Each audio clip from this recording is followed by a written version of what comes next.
Chapter 276, The Mad Dog Logic.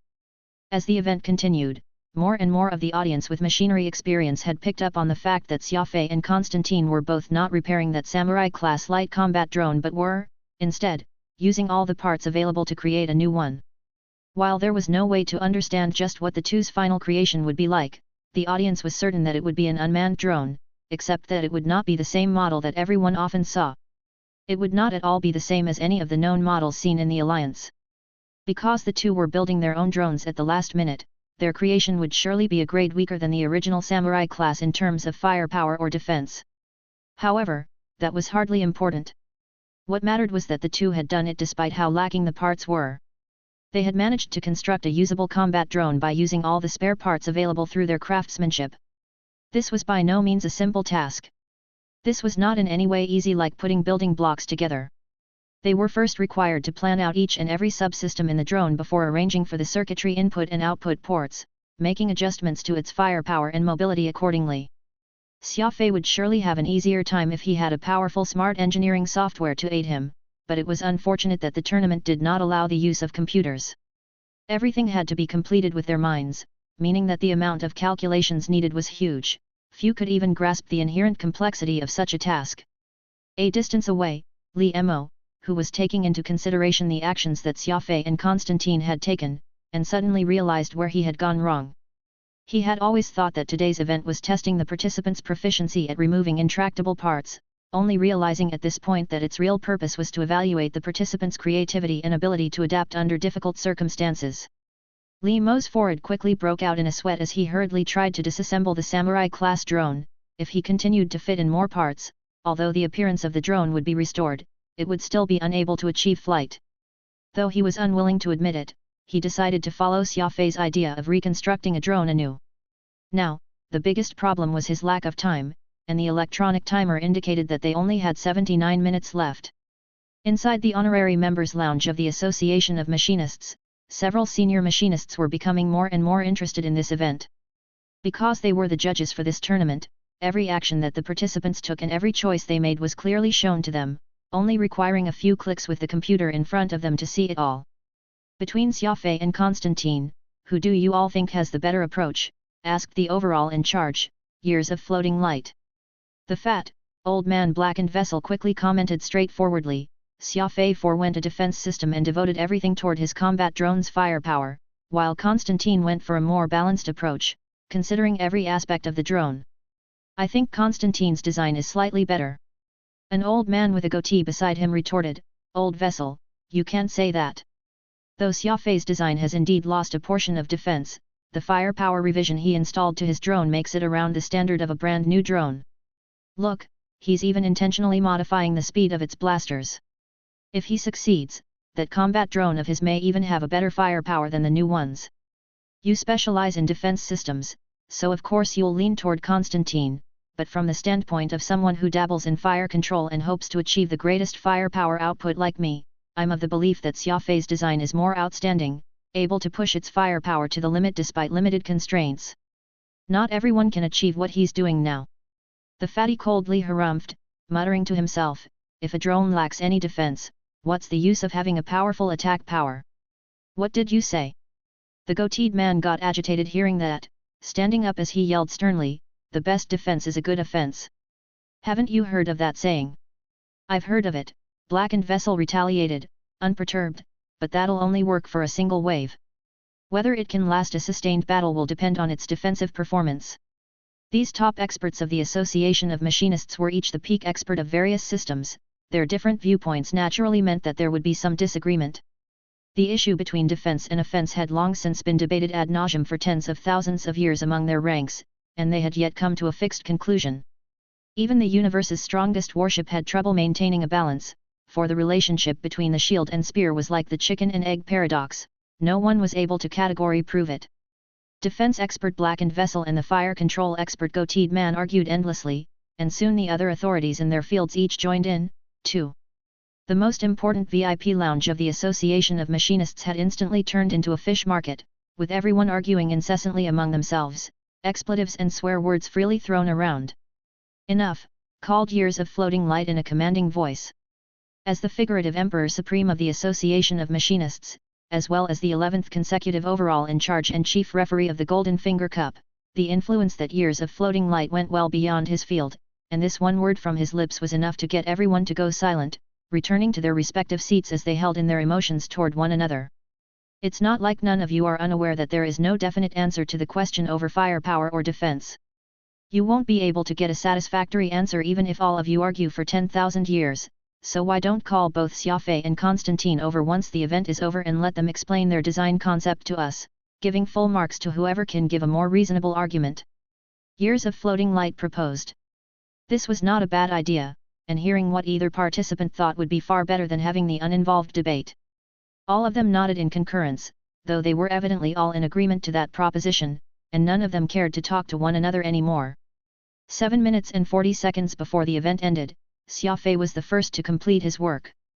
Due to his speed ability, even his hand moved at a faster rate than most, and while his unmanned combat drone was a lot more complex in design than Constantine, he spent less time on it. Avril nervously got up from her seat. She could see from the display screen that Xia Fei had not completed that samurai-class drone but something strange, instead. Avril asked for Pang Xing's opinion in hopes of finding out just what Xia Fei had assembled, but it was unfortunate that Pang Xing had no knowledge of machinery, either, much less anything about combat drones. It had to be mentioned that Xia Fei had quite the strange taste. This last-minute assembled drone ended up looking very ferocious, much like a huge black cactus, with hardened spikes all over its body that gave it a very ugly appearance.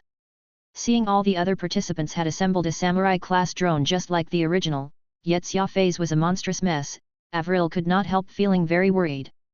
She did not wish to see Xia Fei losing in this event, especially if it meant losing to Li Mo and that unremarkable Constantine. Actually, there were plenty of people who thought that the drone Xia Fei had assembled looked very ugly. There were millions of messages on the interplanetary internet livestream criticizing the look of Xia Fei's creation, with almost everyone agreeing that his drone lacked any sense of aesthetic appeal, rather finding it grotesque looking.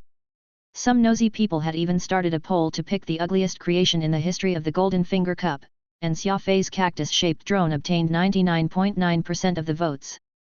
Xia Fei had no idea that people were criticizing his creation, but even if he did, he would not change his initial thoughts. A combat drone was not born to be beautiful. Such a type of machine existed for combat purposes only, and Xia Fei simply did not care to put any thought into any other aspects of the drone aside from that. Lighting a cigarette, Xia Fei did a quick inspection of his drone.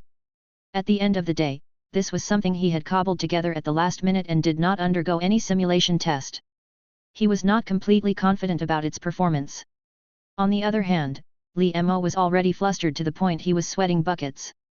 Though he had also copied what Xia Fei did and constructed a drone anew, not only did he make this decision later than Xia Fei, he did not even have that superhuman speed Xia Fei possessed.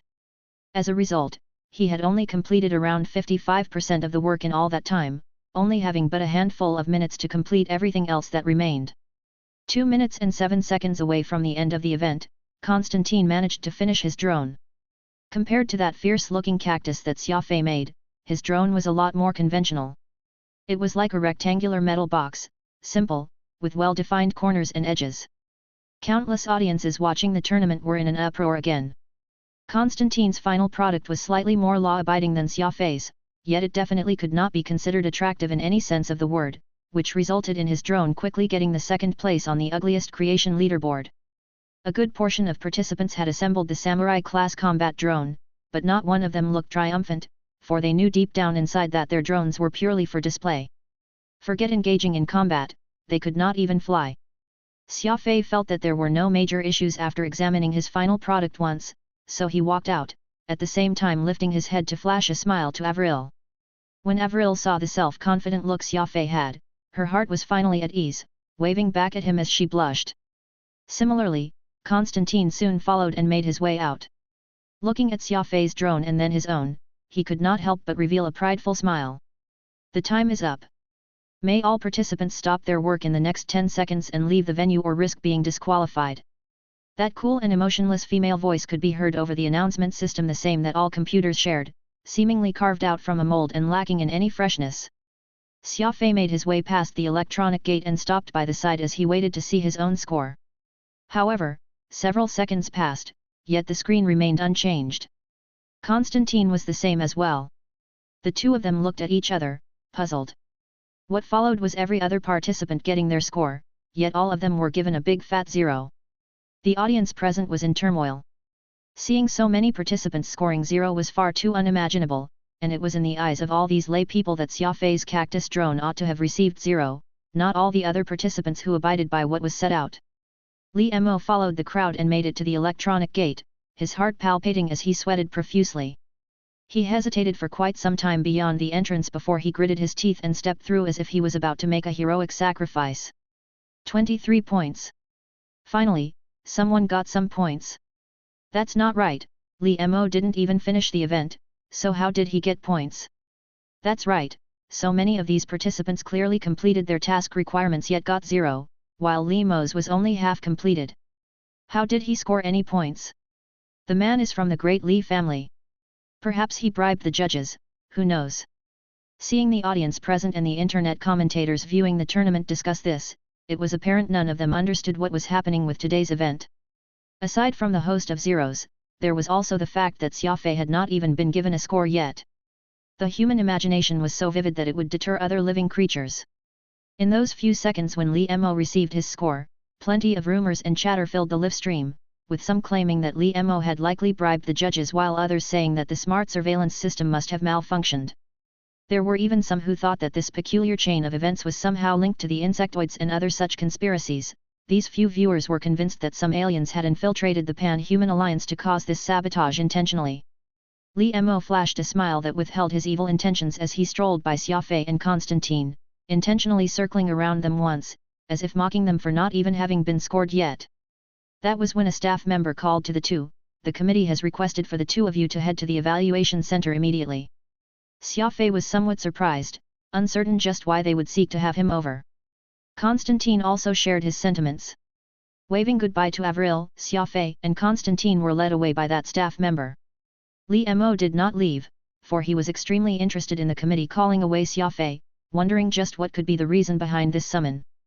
Riding an elevator up to the 6th floor, Xia Fei arrived at the clubroom where those old men were reposed. Inside were a total of 9 men, and a Medal of Honor from the Association of Machinists was pinned on each of their chests. Each of them was dressed in a green uniform that only the association's elders could wear, except that they were all in their old age, and many were pot-bellied, losing their graceful bearing from when they were younger. "Please be seated." Years of Floating Light smiled. "I'm the chief referee of this Golden Finger Cup, Years of Floating Light. Seated here are all elders from the association, and we have some questions we hope to be answered." Xia Fei responded, "Ask away." Years of Floating Light nodded. "Constantine, what was the focal point of that drone you built today for this event, and just what's your goal for such an assembly?" Constantine answered, "My line of thinking was simple, construct a combat drone that is as balanced as possible. Its feature lies in the armor. No matter how great the firepower it possesses, a combat drone will be useless if it doesn't have a sturdy defense. Survival is key on the battlefield, only then can it defeat enemies. That is why I used 15mm alloy steel plates to reinforce its armor while making the necessary adjustments to its interior, all in an effort to increase the survivability of the combat drone." The fat, old man blackened vessel was very satisfied with Constantine's answer. As someone who specialized in the study of defensive systems, it was only natural for him to be biased toward the defensive capabilities of a combat drone. Years of Floating Light nodded. "What you said has some sound reasoning to it, but the combat drone you built lacks sufficient propulsion and has a very slow speed as a result. It has no way of chasing after high-speed targets, while the Samurai-class combat drone has blasters fitted to it with a very short range. Why didn't you modify the range of this weapon, so that it could attack enemies at a greater range?" Constantine helplessly shrugged. "It's because I didn't have enough time and materials to do so, plus, that's the limit of what I could do." The judges present were still very satisfied with Constantine's answer, a measured and reasonable explanation that did not attempt to make any exaggerations. Years of Floating Light next asked Xia Fei. "The appearance of your drone is very strange." "Of course, that hardly matters.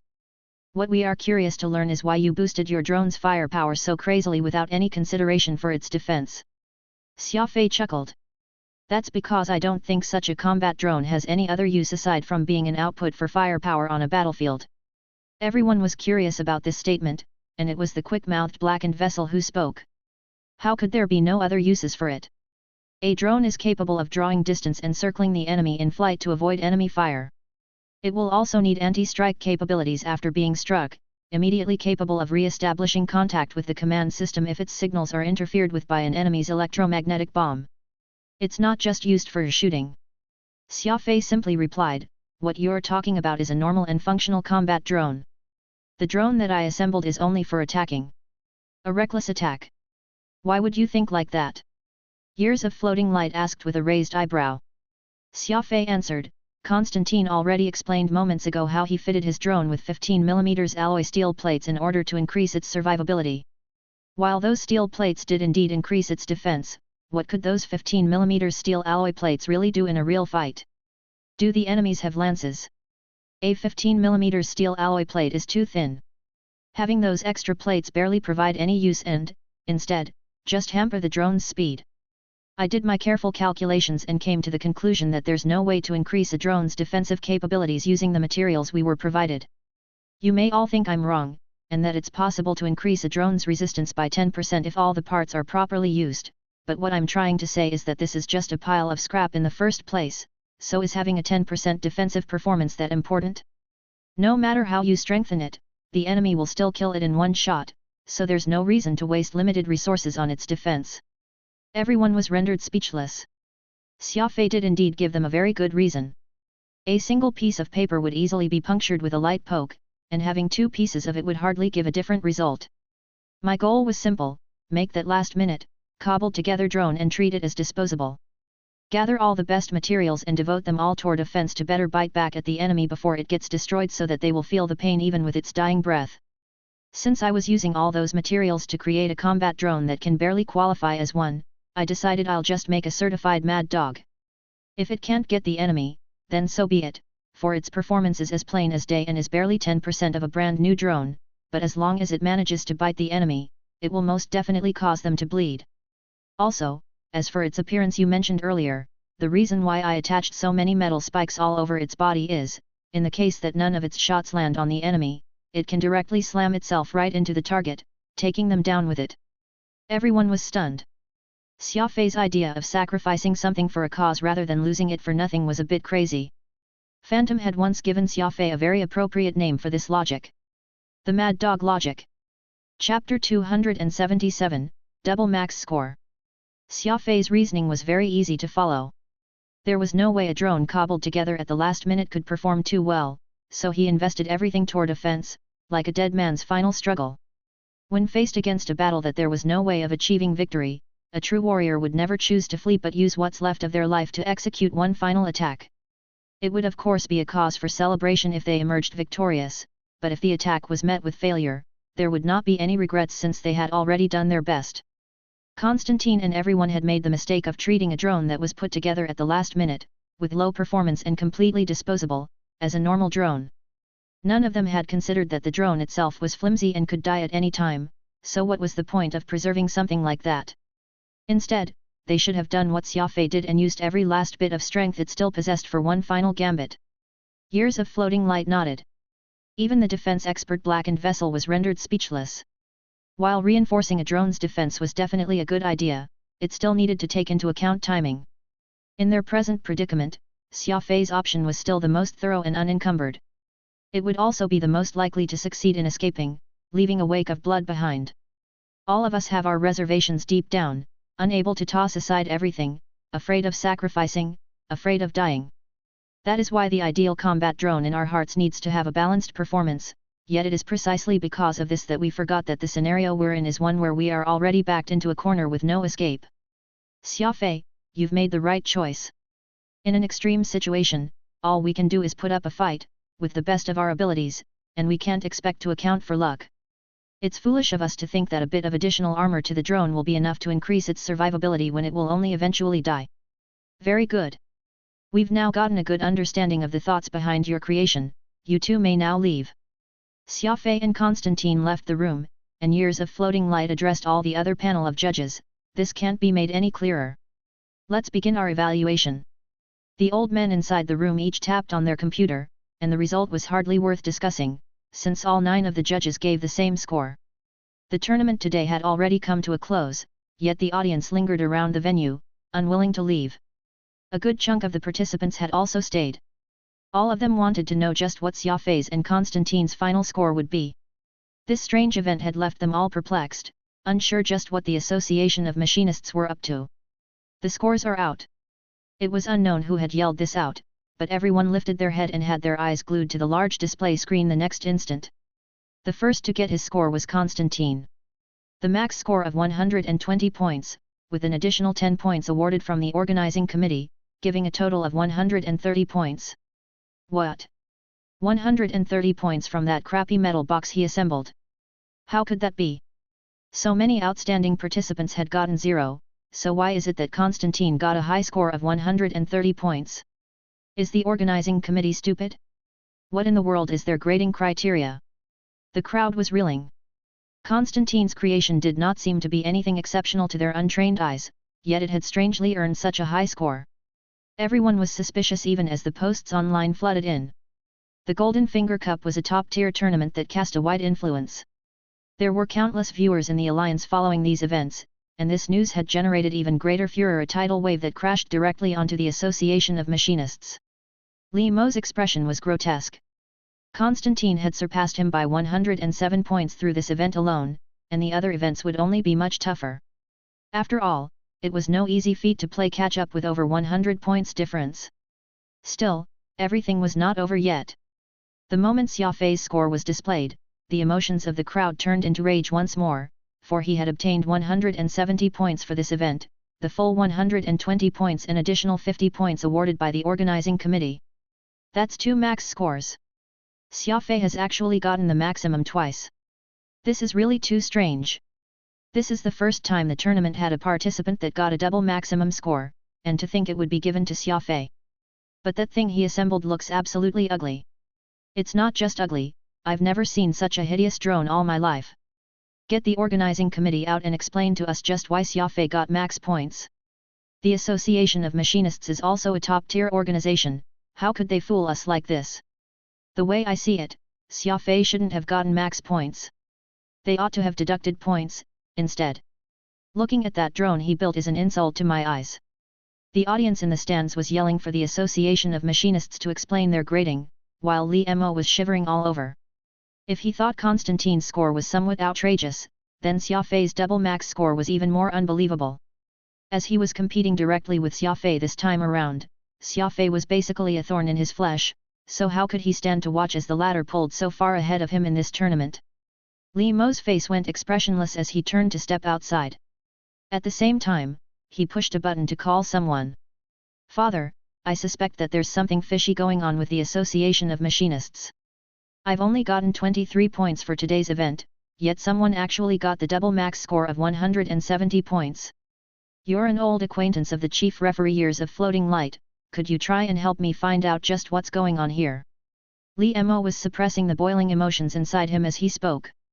Li Mo's father, Li Guan, slightly furrowed his brows. "I've already told you not to join this pointless tournament, but you just wouldn't listen. As the inheritor of the great Li family, you will one day inherit Planet Financial Conglomerate. A title in the Golden Finger Cup isn't going to be of any help to you there." Li Mo gritted his teeth. "Father, I promise that this will be the last time I'll dabble in machinery. After this tournament is over, I will go according to your wishes and work for the company." Li Guan was stunned. His son had always loved tinkering with toys since young, and he grew up to become obsessed with machinery. As his father, he had always been worried that his son would choose to be a machinist and refuse to take on the family business, but now, Li Mo himself had laid this down and decided to work for the company, so of course he was very happy about this. "Fine, I'll go beg for a favor on your behalf and talk to Years of Floating Light, wait for my call." The video call ended, and Li Mo looked at Avril in the distance. He saw the score on the screen as well, huffing a cold snort as he kicked a peach blossom by the side of the path, causing the petals to scatter all around. "Congratulations! I've lost fair and square this time, but this isn't the end of the tournament. I'll be sure to give it my all and compete with you for the other events," Constantine pushed his glasses and said as he shared the elevator ride with Xia Fei. Xia Fei responded, "It's nothing. We simply have different ideas, which cause us to have such contrasting views. This had nothing to do with our skills. But I'm curious, who did you learn your skills from? Constantine shook his head and replied, then who did you learn your skills from? Xia Fei smiled. I don't wish to say. Me either, Constantine answered. The elevator doors slid open abruptly, a surging audience came charging toward them, engulfing both Xia Fei and Constantine all around. There were all kinds of questions being shouted at them, wanting to know why the two of them got such high scores. Xia Fei knitted his eyebrows and turned toward Constantine. Take care, I'll be taking my leave first. The sly thrust technique was completely unpredictable, so much so that Xia Fei was able to navigate through the thronging crowd with ease, slipping between the gaps of people like water. Xia Fei disappeared into the crowd in the blink of an eye, leaving just Constantine to face the dogged inquiry from the crowd of thousands. What an interesting opponent, muttered Constantine to himself as he stared at the already gone Xia Fei, habitually pushing up his glasses. While the whole world was stunned by the results, the Association of Machinists had no choice but to let the chief referee Years of Floating Light personally come out and explain everything, and only then did it set this storm to a rest. The tune of the posters online did a full 180, from proclaiming their hatred for Xia Fei and Constantine to marveling at their ability to adapt and formulate decisive plans. Of course, there were some who still criticized the Association of Machinists for their convoluted assessment strategy, believing that they had failed to clearly outline the rules of the test and was thus a severe violation of the rules. The Association of Machinists naturally ignored all those naysayers. As the highest authority in the machinery industry, they had their reasons for testing the participants' adaptability. In fact, they claimed that the events to come would have even more inexplicit factors, so they could comprehensively consider the qualities of the participants. As the sun set on this day, Avril finally got to meet Xia Fei in a little garden far away from the event center. I was very worried earlier that those people would hold you back, Avril nervously said. Xia Fei replied, I slipped away the moment I noticed that the situation's no good. They can't do anything to me.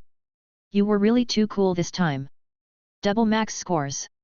This is even the first time anyone has gotten such results. Avril excitedly gushed. Though she had been filled with doubts during the event, Avril was still very happy for Xia Fei's wonderful results. Xia Fei did not continue to discuss this topic, he had simply done his best, and the results were not something he could get a grasp on. Actually, what he enjoyed more was the process of the tournament itself. I know that there's a decent store selling barbecued fish nearby, shall we go over there at night and try some? Xia Fei suggested. A look of guilt appeared as Avril tugged at Xia Fei's hand. Sorry, grandfather's birthday is coming soon. I still have to go and practice all the pedantic aristocratic etiquette. Apparently, many members of the royal family from various territories will be coming, and I'm afraid if I don't practice everything properly, grandfather may not let me come out and see you. Xia Fei expressed his understanding, urging her to return and not to worry about him. The participant Xia Fei didn't go against the rules at all. You shouldn't think any more about it. I think the chances of you winning this time isn't great, so why don't you just give up early and come back to the company to work? As the distinguished heir to planet conglomerate, spending your days with dirty machinery isn't befitting of your status. Also, the birthday for the patriarch of the Jian family is coming up soon. By then, I want you to prepare an exquisite gift in an effort to curry favor with that old man. Though their Starlink Corporation has little to do with our planet financial conglomerate, the interplanetary internet they have encompasses the entire alliance. If we are able to gain control of their company, we'll be able to crack down on potential rivals through the information channels. Besides, Starlink Corporation has quite a bright future development-wise, so you'd better not mess it up, Li Guan warned. Li Mo curled his lips together. Don't worry, father. I already like Avril quite a bit, so leave this matter to me. Li Guan then flashed him a cunning smirk. What does this have anything with whom you like? If you like someone, you can just find somewhere to raise her, there's no need for you to marry her into the family formally. The reason why I want you to get close to the Jian family is they have value to us. You're already of the age where you should know that feelings are but a children's plaything. Don't ever treat it as anything. You'll naturally come to realize in the future that, as long as you have money and power, you can easily get a hold of everything you desire. Li Mo nodded gravely. Father, I understand. Everything in this life is pointless, and only money is one's best friend. Still, I'm unwilling to lose to that rascal Xia Fei. He's spending all his time pestering Avril, and that isn't very conducive to our plan. Li Mo took this opportunity while his father was happy to cleverly mention Xia Fei on the sly, not at all saying anything about the feelings the two had for each other but to raise the notion that he was a potential obstacle. Li Guan laughed. What can he do? No doubt Xia Fei's only by Avril's side for her money, just give him how much he wants and this matter will be settled. Li Mo shook his head. I tried, and he didn't accept. Do you think we should? Li Guan was slightly surprised, seriously considering the possibility of killing off Xia Fei. No. Now isn't the time. Let's wait some more, Li Guan said without any doubt in his mind. After ending the video call with his father, Li Mo slammed his fist violently onto the desk. He simply could not take this lying down. Not only was it due to Xia Fei now being ahead of him in points for this Golden Finger Cup, more importantly, it's the attitude that Avril was showing towards Xia Fei. Even a blind man could tell that they had deep feelings for each other, and it was not the usual favorability that one would show to just anyone. Instead, it was a kind of tacit understanding that was shaped after having spent plenty of time and experienced setbacks together. Though they did not often get to see each other in person, they definitely had each other's heart in their minds. What's so good about a pauper? Li Mo bellowed in his frustration. Just thinking about how he might be unable to have Avril's heart even if he had her in person made Li Mo abnormally mad. An order was all it would take for him to remove that eyesore forever, but doing so might end up incurring his father's reproach. The father-son relationship Li Mo and Li Guan share was very similar to most distinguished families. They were not exactly on good terms, and the son had been taken care of by servants and nannies since young due to his wealthy background. The only interaction he had with his parents were the weekly routine conversations. Adding the fact that there were plenty of rules that restricted his freedom, it was impossible for these people born with such backgrounds to ever have a normal childhood like the common man. Perhaps this was the main reason why plenty of these rich families would appear refined and cultured when looked on from the outside, while actually often indulging in perverse games unimaginable to anyone else behind closed doors. Li Mo thought about things long and hard before finally letting the evil within him triumph, overwhelming the fear he had for his father's wrath. He keyed in 9 encrypted digits with his fingers as he exhaled, easing himself of the tension building inside him. Soon, the man with the parted pencil mustache that always followed Li Mo around knocked at his door and entered his room. Young master. The mustached man bowed low, a smile on his face. Li Mo took out 2 glasses from his alcohol cabinet, pouring the amber gold liquid into 2 glasses before handing one to the mustached man. The man was very surprised, thinking with a grimace, the young master is pouring me alcohol. Looks like this won't be a small matter. As the saying went, when a master smiles, the servant will soon lose their life. The mustached man had been serving the Li family for a long time and was already well aware of what to expect. Li Mo took a light sip of his drink before saying, "There's someone I don't wish to see again." The mustached man was slightly taken aback but recovered with a laugh. "Young master, do you mean Xia Fei?" "Exactly." "But the master?" Li Mo's eyebrows sharpened, gazing at the mustached man coldly. "Are you going to listen to my father's words or mine?" The mustached man immediately lowered that glass as he bowed even lower. "I wouldn't dare to go against the young master's wishes." Li Mo coldly harumphed. "Failure isn't an option. I'll bear whatever consequence that may come and leave it up to you to decide how you want to accomplish this task." "Understood," the man answered. Retreating out of Li Mo's room, the mustached man adjusted the bow tie on his neck as he muttered quietly under his breath, "These rich bastards are so hard to wait on. Just who am I going to find to do this? Oh, what a headache." For convenience's sake, Xia Fei stayed in the living quarters that the organization provided. Though the place was not as comfortable as a hotel, at least he did not need to spend any money. While Xia Fei was no longer a pauper, he still did not enjoy extravagant spending. Xia Fei would not even hesitate if he needed to drop 100 million star coins to purchase a warship with good performance, yet Xia Fei was definitely not willing to spend 1,000 star coins just to stay in a hotel for a night. Avril was busy preparing for her grandfather's birthday, so she had already left long ago. Xia Fei ate the complimentary meal provided in the canteen before he retired to his room and continued his research and cultivation. The Black Bat radar system was still a long way from mass production. Though the current design was performing well, the production process was fairly difficult, and just modifying the machine tool would require a top machinist to work for several days and nights, not to mention the materials wasted during production from the crashes and damages because of the overly complex design. Xia Fei wished to reduce the production cost of the Black Bat radar, but he did not wish to sacrifice its performance. After all, Quantum Holdings was still in its early stages of development, so every single new product they made was of great importance. It was not Xia Fei's intention to ruin his own brand.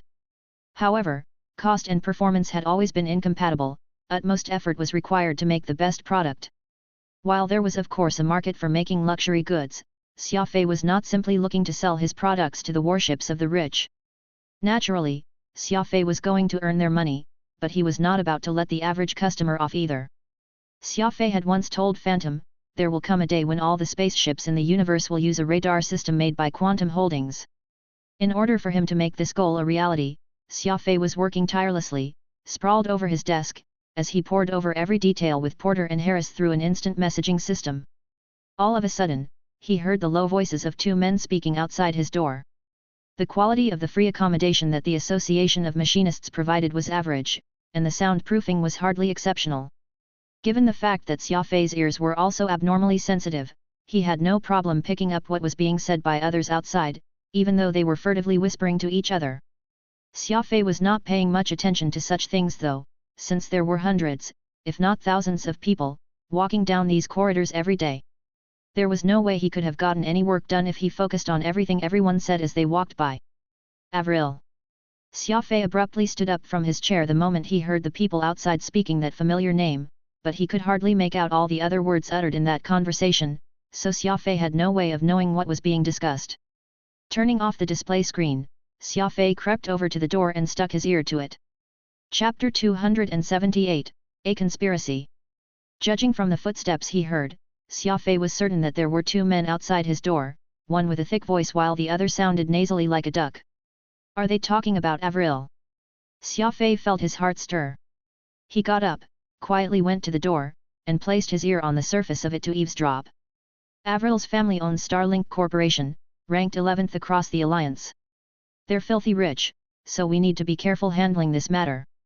Hush, the duck-voiced man seemed to be much more cautious. Careful. The walls have ears, best if we talk inside. Yet. The two men called for the elevator and made their way down. Were they really discussing a secret about Avril? I wonder what sort of secret it is? Would it harm Avril? These were the thoughts running through Xia Fei's mind. He changed into his combat suit at top speed. Xia Fei was now like a gecko in the dark night, crawling out of the window as he swiftly made his way down the floors, searching for traces of those two men. Soon, Xia Fei discovered the two along the path heading toward the landing pad for the tournament venue. One was tall and pudgy, while the other was short and skinny, walking side by side as they strolled along that lonely path deep in the night. Xia Fei used his breath control to hide in the copse of trees that flanked the path, trailing them the entire time in order to clearly make out just what they were talking about and what purpose they had, but it was unfortunate that neither spoke a word as they walked as if they were in a hurry to get to some place. Xia Fei was all the more unsure of what was going on, deciding that he would track them down to the end.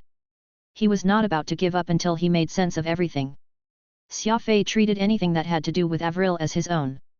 Ever since that time when Avril nearly got kidnapped, Xia Fei had already secretly decided that he would never let him come to harm ever again. There was no way Xia Fei would not be startled now that there were two suspicious characters talking about Avril as if they had obtained some secret about her. His finger hovered over the cold surface of his celestial moon. The security in the capital ring was exceptionally tight, and killing someone in such a place was hardly an easy task. The local police would not give up on the apprehension of the perpetrator, but Xia Fei could hardly care about that. If these two men were really a threat to Avril's safety, there was no way they would see the next day's sun. The two were moving faster and faster, glancing to their left and right as they walked, acting extremely vigilant toward their surrounding. All of a sudden, the communicator in the short man's arm vibrated. He gave it a glance before chuckling. Let's go. Brother Lucien has already arrived. The tall one nodded as they sped up toward the landing pad. The moon hung high in the sky. Number 7 Spaceport, which was located north of the event center, only had few ships parked in it. The hundreds of high-powered lights shone in dim yellow, giving an entrancing glow to the wide, open clearing. There were two drowsy men standing guard by the entrance. After they flashed their IDs, the two mysterious men were allowed into the spaceport. Xia Fei inched his way closer to the 6-meter-high fence, his eyes alert as he observed his surroundings once. He then leaped right up like a spry sparrow, going up and over the fence before landing safely on all fours within the confines of the spaceport akin to a spider, keeping his body close to the ground.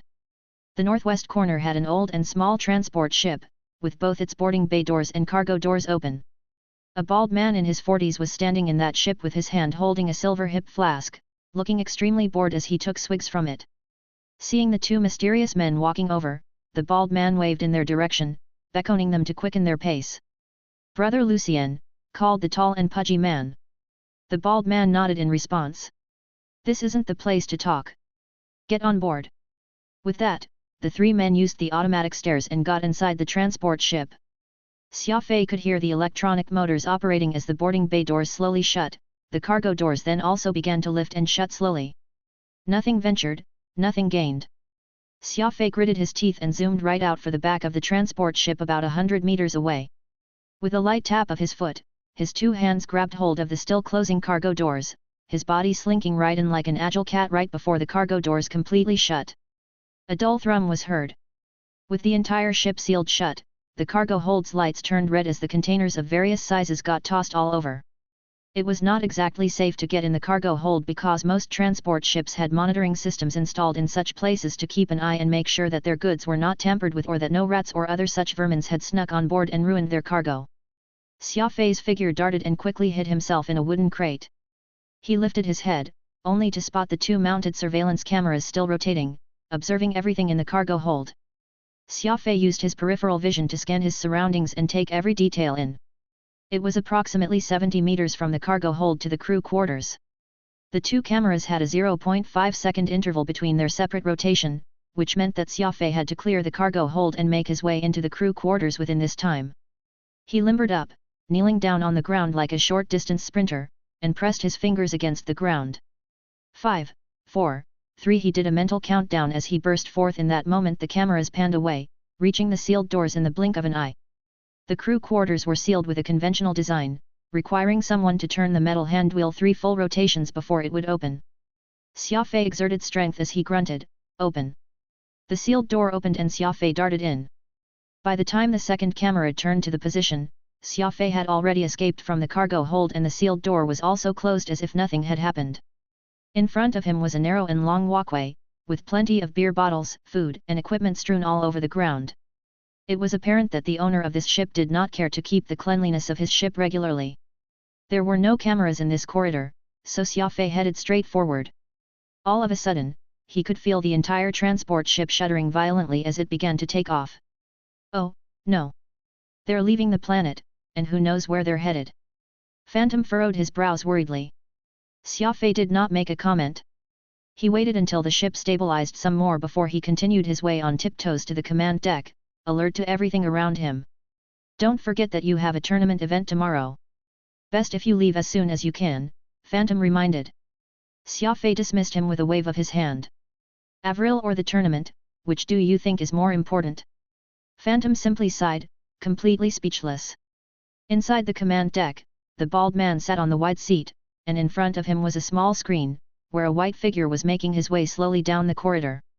Any expert familiar with the Pan-Human Alliance electronic detection systems would be able to tell at a glance that this was the most advanced air detection system, and the person displayed on the screen was none other than Xia Fei.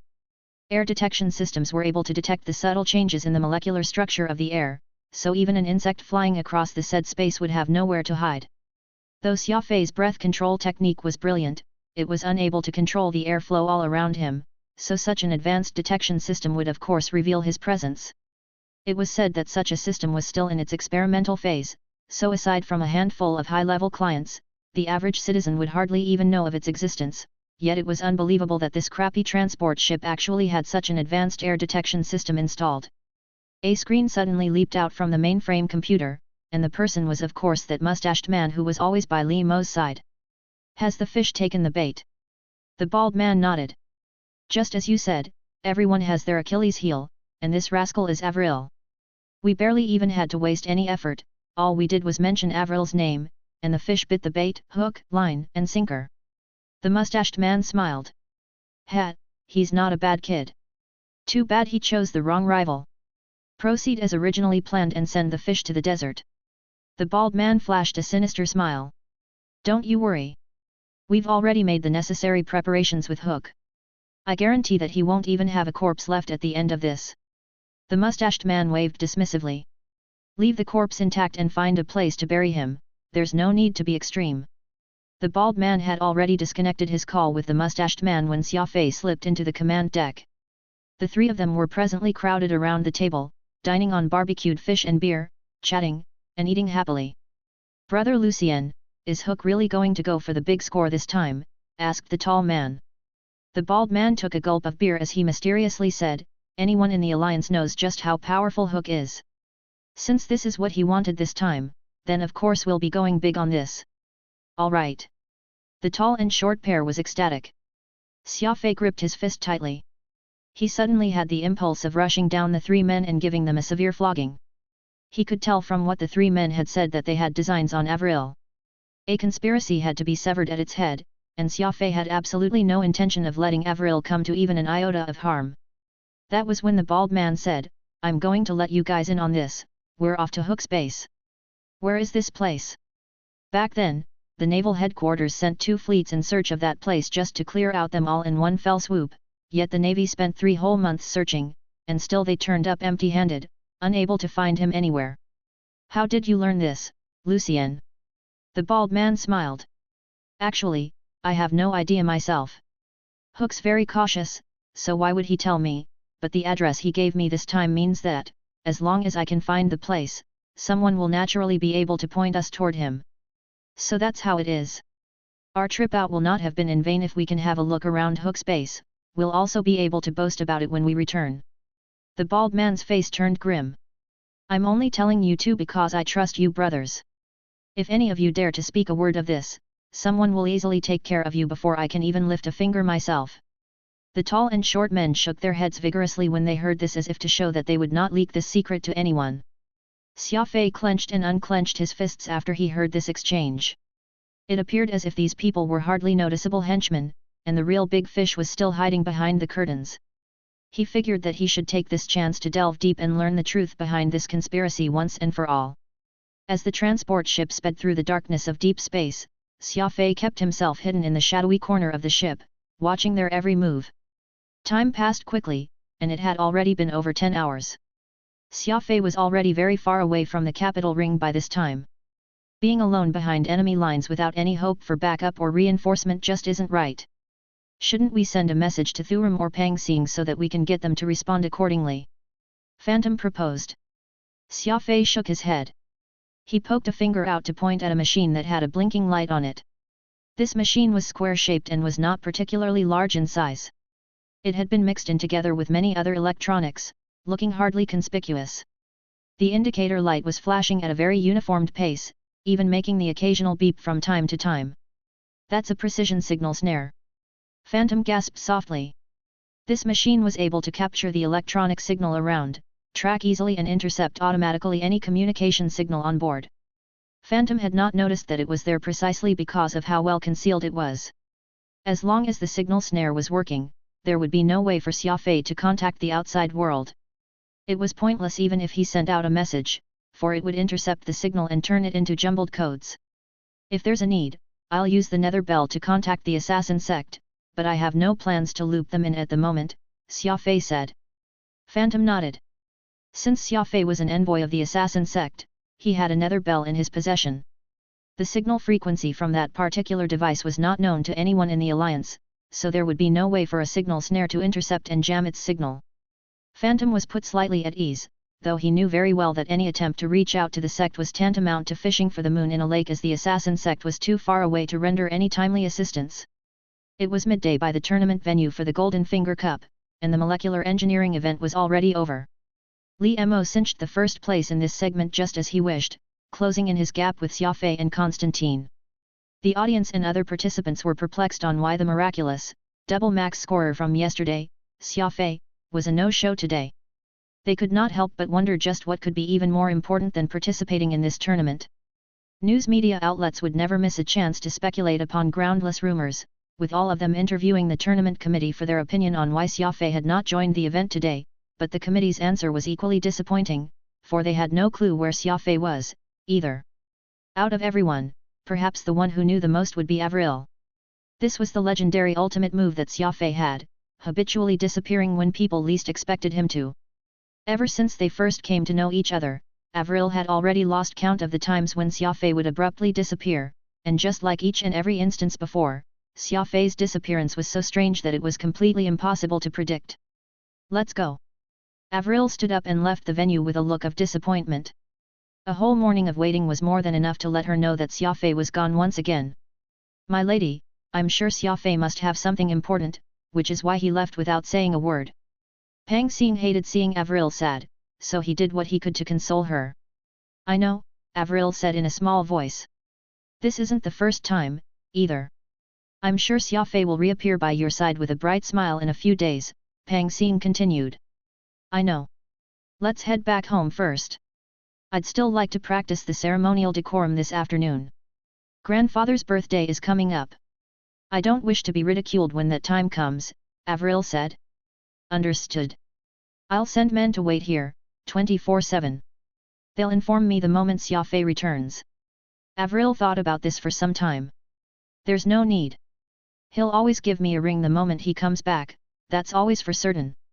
The calmer Avril was, the sadder Pang Xing felt. Just like how bystanders had a clearer view of the situation, Pang Xing knew just how important Xia Fei was to Avril. Pang Xing even felt that Xia Fei was very detestable, causing Avril to be on her nerves for some time every time he disappeared, which only made Avril cherish the time they got to spend with each other all the more whenever he came back. Absence made the heart fonder. Perhaps it was Xia Fei maintaining such a removed relationship with Avril that she was unable to move on from him. In the distance, Li Mo came by with Bai Ye and that mustached man in tow, a delighted smile plastered over his face. Avril pretended not to notice him, lifting her breathtakingly beautiful face as she passed him without sparing a glance. Avril, why did Xia Fei not participate in today's event? He isn't afraid, is he? Li Mo's flippant words caused the mustached man and Bai Ye to laugh happily with him. Xia Fei's busy, Avril said, without turning to face him. What is he busy with? Did he not tell you? Li Mo lightly slapped his face in mockery. Oh, that's right, if he told you in advance, then you wouldn't come here at all today. This clearly shows that he isn't particularly nice to you, so why do you still protect him so? Li Mo's words stabbed right into Avril's heart. She came to a halt as her face went a bit pale. Pang Xing could no longer stand to watch and stood right in front of Li Mo, angrily glaring at Li Mo with eyes that were as large as bronze bells, balling up his two fists hard. The mustached man next to Li Mo lightly stepped forward and used his body to protect his master, saying, Brother Pang, there are many people watching around here. Nothing good will come out of creating a scene here. Pang Xing did not say a word, his chest burning with rage, almost as if he was about to explode. That was when Avril laughed mirthlessly. Let's go. These people aren't fit to know about the things between me and Xia Fei. Pang Xing coldly harumphed, turning to follow Avril behind. My lady, I feel that you've changed. Had it been you 2 years ago, you would have surely burst into tears all by yourself, yet you're now able to retaliate, unperturbed. Avril did not say a word. Pang Xing understood that she had changed so much all due to Xia Fei's influence, and he secretly made the decision to reduce his hostility towards Xia Fei in the future. If Avril really did marry Li Mo one day, he could tell that there would surely be no good days ahead. When taken together, Pang Xing instead felt more at ease if she married Xia Fei, since Xia Fei would take on the responsibility of protecting the lady without a shred of fear. Xia Fei had been on board that transport ship for over 10 hours before it finally reached a rundown planet. The world looked tumultuous and polluted when he looked at it through a porthole, and the streets were all muddy. Scantily clad women were standing by the street soliciting business. Their faces had this strange whiteness to them, their eyes glazed over, most likely the result of long-term substance abuse. Let's go, this is our stop, said the bald man. Remember to act properly when we meet Hook. He's not someone whom you want to mess with. Don't worry, brother Lucien. We know how we should conduct ourselves. The three took the automatic stairs and alighted from the ship. Xia Fei, who was hidden, slipped out as well while they were distracted. He silently stalked behind the trio as they entered a city that stank of rot. Chapter 279, A Death Trap. This foreign place was like a medieval fortress. A huge white stone city was in its core, while squat houses and worn-down tents lined its perimeter. The sky was gloomy, and in this sparse, cloudy land, the streets were crowded with people selling craft, alcohol, or themselves. Pallid, white faces were all over the city, their eyes betraying a sense of wretchedness. Everyone wore tattered clothing and were malnourished, with many giving off a very pungent smell. It was unknown when was the last time they had a shower. The bald man led the tall and short pair toward the huge city. Xia Fei quietly followed behind them. There were presently plenty of eyes around, and his combat suit stood out like a sore thumb, so with some quick thinking, he quickly darted into an old and graying tent beside the road. There was a kid roughly 7 or 8 years old inside this tent, seated on the ground, playing with a broken toy model of a hovercar. His complexion was grayish like an adult, while his frame was skinny and small. His fingernails were dirty, all caked with mud and sand. The kid actually had no idea that Xia Fei had entered his tent, only staring at him dumbly, as if he did not care for his intrusion into his home. "Stop looking. That kid is just like the adults you've seen, a user of bliss powder." Phantom sighed. Bliss powder? Xia Fei wondered. It's a kind of drug that will numb the brain of humans, causing them to hallucinate. Anyone using it will become extremely crazy, but after the effects wear off, they'll be as dull as walking corpses, Phantom explained. Xia Fei did not make any comments. There was essentially nothing in the tent besides a few broken bowls. Even the place for sleeping was no more than a collection of straw. Xia Fei retrieved the only raincoat from a clothes stand and put it on. Before he left, he took out tens of energy bars and chocolate from his spatial ring and put them beside the kid. He curiously nudged at the items that Xia Fei left, a sudden glimmer of light appearing in his eyes as if his interest was piqued. It's no use, giving the kid anything to eat won't go to his stomach. His parents will take them to exchange for more bliss powder when they find the stuff. People who use drugs are completely addicted. There's no way to save them, Phantom said. Perhaps so. Xia Fei furrowed his brows. A child would not fully understand their action and would not use such drugs on their own, so he believed that it was this child's parents who committed the sin. Giving their child drugs. Xia Fei muttered to himself. This place ought to be called Sin City. Breath control could make Xia Fei unnoticeable, and with that raincoat filled with holes worn on his body, Xia Fei was able to make his way through the crowd without drawing anybody's attention. Xia Fei could not help but sigh as he made his way down the road. The locals who used the bliss powder came from all age and sizes. It was as if the drug had already become a part of life for the people here. When he was about a mile away from the huge city, the muddy road turned into a beautiful stone boulevard, and the people here were dressed differently from the people outside and were at the very least cleaner.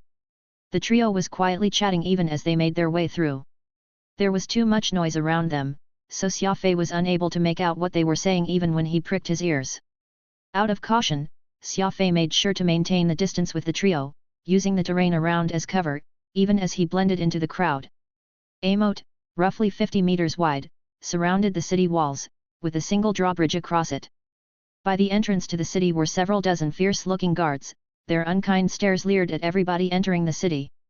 The trio stepped onto the drawbridge as they prepared to enter the city. That short middle-aged man did not forget to throw a few glances behind.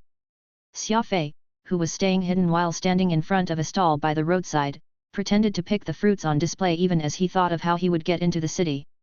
Xia Fei would not have much of a difficulty relying on his speed ability to dash through the gate entrance, except he had no idea if there was anyone among the guards who had a sort of perception-based ability. It was best not to cause too much trouble since he was on foreign soil, and the smartest solution was to blend in.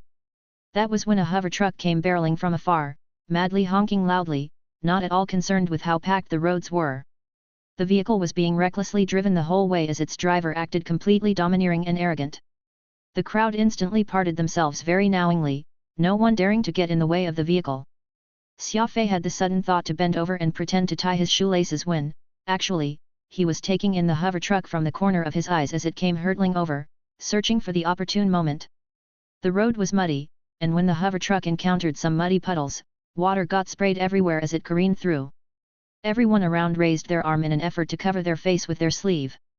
This was when Xia Fei kicked the ground forcefully, darting right under the hover truck in an unimaginable bicycle kick maneuver, making it onto the truck bed through an opening in the canvas sheet. Everything happened in nanoseconds, so no one noticed anything. The suspension system of the hover truck was already damaged, so the vehicle was bumpy. However, Xia Fei was very comfortable on that truck bed because it was stacked with bags of flour. Xia Fei rubbed his nose. The flour had a very strange smell to it, a very tantalizing aroma. He pulled out a short knife from his spatial ring and lightly poked one of the bags, watching as a dark yellow powder slowly trickled out from within. This is bliss powder. The drugs this vehicle is carrying may be worth well more than 100 million star coins, Phantom said. Xia Fei nodded. Seeing that this place seemed to be home to drug dealers, what with the huge amount of drugs being rampantly driven right into the city so unscrupulously and the many addicts all around, Xia Fei had come to the conclusion that this was no good place. There was also a high probability that the man by the name of Hook was a drug dealer.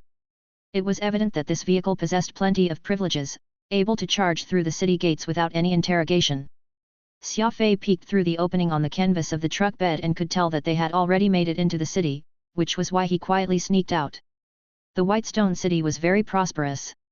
Though there were quite a lot of people in the crowd, few appeared to be pale-faced like the people outside, which only highlighted how the ones in the city could still discern for themselves, opting not to touch that fatal yellow powder.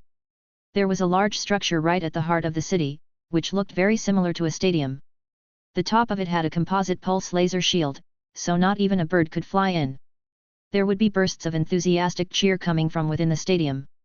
It was as if some exciting event was being held inside, for the hoarse cries of the audience could be heard in their total engrossed state.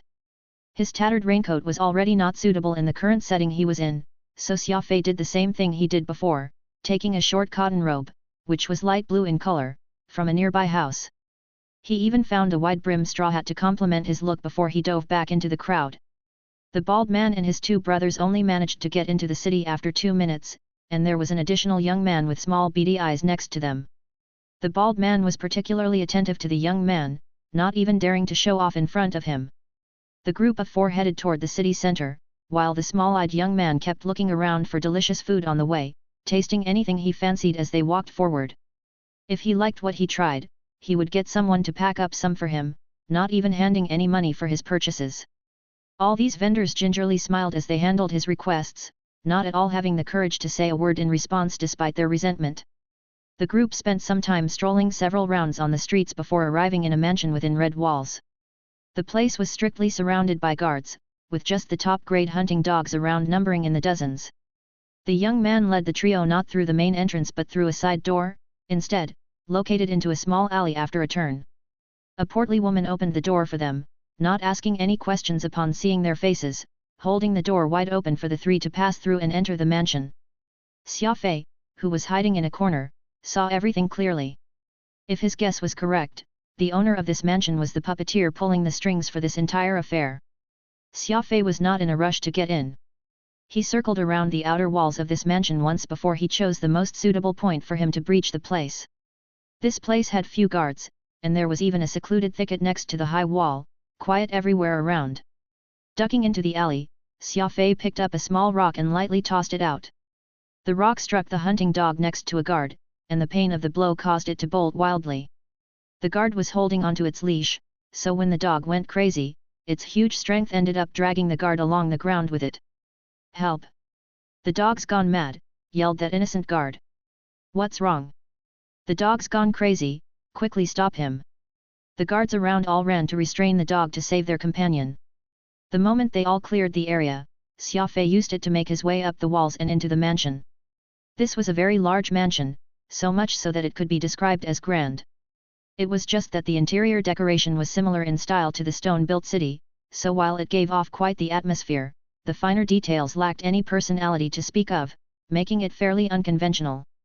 The courtyard was large and spacious, while the sculptures used to decorate the space were big and shoddy. Even the hunting dogs bred were large Solidilla wolfhounds, which were bullier than humans. The paths were wide, while the trees flanking these paths were quite old. Their large canopies hanging above gave off this suffocating pressure to anyone who looked up. Technically, such a courtyard, which put great emphasis on open spaces, should be ill-suited for hiding, yet Xia Fei hardly had a problem doing so. Breath control helped provide him the best defense by concealing his general presence, so even someone walking right past him would hardly even notice him. Xia Fei speculated that the owner of this mansion was living in the center of the courtyard or the back, so he intentionally followed along the main path as he searched, going wherever there was the most concentration of people. Sure enough, Xia Fei heard the bald third brother lose laughter from a pentagon-shaped building as if he was having a happy conversation with someone. There were plenty of muscular guards keeping watch, so slipping in would not be easy. Fortunately, there were plenty of large trees planted on both sides. Since there was no way for him to get through the path ahead conventionally, Xia Fei decided to look up in the sky, instead. No one was around when Xia Fei dexterously climbed up the top of a tree, moving toward the balcony using its branches. Since entering the mansion compound, Xia Fei had yet to find any sort of surveillance device. This was extremely incongruent with the atmosphere that such a place would give. It was as if the owner was very confident, believing that the many guards and dogs were enough for defense. The balcony on the third floor was about 7 to 8 meters apart from the closest tree branch. A gust of wind blew, and its leaves rustled along. Xia Fei used this moment to leap from the tree and land softly on the balcony. Opening a window and sneaking right in, Xia Fei made his way down to the first floor, easily locating a single living room, where the bald Lucien was chatting eagerly with an old man with a hooked nose, while the short and tall pair, who had accompanied him, stood a fair distance away. Aside from these people, there were also dozens of big, burly guards who were spread all around as they kept a lookout. There were also several pretty women who were constantly pouring tea and water for the guests. Needless to say, the hooked nose, old man should be the aforementioned Hook. Xia Fei was somewhat disappointed, for he thought that Hook would be someone with a metal hook attached to his right hand like the Captain Hook from the storybooks on Earth, but he was wrong. Hook was called that not because he had a metal hook for a hand or that he used a metal hook as a weapon, but that the shape of his nose was as such. This nose might actually weigh more than 2 caddies. He had never in his life seen such a huge nose before, not to mention that it was tall and straight, with the tip of his nose curved, like an eagle's beak that grew strangely, on that old man's face. It took up a good 1/3 of his face, and anyone who looked at him would immediately be drawn by this uniquely large nose. Hook used his thumb to dig his nose, seemingly unconcerned with his image.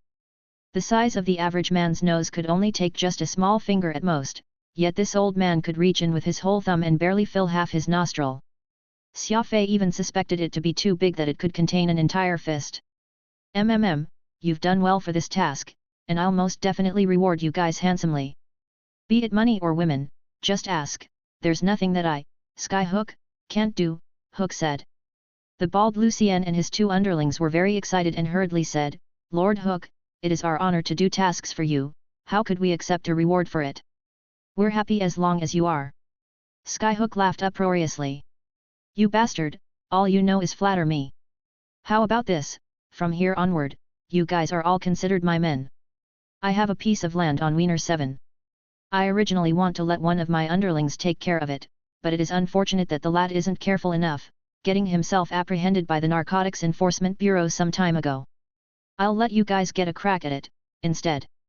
Xia Fei was slightly stunned.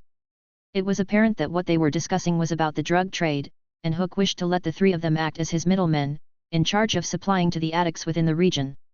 There was business to be made here, for whenever there were drugs, there would also be addicts. The prosperous capital ring was no exception to this, though he did not expect Hook's influence to actually penetrate right into the heart of the capital. Lucien nodded his head repeatedly. The drug trade was a hugely profitable line of business, where countless people would risk their life for it but never able to make a living out of it. They were all people who were knee-deep in the underworld dealings, and there was nothing they dared not do. Naturally, working for Hook would not be long-term, but they should be able to earn quite a lot in 3 to 5 years, and by the time they had their fill, they could just wash their hands off the business entirely and still have enough saved up not to worry about living expenses for the rest of their lives. If they were unlucky and found themselves captured, then they could only blame their luck and insufficient skills. Hook and Lucien were not on the same level of existence, so a simple few words and the former quickly sent the trio away. Xia Fei was depressed. The entire conversation he overheard was only them talking about drug trade, yet not a word on Avril's business came up. Just why was that the case? After Lucien departed, Hook stood up and stretched himself. He then beckoned a well-built man from the side, asking, "What are the matches on for today in the Death Matrix?"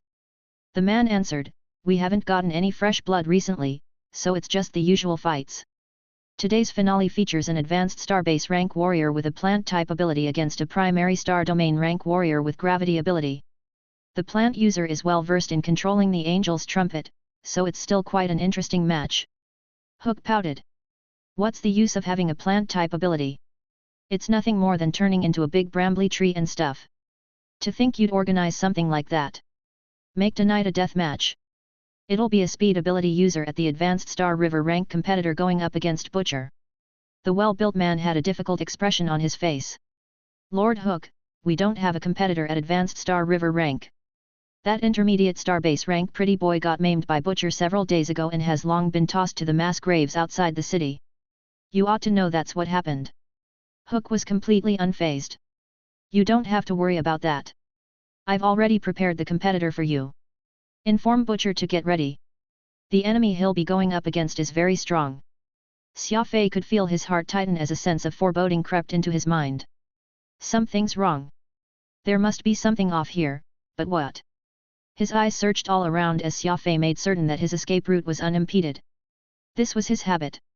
Every time he entered foreign territory, he would always prepare at least 2 escape routes. Just as Xia Fei turned around, beam after beams of pulse laser suddenly erupted and completely sealed off the first floor. Crap! This is a trap! Xia Fei did not waste any time as he exerted strength to his legs and went sprinting. In front of him was a seemingly ordinary concrete wall, and his celestial moon on his right arm emitted a series of shrill screeches through the air as he prepared to destroy the wall. This was the last escape route he had thought of in the event of the worst-case scenario. 18 disc blades soared and formed a circle, flying right out as it dove toward the wall. According to Xia Fei's plan, this series of attacks would break a round hole in the wall big enough for him to fit through, putting him in the back garden once he made it out. At that point of time, he would depend on both his speed and psychokinetic abilities to carve out a bloody path. Clank clank clank! The disc blades accurately dug into the wall, yet the wall itself did not crumble from the attack. Instead, it was as if Celestial Moon had come into contact with a magnet, causing all his blades to get adsorbed and to be stuck to its surface. Concrete debris flew freely. Xia Fei could not help but be extremely shocked at this sight. It turned out that this wall, which was his only way out, had a thick black metal alloy sandwiched between the concrete, rendering the attack from Celestial Moon useless. This alloy was sturdy and tough. The sharp Celestial Moon could not break it at all as the blades just sank into the wall. From a distance, Hook's bodyguards heard the commotion and each came to surround Xia Fei so that he would be unable to get away. Hook turned to look at Xia Fei with knitted eyebrows. This house cost me quite a lot when I constructed it, every wall is reinforced. You can try it if you don't believe me. Xia Fei already had a clear understanding of what had happened at this point. The whole conspiracy thing was just a scheme that he had been blindsided from the very start. He felt quite a bit annoyed deep down, but Xia Fei still chose to remain composed, calmly walking to the wall to pluck out his disc blades before he fitted them back to the mechanism on his right arm. Even the best fumbled at times. Xia Fei was not perfect, so of course he could not have everything calculated without a flaw. It was just that this mistake he had made was quite a bit tragic. Not only had he fallen for someone else's trap, worse was the fact that Xia Fei had no idea where he was. Turning back around, Xia Fei very coldly stared at Hook. Sky Hook. Hook nodded, not saying a word. Xia Fei rotated his wrist as he walked over. The bodyguards kept backing away, their eyes trained on Hook. As long as he gave the order, the dozens of strong men present would not hesitate to pounce. I wish to know just one thing, Xia Fei calmly stated. Chapter 280, The Blood Matrix. Xia Fei kept his celestial moon as he slowly paced toward Skyhook. I wish to know just one thing, how much did Li Mo give you? He did not make this statement loudly, yet it was very penetrative. When people were in trouble, they would sometimes be reticent or make a last-ditch gamble. Xia Fei just happened to be the latter. As long as there was a slim glimmer of hope, he would not easily give up. Hook chuckled but did not say a word. His finger tapped on his chair rhythmically. Indeed, the person who contacted me has connections to Li Mo, but whether he's the mastermind or not, I'm sure you're clearer on that fact compared to me. You're a smart man, so you should know very well whom you've offended. All of a sudden, hundreds of pulse laser beams shot out around Xia Fei, trapping him inside. Xia Fei had experienced something like this before, and the heat coming off from the lasers was not something he could not withstand. A quick glance was all it took for him to decide against forcing his way out. Oh, right. I'm the sort of person who loves seeing people put their lives on the line in a fight. I heard that you're a speed ability user with high cultivation. Wait while I arrange for my strongest gladiator to fight you in a death match. If you win, perhaps you can live just a bit longer. You can consider this as the final chance I'm giving you. Hook smirked. Xia Fei was silent. It was clear that this scenario had long been planned, and he could not think of any good solution at the moment, so he had no choice but to follow along, step by step. The pretty, white marble surface suddenly parted to reveal a solitary secret cell. Without anywhere to land his feet, Xia Fei helplessly dropped down into the darkness. The walls of the underground passage were also enclosed by heavy metal alloy, which even his celestial moon could not make a dent out of. Xia Fei tried this for some time before concluding that it was useless, and thus he began to make his way forward. What do we do now? Phantom anxiously asked. This is a situation that someone has long planned for us. At this point, all I can do is take it one step at a time. I refuse to believe that everything is well in his grasp. I'll try and leave as long as I find a flaw in anything, Xia Fei said. Should we contact the assassin sect? After all, you are their envoy and also Shadowless's unacknowledged disciple. Sect Master Crane Shadow might just show face and send men to come get you, Phantom said. Xia Fei replied, I've already contacted them. What? When? Why didn't I realize this? When I was retrieving Celestial Moon from the wall. You were busy looking at our surroundings then. Phantom nodded. Given Xia Fei's speed, it was completely possible for him to send that message then without anyone realizing. The assassin sect can be considered at most a backup plan.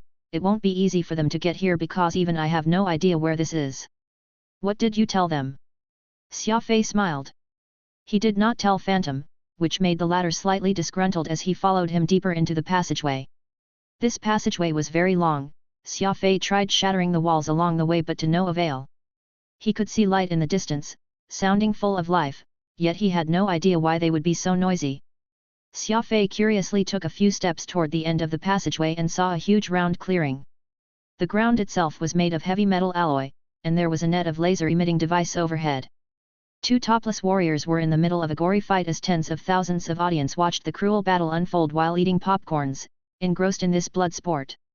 Several of the people were even brandishing golden slips of paper, which Xia Fei guessed to be the money that they had placed on these fighters, looking absolutely hysterical, as if they wished that they could just bite the enemy themselves. Of course, none of them had the guts to risk their lives against these gladiators but still loved watching them lose their lives. Xia Fei suddenly thought of the Roman Colosseum.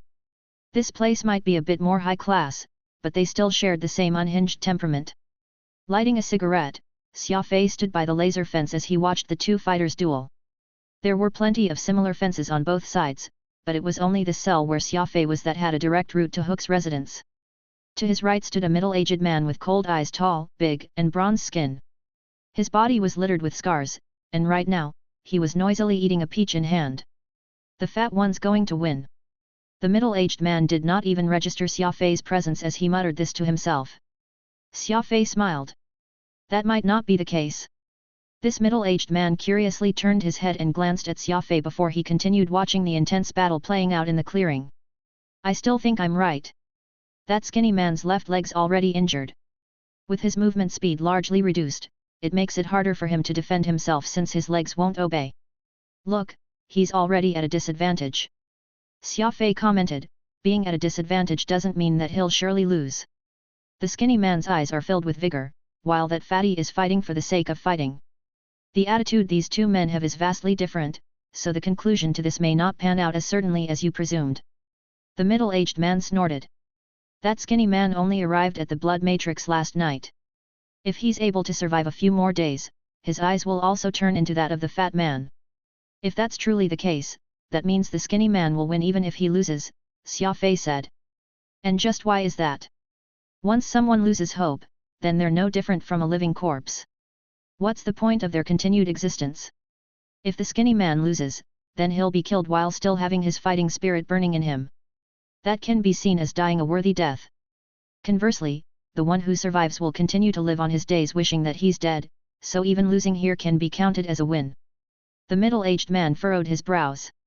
In that case, are you saying that the skinny man will win no matter the outcome? What sort of logic is that? It's the truth. Xia Fei blew a smoke ring as he said these three words. The middle-aged man burst into laughter. What bullshit truth? The way I see it, it's just your warped logic. He reached out his right hand with a large grin. It was due to the laser fence, which separated them, that caused him to only mime shaking hands. Butcher. Xia Fei, The two men performed a weird handshake in the air, which could be considered as them introducing themselves to each other. Xia Fei retracted his hand and continued watching the fight. The hooded, fat man stabbed the skinny man's shoulder blade and thus ended the match. The fat man raised his two arms and bellowed to the crowd, and the audience, which numbered in the tens of thousands, shouted in unison, "Kill him! Kill him!" The skinny man collapsed onto the ground, his face drained of blood. Just like a script that they had rehearsed, the thick-set warrior did his best to brag about his victory, exaggeratedly demonstrating the posturing of a victor. Later, he used the knife he held in hand to chop the head off the loser, spurting fresh blood several meters high in the direction of the crowd for the climax of his match. Satisfied, he left the ring as he rumbled with laughter. Xia Fei sat cross-legged on the ground, chain-smoking. That fatty seems to be very excited. Did he not consider that it will one day be his turn to have his head chopped off by someone? Butcher did not share his sentiment. Everyone here knows that if they're to go through the motions, they'll have a feast waiting for them. You've just arrived. If you endure several days of hunger, you'll come to learn that a piece of bread is far more important than some human lives. Meanwhile, respect and honor are all worth shit here. Xia Fei kept silent. The savage nature of humans was pronounced here, so any discussion of morals was no more than empty words. We'll be fighting soon, Xia Fei said casually. Butcher glanced at Xia Fei's celestial moon and his spatial ring. You've got some nice things. I'll be sure to take care of them well for you. Thank you, Xia Fei said. Just hearing the name, I expected Butcher to be a violent person. I never imagined that you'd be someone able to maintain his sanity in such a place. Butcher shook his head. The crazy ones are already gone. It's precisely because I'm clear-headed enough that I can survive till today. Of course, I can be crazier than anyone else when the need arises, but now is the time to rest, so there's no need for that. Butcher raised his head and looked up to the sun with desire. To someone like him who was mired deep in a spiral of slaughter, freedom was like a life-saving medicine, something he could hope for but not obtain. I also walked out of that same passage as you years ago. Hook's compound is very well designed. No one has managed to escape from this place yet. You're not the first he managed to lure, but it's been years since I saw anyone maintain their composure after getting entrapped. Perhaps that's why I find myself chatting with you so much, Butcher said. Xia Fei let out a self-depreciating chuckle. Looks like I wasn't the first to fall for that trap. I don't know whether I should be happy about that or not. Butcher replied, I don't care how you take that. All I know is that it'll be a death match tonight. Between the two of us, only one will be able to leave with their life intact. I doubt anyone will just give up their chance to survive. I'm very happy to have met you, but we should stop here and now. I guarantee I'll give you a proper end. While it may not necessarily be decent, I'll be sure to be decisive and quick. With that, Butcher got up and went toward his bed. It was a small and narrow metal bed, slightly better than the bed that others had because he had a military green towel for a bedding. Xia Fei gave it some thought before laughing. I doubt you'll be able to get any sleep now, since I'm going to die by your hands. Why don't you talk to me about things related to Hook? Butcher turned his back toward Xia Fei. You're wrong. I'll be able to sleep even if it's Armageddon. Besides, there are monitoring systems here. No use taking more. You're going to die, but I still have to continue living. Xia Fei lit a cigarette. Is beer not enough to keep you up a few more minutes? Butcher paused for a good moment. Indeed, it is hard to reject an offer of beer. The situation was fairly ridiculous. A man with the nickname of Butcher was actually a calm and collected surgeon, and even more absurd was how two men who were about to have a fight to the death in a couple of hours had decided to share a bottle of beer with each other. Because Xia Fei had only been locked up without getting his equipment and spatial ring confiscated, he still had quite some food with him.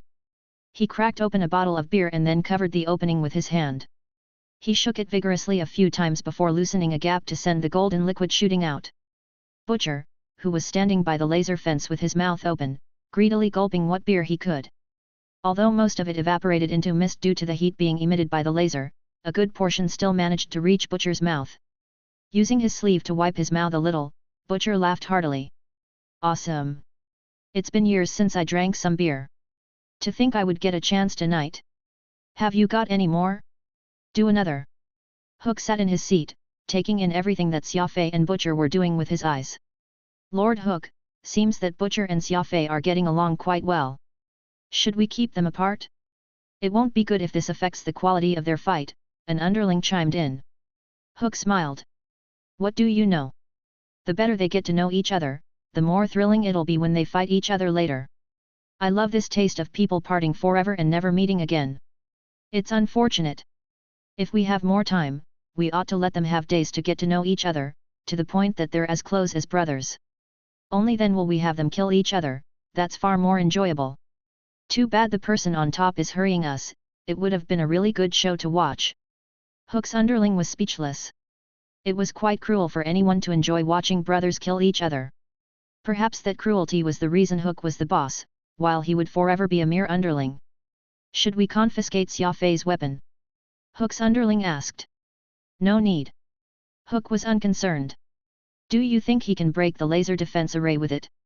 Just let him stay for 2 more days. Lord Hook's right. We spent plenty of money getting the laser defense array up, and countless wrongful innocents have lost their lives to it, so there's no way that Xia Fei will be able to break it. The underling quickly humored. Hook glared at this man. Who are you calling wrongful innocents? Yours truly spent so much money on this blood matrix, those people who died were hardly wronged. Several bottles of beer later, Butcher was still unsatisfied. Unfortunately, Xia Fei had already run out of beer. He licked his lips and said, now that I've drunk your beer, it's only right for me to satisfy your curiosity. If you have any questions, ask away, but you can forget about it if you are hoping that I'll be merciful to you. Xia Fei chuckled. I'm not that ignorant. Besides, who knows who's going to win when we fight? I'm simply very interested in Hook. Hook is just his nickname. People here all call him Skyhook. As for his real name, no one has any idea. From what I know, he should be one of the top drug and entertainment merchants in the Alliance.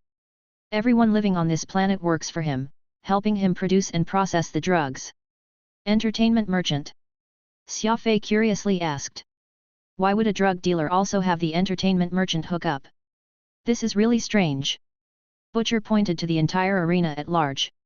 Wouldn't you consider this entertainment? Watching men murder one another so brutally, what could be more exciting? This structure's called the blood matrix. All the spectators you see are actually insignificant small fries, and they simply exist to help liven up the atmosphere. As long as you have the money, you can use the interplanetary internet to watch this match, where real people kill one another. Of course, the signal is repeatedly encrypted and bounced, so much so that there's no way for anyone to locate this place with it. Hook can play God on this planet, for no one will be able to leave. Even though he brought you here, there's no way for you to find it if you happen to escape. The interplanetary internet was like a highway, the toll stations were only in charge of collecting fees, not minding just what could be inside the package going in and out. That was why all kinds of erotica could be spread via the internet. While such violent content was banned, Starlink Corporation was only able to investigate the content of the mainstream broadcast. This meant that they had no way of handling the signals with more advanced encryption. Has no one attempted to escape in all these years? Xia Fei asked. Of course, there were. Someone would make such an attempt every once in a while, but I've never heard of anyone succeeding, Butcher answered. Xia Fei responded, even the most powerful laser will need a laser emitted to be shot out. Even if no one has any means of destroying the lasers themselves, surely someone should have tried damaging the emitters. Besides, such a huge system will surely need to undergo routine maintenance. Butcher scoffed. It's not that easy. The laser emitters are all hidden within the building, so unless someone is able to break apart the thick metal alloy walls, there's no way one can even threaten the emitters. This system here in the blood matrix is split into many different units, and they're maintained every few days, but only a single unit will undergo maintenance at a time. The rest will still operate as usual, not at all affecting the defenses in place. I have no clue which company produced a system of such quality, but it's a little bit too much. I've been here for years, yet there's not a single issue with the defenses aside from the routine maintenance. Xia Fei was quiet for a good while. Everything he heard just proved that leaving this place would hardly be an easy task. Then there's an even more important factor, the lack of unity. At its maximum capacity, the blood matrix is able to contain several thousand warriors at any one time. Logically speaking, that should be a really powerful force, but because these people are not united, no one's willing to lead everyone to escape. Aside from sacrifice, there's no other way to get out of here. A bunch of warriors will first have to pay the blood price in order to overcome the defense systems, leaving the rest capable of escaping. Unless someone is really willing to sacrifice themselves for others' freedom, there's no chance of anybody escaping from here, Butcher said. Several thousand warriors? Where is Hook even getting thousands of warriors to entertain him this way? Xia Fei asked. Do you really have no idea after visiting Hook's mansion? He'll either offer a high salary or other things as bait, trick a few independent warriors to work for him. Once these people set foot on the planet, they can forget about leaving it. He's not afraid no matter how high a cultivation rank one possesses, he'll just pretend to invite them over for a banquet, and just as he arrives in that living room of his, those sets of hidden laser systems will entrap his target. Getting caught in any of those laser traps means you'll be transported to the blood matrix. It's not up to anyone to decide whether they want to join in the death matches or not, for their opponents are already numb to all this. All they care is to kill people so that they can live a few more days longer. Butcher's voice was a bit hoarse as he explained, his eyes drifting off into the distance. Xia Fei asked, Did you just tell me your own experience? Butcher nodded. Precisely. He grimaced. Had I not been greedy back then and accepted Hook's contract, who knew how things would have been like? Xia Fei was silent. He lightly drew a few words on the ground with his finger. As martial arts practitioners had keen eyes, Butcher very quickly noticed that something was off. Xia Fei crooked his head as if he was randomly drawing on the ground out of boredom. Butcher used his eyes to very quickly read what Xia Fei wrote, We're being monitored. What I'm going to say next is very important. You must take note. Chapter 281, Deja Vu. Capital Ring.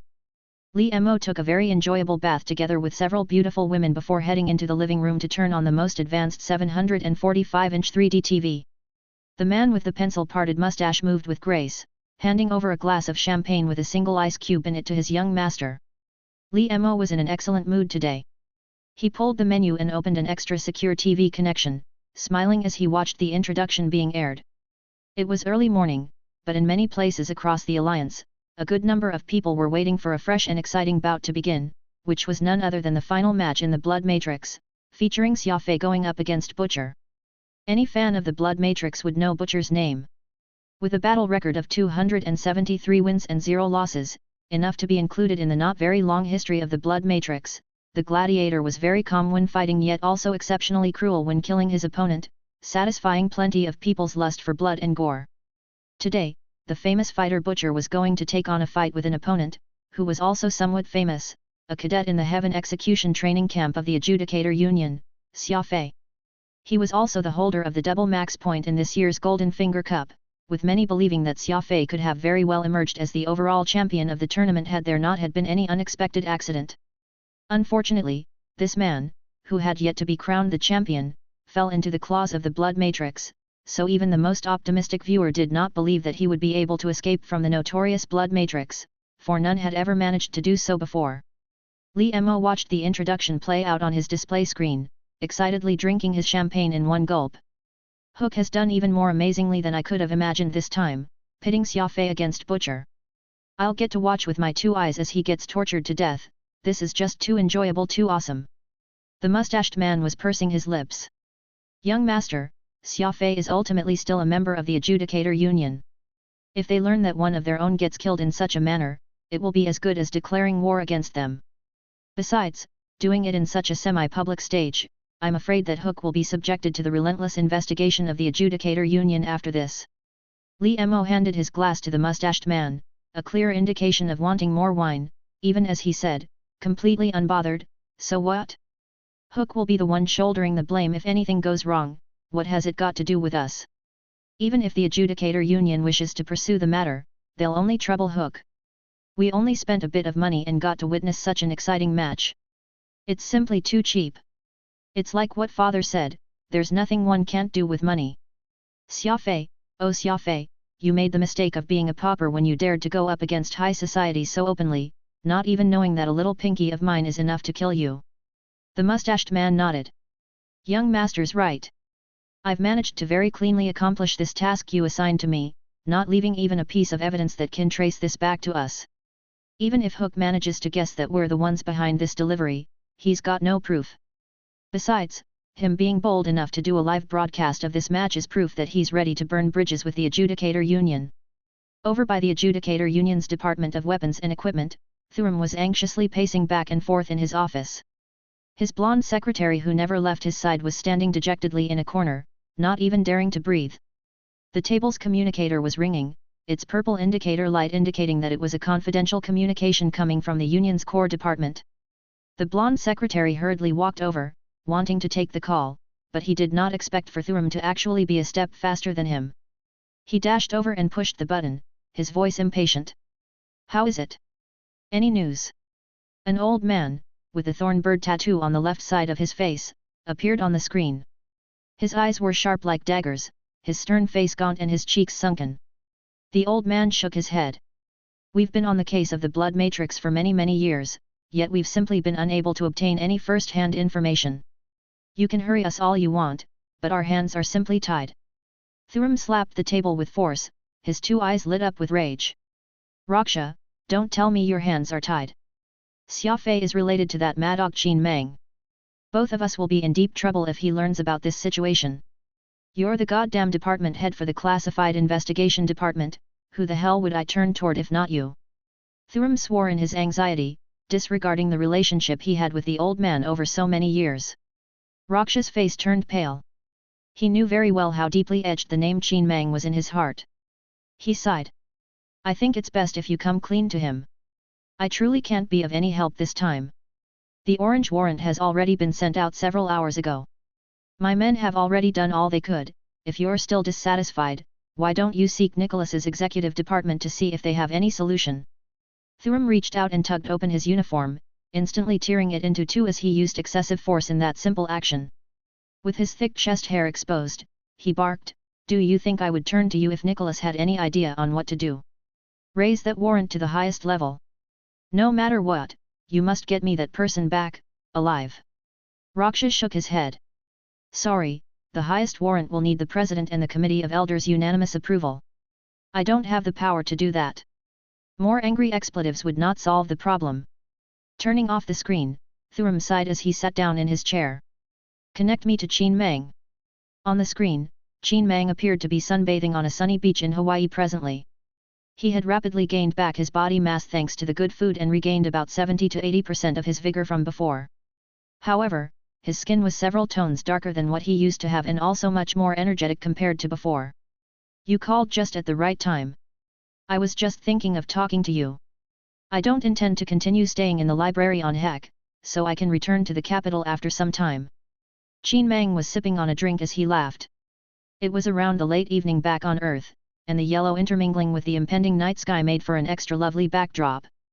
Thuram furrowed his brows. "You've made a deal with those guys never ever to go back to the capital ring. Have you forgotten about that?" Qin Meng smiled. "I didn't say that I'm returning to the capital ring itself, I'm just going to be somewhere decent nearby, which will let me open a library.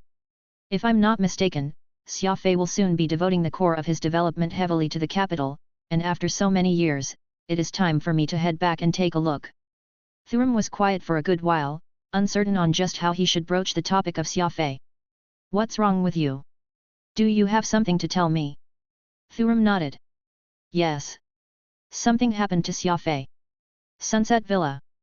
Xia Fei's sudden disappearance had thrown Avril's heart into a mess, but she still continued with her daily life, with all the servants getting a feeling that their young mistress had matured quite a bit. The existence of the blood matrix was not considered a secret to many people. Be it people in the military or major warrior organizations, many had tried to unravel this mystery. As the owner of the 11th largest business in the alliance, which possessed a fleet and an independent security system, Avril's family wielded an exceptional amount of power, and with how the blood matrix relied on the interplanetary internet to broadcast the fights, even Starlink Corporation had an understanding toward the blood matrix, which was not any less to the military or peacekeepers. Pang Xing had overseered every aspect of Sunset Villa ever since he became the head butler of the place. Though his title was just that of a butler, the actual power he wielded would place him among the top 10 individuals in the Jian family. There were plenty of high-level leaders in the company who would still have to conduct themselves in accordance to his approval. He was well aware of Avril being worried about Xia Fei, so Pang Xing had taken it upon himself to secretly mobilize the company's security department to search for any news related to Xia Fei's whereabouts. Several minutes ago, Pang Xing got a call from them, telling him that they found information pertaining to Xia Fei, but despite how much Pang Xing had let his imagination run wild, he never could have thought that Xia Fei would find himself caught in the blood matrix in just 2 days. Staring at the image on the screen for many minutes, Pang Xing covered his face as he rubbed his cheeks. Who else knows about this? Pang Xing asked somberly. We just got our hands on this information, so there's not many who should know. Suppress it for now. Don't inform the master or the patriarch yet. That's not good, is it? After all, the patriarch talked about this before, ordering us to report back to him once we get news. I'll explain to the patriarch myself. In any case, don't let the young lady know about this before the conclusion of this tonight. Everything else, we can talk about tomorrow, Pang Xing said in a firm tone. Understood. We'll act according to your orders and suppress this news in the meantime. Pang Xing nodded, ordering, send the video signal to my room using an encrypted channel. His mind was blank as he strode out of the security room with a gloomy expression. At the moment, the one he was most worried of was not Xia Fei but rather Avril. He had no idea how she would be able to take such a blow. Making his way up to the second floor's small, drawing room, Pang Xing peeked through the gap in the door to find Avril and an etiquette teacher telling her about the rules to the various places. The patriarch's birthday will be coming in several days, and there'll be countless distinguished guests arriving by then. As the heiress of the Jian family, it will of course be her responsibility to welcome them all. In the past, Avril hated etiquette, music and art lessons the most, nor did she like to join such superficial and hypocritical dinner parties, but that all had changed. A servant who usually maintained a decent relationship with Avril asked if something had caused this change in her interest toward learning all these etiquettes. To which, Avril softly responded with blushing cheeks, I'll be the mistress of the house when I marry Xia Fei in the future. I can't possibly embarrass him. That's why, even if I don't like it, I have to learn such things properly. Pang Xing recalled this scene and felt even more sorrow and grief. He feebly leaned against the wall as he mumbled to himself, just how am I going to break this news to you, young mistress?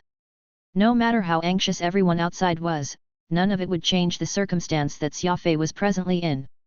As the time came, the laser fence in front of him automatically turned off, while beside him, Butcher extended a hand in a welcoming gesture, saying, let's go.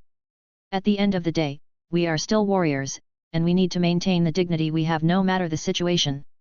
Xia Fei nodded and took several steps forward to enter that circular arena in the blood matrix. The crowd, which numbered in the tens of thousands, went wild, excitedly waving the tickets in hands, screaming Xia Fei's and Butcher's name. Xia Fei looked up at the strong fluorescent lamp and then at the stands. All he saw were the gleeful faces of the audience, which had contorted into something unearthly. They were looking forward to an exciting match and were even more anticipating the ground to be sprayed with fresh blood. Hook sat in the most prominent of seats, a massive throne gilded in gold, which befitted a king. His face showed traces of mockery mixed with jubilance as if telling Xia Fei that he was merely just a tool for the former to extricate enjoyment from. Xia Fei was scanning the crowd when, all of a sudden, he spotted a very familiar figure on the left end of the stands, seemingly knowing the person. Xia Fei began to tremble as if he had been electrocuted. He was in shock. Chapter 282, Wait for me. Xia Fei could not dare to believe his own eyes. That figure was so very familiar that he was entranced. Even though the strong floodlights were blurring his vision, Xia Fei could still clearly make her out from among the crowd. Dressed in a long black robe with a hood covering half her face, under this nun get-up was a slim girl, someone whom Xia Fei had had on his mind for a very long time and someone whom he could neither face nor mention the name. Suruyu.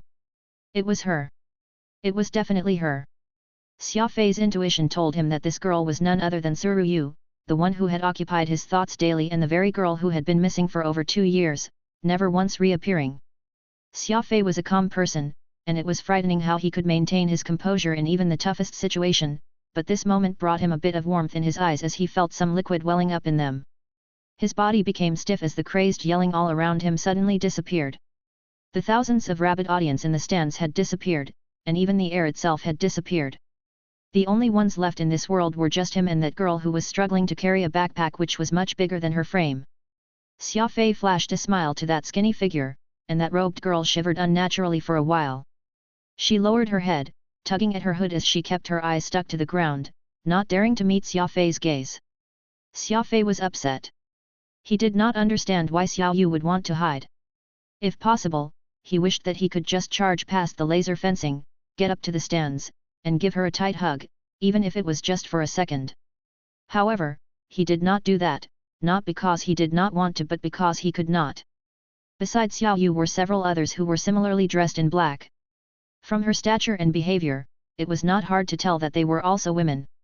Xia Fei's eyes soon cleared up and he used the few seconds he had to observe them, remembering every action Xiao Yu and the people around her made. Cough cough. Butcher intentionally coughed with his brows knitted. Xia Fei knew clearly what he meant. That momentary loss of his senses had not caused him to forget his current predicament. He turned around and faced Butcher. Butcher blinked a few times as Xia Fei mechanically nodded, a response of sorts. Xia Fei suddenly felt that this situation was very absurd. The little girl, who was constantly in his mind, had finally appeared again, so going by conventional logic, what would happen next was a grueling battle and a decapitation thereafter. It had to be mentioned that Xiao Yu's appearance was very timely. To see her right before he met his end, though it was just that blurry figure, was thousands of times better than being unable to see her ever again even. Xia Fei ought to feel gratified about this, for at least he knew now that Xiao Yu was still alive, who evidently grew up by quite a bit.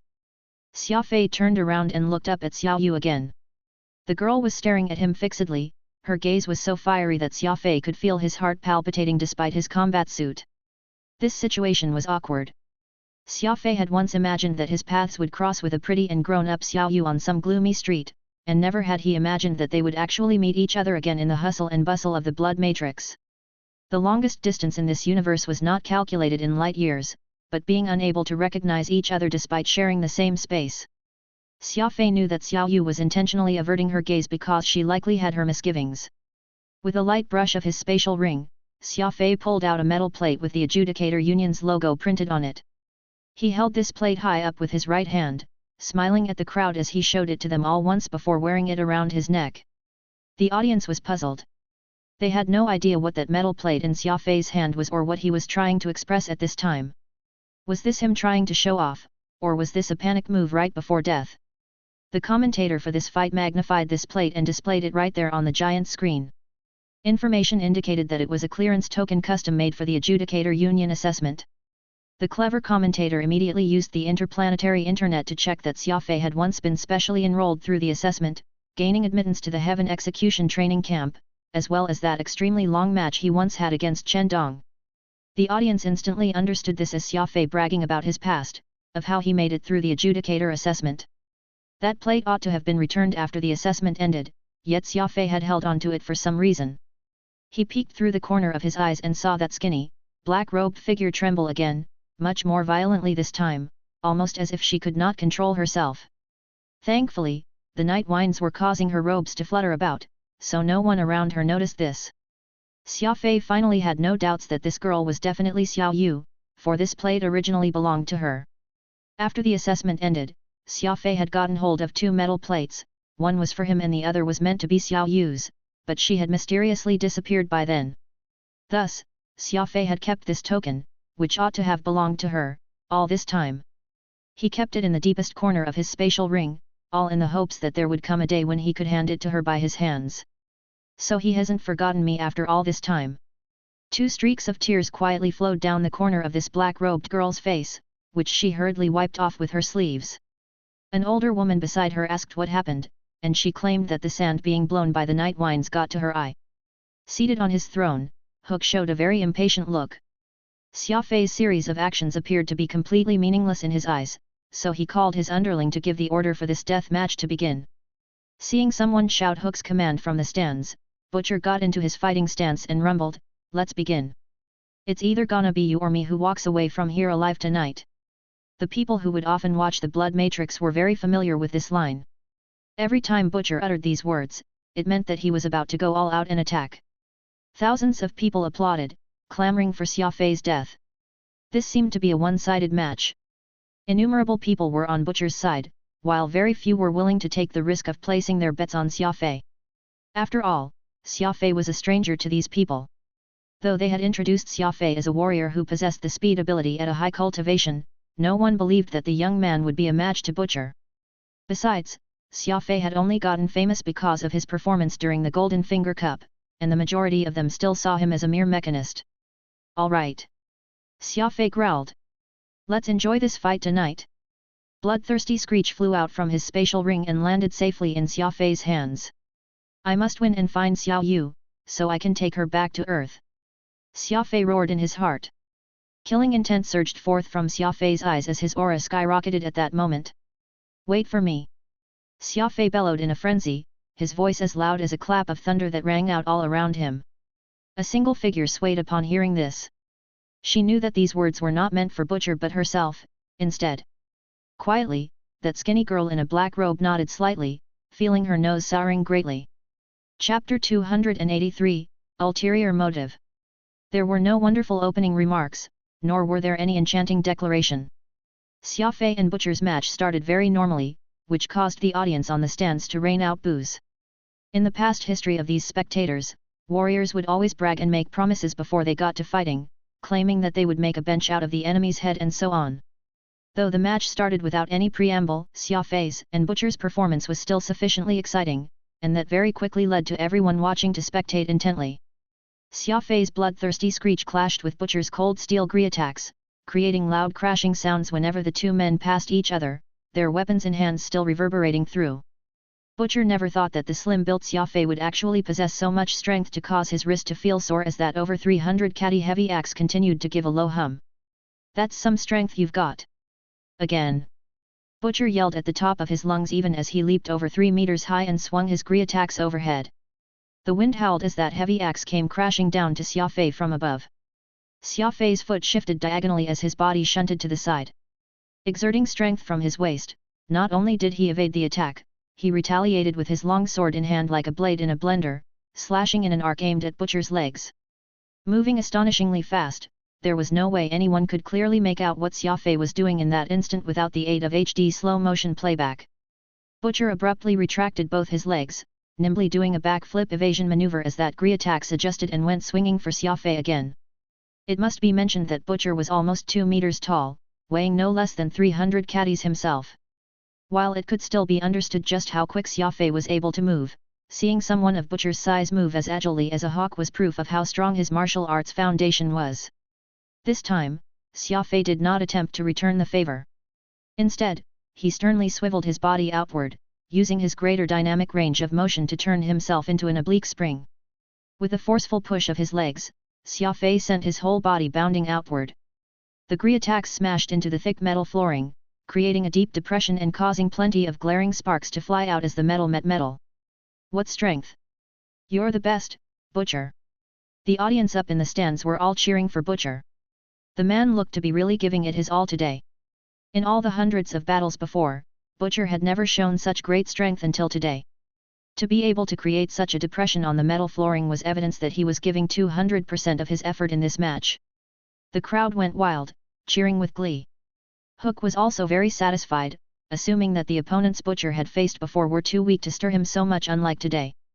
It looked as if he ought to find some more warriors with higher cultivation or those with strange abilities for the man to fight. This way, the fights would be exhilarating, attracting even more viewers, which would naturally increase his revenue as well. The black-robed girl anxiously covered her eyes in that second, and as if a cold war was being waged in her body, she kept shuddering. The older woman beside her saw how she acted and coldly harumphed, evidently very dissatisfied with her reaction. Xiao Yu nervously let go and forced herself to endure the worry she felt inside her as she continued to watch the match. The fight carried on, and it gradually intensified. Xia Fei and Butcher pulled themselves together and focused hard on the fight, showing their top form as they kept trying to kill each other. The metal flooring began to look more and more unsightly. Butcher's gree attacks and Xia Fei's bloodthirsty screech were both heavy and large weapons, and with how they were exerting great strength every time they struck, each blow ended up causing plenty of collateral damage to their surroundings. Furthermore, their fight was concentrated. Technically speaking, with an arena tens of thousands of square meters, there should be more than enough space for the two men to maneuver about, yet Xia Fei and Butcher kept clashing within a small space, taking turns to slash and cleave with their weapons respectively. It was almost as if backing down from the fight was a sort of insult to either man. The commentator was excitedly describing every action of either Xia Fei or Butcher. Xia Fei contorted his body and successfully evaded Butcher's attack, and now the former is taking the opportunity before the latter can recover his footing to go straight for his exposed back. I'm sorry, I've already forgotten how many times I used the words contort and tilt to describe Xia Fei's dexterous motions, but I truly can't think of any other words to describe what I'm witnessing. His form is simply just too strange, always tilting and slipping right past his opponent's attacks. I don't even have a clue on how he's able to make such unorthodox motions, not to mention doing so in the middle of actual combat. The commentator kept apologizing for his limited vocabulary, since it was truly difficult for anyone to describe Xia Fei's motion when his sly thrust technique was in full play. This was all due to the fact that his figure's movements were just too weird. He was clearly heading to the left, yet Xia Fei would somehow twist and bend in the middle, such that he ended up on the right, instead, giving off this illusion that those watching had gotten distracted in the process. Xia Fei's bloodthirsty screech split a palm-length wound on the flooring, then the two combatants parted to the left and right once more. I'm grateful that I'm able to enjoy myself going up against an opponent like yourself. Butcher loudly called to him. Xia Fei pulled out several snake-eye berries from his spatial ring and threw them at the latter. Replenish your energy and continue our fight. Butcher burst out laughing. You're straightforward, indeed. Fine, I shall fight you till the end. An enthusiastic applause rang out from the stands. It was evident that Xia Fei and Butcher were fighting for the sake of the fight, and their pure warrior's spirit had infected quite a lot of them. Of course, there were some who had placed their bets that wished for this fight to end as soon as possible so that they could cash out their tickets. The ratings kept rising as the audience got passionate. Hook was delighted, and so were the viewers, but far away in the capital ring, Li Mo was not in the least bit happy. Just what is Hook up to? Why is the outcome of the match still in a limbo? Wouldn't this all be done and over with if they drugged Xia Fei a little? Li Mo huffed. The drug that he was referring to was a substance that people in the fighting world used. Sometimes when the difference in strength between the two fighters was huge, the betting submitted would become very one-sided.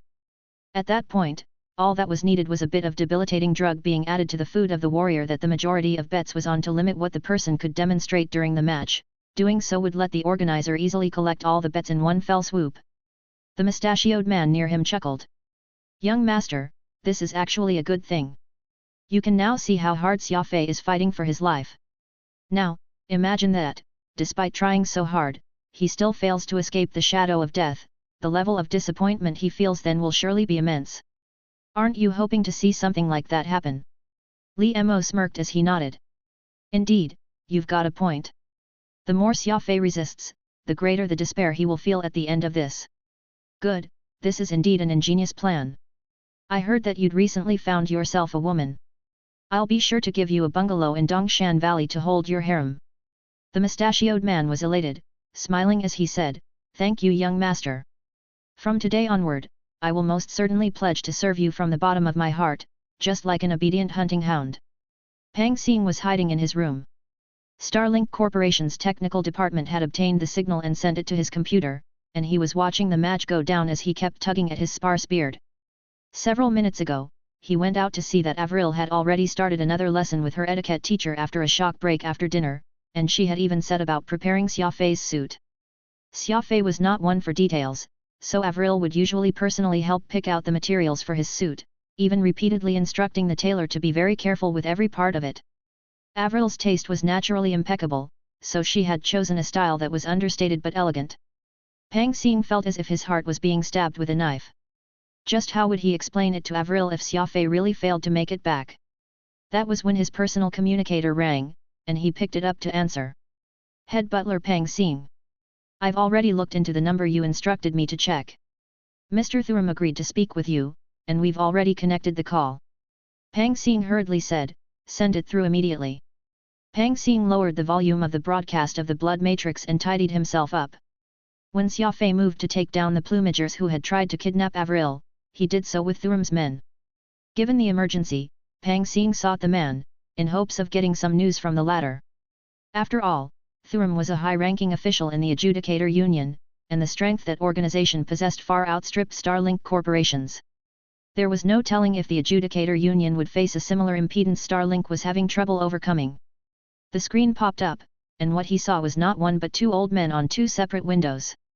He obviously recognized Thuram, but it was the other tanned and obese old man that he had no idea of.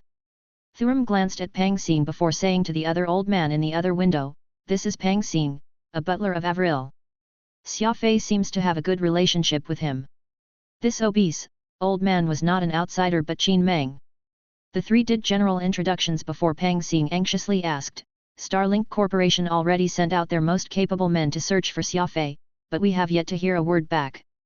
I wonder if the Adjudicator Union has any news on this front." Qin Meng shook his head.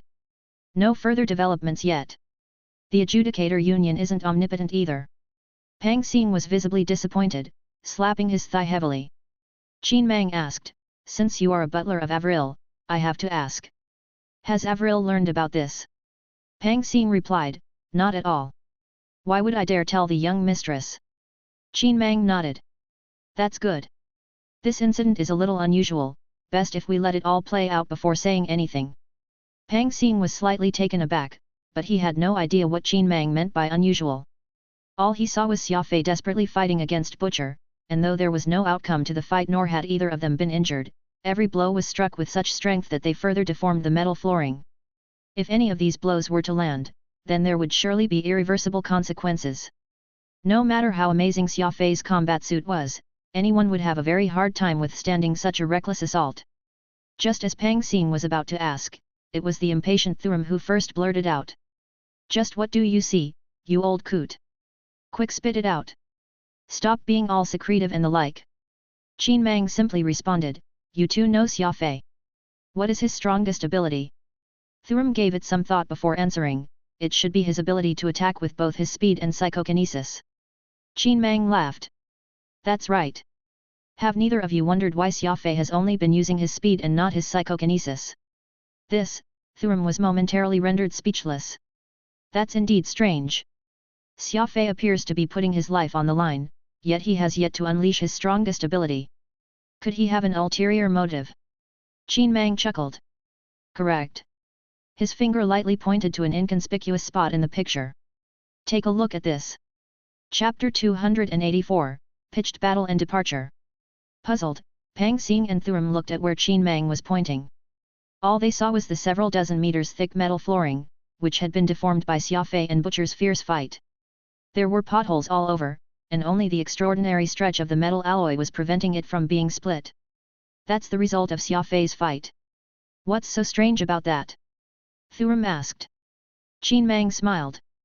"This fight is very intense, and the two appear to be using all their strength with every blow in hopes of taking the other's life, but have neither of you wondered why, in this half an hour, the both of them remain unharmed?"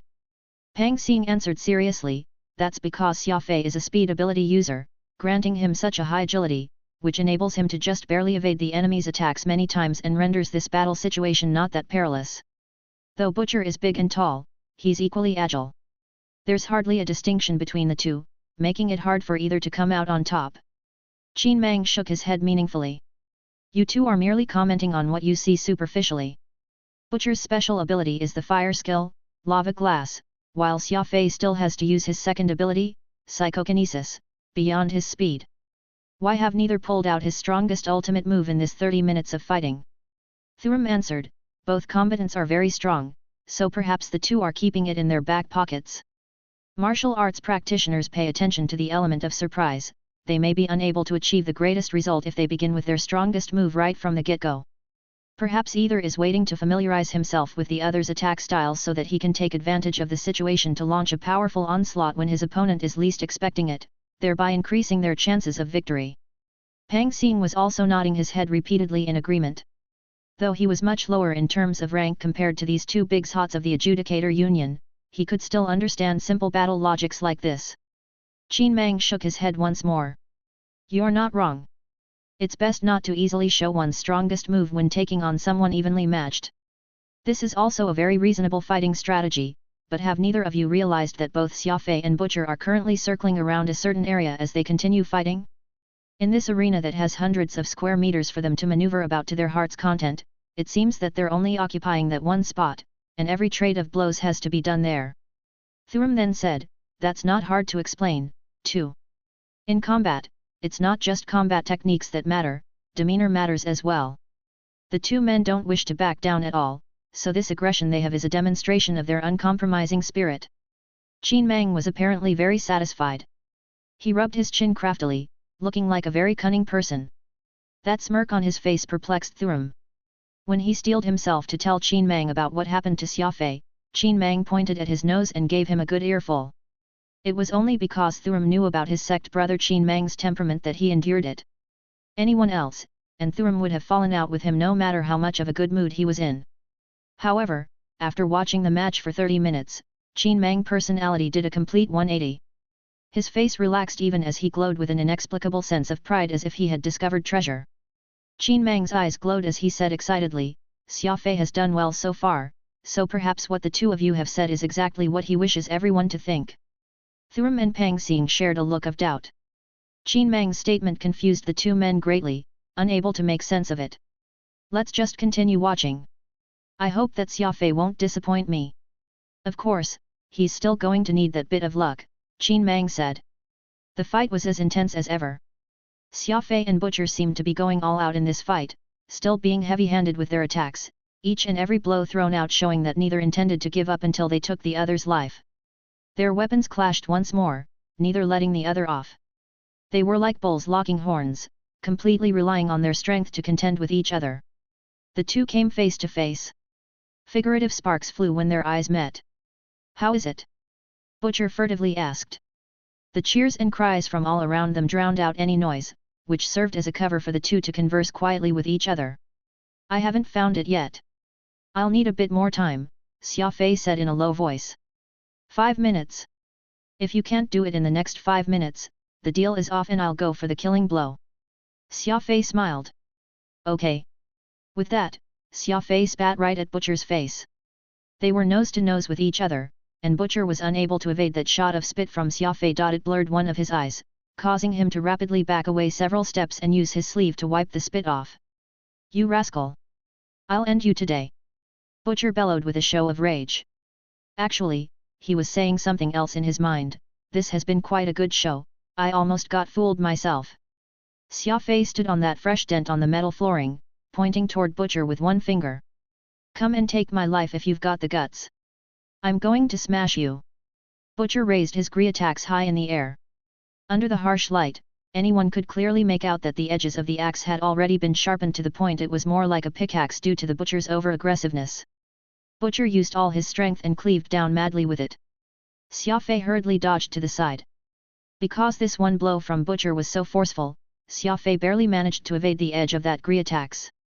Xia Fet was standing precisely on a depression, which had been created from their previous exchange. Now that Butcher struck this same point again, this depression became even more obvious. "Die!" Xia Fei immediately countered with an attack of his own. His bloodthirsty screech stabbed toward Butcher, causing the man to roll backward as he scrambled to dodge the attack. Coincidentally, this stab from Xia Fei ended up landing on the already badly damaged metal flooring. The edge of the sword was sharp, and a crack formed on the several dozen meters thick metal flooring, revealing the granite block foundation. However, because the metal flooring was too thick, the crack was not particularly large. "Lord Hook, should we stop the match? Their fight's far too intense, so much so that the metal flooring itself is getting damaged," hurriedly mentioned the attendant beside Hook. His sharp eyes had very quickly discovered the crack. Hook dismissed him with a wave of his hand, unfazed. "Don't interrupt me from enjoying the match. What's a bit of damage, anyway? Do you think they can even run off anywhere? Do you know how much we're making from this fight? Now scram!" That attendant had no choice but to slink away. Xiao Yu's heart was all over the place as she watched from the stands. She was feeling all sorts of emotion: sadness, fear, and nostalgia. Each and every one of these thoughts was plunging in her young heart. There were several women beside her who were dressed in the same black robes. Xiao Yu could not help but be on tenterhooks at every critical juncture of the fight, causing her breathing and expression to turn irregular from time to time. A fat, middle-aged woman could not stand it anymore and chastised her, telling her not to get startled, but she simply could not find her inner peace. That was when a pretty woman seated right in the center of their group opened her mouth to speak. She had an exquisite face, her snow-white skin lacking even a trace of blemish. The air she gave off seemed otherworldly, which made people subconsciously find her reminiscent of a fairy sister from the legends. "Let's go!" That fairy sister's soft voice tinkled. "No!" shouted Xiao Yu in her anxiety. Chapter 285, A Riot. What's up with you today? If you continue acting so unruly, I'll have to punish you heavily once we get back, snapped the plump woman beside Xiao Yu. Xiao Yu gritted her teeth and did not dare to make another sound. Xia Fei's words had renewed her hope for life, as if it was no longer impossible for her to return to Earth and to her family's side, yet the plump woman's words were like a splash of cold water that brought her back to reality. That otherworldly fairy sister to the side smiled. It's nothing that serious. Yu is still young. She won't be able to withstand your intimidation. The plump woman hurriedly nodded and retreated to the side as if she was very afraid of that young woman. The young woman held onto Xiao Yu's hand. We're heading back. There's something here that's making me feel unsettled. Xiao Yu was of course unwilling to leave. She had finally seen Xia Fei, and though they were only just friends, the bond they shared was as close as family.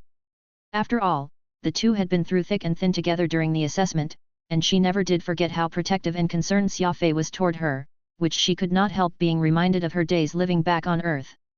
With tear-filled eyes, she turned and looked back very unwillingly. Helpless, Xiao Yu followed that woman and left the arena venue as the other black-robed women followed closely behind. Xia Fei shifted his eyes and discovered that Xiao Yu and her troop were about to leave. He could not refrain from yelling, "Don't go! I've been waiting for you!" In order not to draw any attention with his words, Xia Fei intentionally pointed toward Butcher as he yelled this. This made everyone think that he was shouting at Butcher, but only Xiao Yu knew that Xia Fei's shout was actually for her. Lowering her head and staring at the ground, powerless, Xiao Yu said in her mind, "Big brother Xia Fei, I really can't wait for you this time, but knowing that you're alive is enough. Goodbye." Seeing Xiao Yu and her group leave the stands made Xia Fei all the more anxious. Bloodthirsty screech was sounding more shrill as Xia Fei brandished it in his hands, charging toward Butcher as if he had gone insane. Spinning the long sword in the air at an angle, he went straight for Butcher's two legs. Butcher did not use a weapon to block the strike but instead leaped up to avoid the blow. Before he could even get his foot, Xia Fei followed up with another attack, his assault as relentless as torrential rain. Ping ping ping. Xia Fei's attacks had all sought for where Butcher was standing, but each and every time the man managed to dodge the attacks, causing each of the slashes to land on the metal flooring. In the blink of an eye, several cracks appeared on that thick metal flooring. Butcher shot a cold stare at Xia Fei after evading the last attack, the veins on his forehead throbbing. His expression was becoming more serious as well. He did not understand whether this was Xia Fei really trying to kill him or this was all part of the act. The audience were all ebullient, getting up from their seats as their eyes remained glued on the fight in the arena. The match had already been exciting enough, and they were now all dazzled after seeing Xia Fei through a series of non-stop attacks all under 1 minute. Xia Fei's eyes slowly turned toward the center of that one spot. It was merely a brief glance, yet Butcher did a slight pause and nodded surreptitiously. Xia Fei and Butcher both slowly moved their feet, neither throwing out an attack abruptly. The moment the tip of Xia Fei's foot entered that center of the arena, Butcher suddenly held his gri attacks in two hands and pounced on Xia Fei. However, unlike the attacks Butcher made before, his axe head was now wreathed in an intense flame. His fire ability. Butcher is attacking for real now, excitedly cried someone in the audience. Lava glass gave off a glaring glow even as the temperature around surged unbearably. Take this! Butcher's arm muscles rippled, the flaming axe head being dragged behind him. Strength gathered from his leg and traveled up to his waist before finally reaching his two arms. The gri attacks drew a beautiful crescent arc in midair as it came crashing down vertically. This was Butcher's strongest attack, and he had also exerted all his strength to it. This attack, which he had given his all, produced an extraordinary effect. When that gri attack slammed onto the ground, a meter-long fissure immediately appeared on the metal flooring, even shattering the granite foundation beneath. Naturally, this strike did not land on Xia Fei. Everyone watching saw that slim figure slip away in the fire as Xia Fei darted away some 20 meters from that point. With the tip of his sword at the ready, Xia Fei gripped the sword handle above his head as he stared fiercely at Butcher. Thunder Fury! Xia Fei bellowed, his bloodthirsty screech shooting right out for the ground like a laser. The effect from this attack was even more shocking than Butcher's previous attack. The long sword thrust past the metal alloy floor to the granite and buried itself deep under the ground. It was like a megaton blast had exploded as sparks, debris and dirt went flying in every direction. Even some of the spectators were struck by the random flying objects, which left them bleeding, showing just how wild that attack had been. The crowd in the stands instantly hid under and behind their seats to take cover in fear. Only a small portion noticed the laser fencing in the sky seemingly weakening, flickering like a dimming light bulb. It was over a dozen minutes later when someone poked their heads out to look at the center of the arena, only to find that Xia Fei and Butcher had already stopped fighting and were actually standing together. Butcher was slamming his Gri attacks viciously into the ground, digging out Xia Fei's bloodthirsty screech before handing it back to him. "We've finally succeeded." Butcher glanced at the flickering laser array, a sign that its power source was being exhausted. He would be free once the last of this energy was spent. Xia Fei's arms were shuddering slightly. Thunder Fury was a second-tier technique of his psychokinesis, and every time he used it would result in severe backlash. At the moment, his arms were in great pain as if he was on the verge of losing all sensation in them. "What are we going to do next?" Butcher's two eyes were shining. Freedom was a harmful plaything. Those who did not have it would lay down their lives just to obtain it. Faced with his impending freedom, the emotions that Butcher was feeling could no longer be described with just the word excitement. Xia Fei looked around and saw that there were still hundreds of captive warriors in cells. They were rubbing their hands with anticipation as they stood before the laser fence. Even a fool could tell that the lasers blocking their freedom were weakening by the second. "Those who wish to be free, follow me and Butcher in killing Hook and his men." Xia Fei roared as he raised his fist in the air. "Kill Hook! Kill Hook! Massacre his women and offspring!" With all their suppressed emotions coming to a head at that moment, hundreds of warriors answered Xia Fei's call to arms. "You have a better reputation here, lead these men and leave none alive," Xia Fei said in a grave voice. Butcher nodded. "Leave it to me. I've long since been waiting for this day." The audience was all frantically evacuating like a receding tide while feeling panicky. After all, these people had all treated the warriors trapped in the blood matrix as entertainment, so who knew what might happen now that they were all freed? Hook's face paled as he muttered to himself, They destroyed the power system. Lord Hook, what should we do? The energy capacity in the reactor core is rapidly declining, it's already under 50%. The laser defense will most likely collapse in just a few minutes. Lord Hook, quickly give us the order. There are people who have started fleeing." Hook's underlings were all pleading beside him. These were all his die-hard loyalists, while those who used to fawn upon him had already disappeared without a trace the moment they saw that things had gone awry. Hook only gathered his senses after several seconds passed, stammering the order, "Send for the guards to come and defend the place. Kill!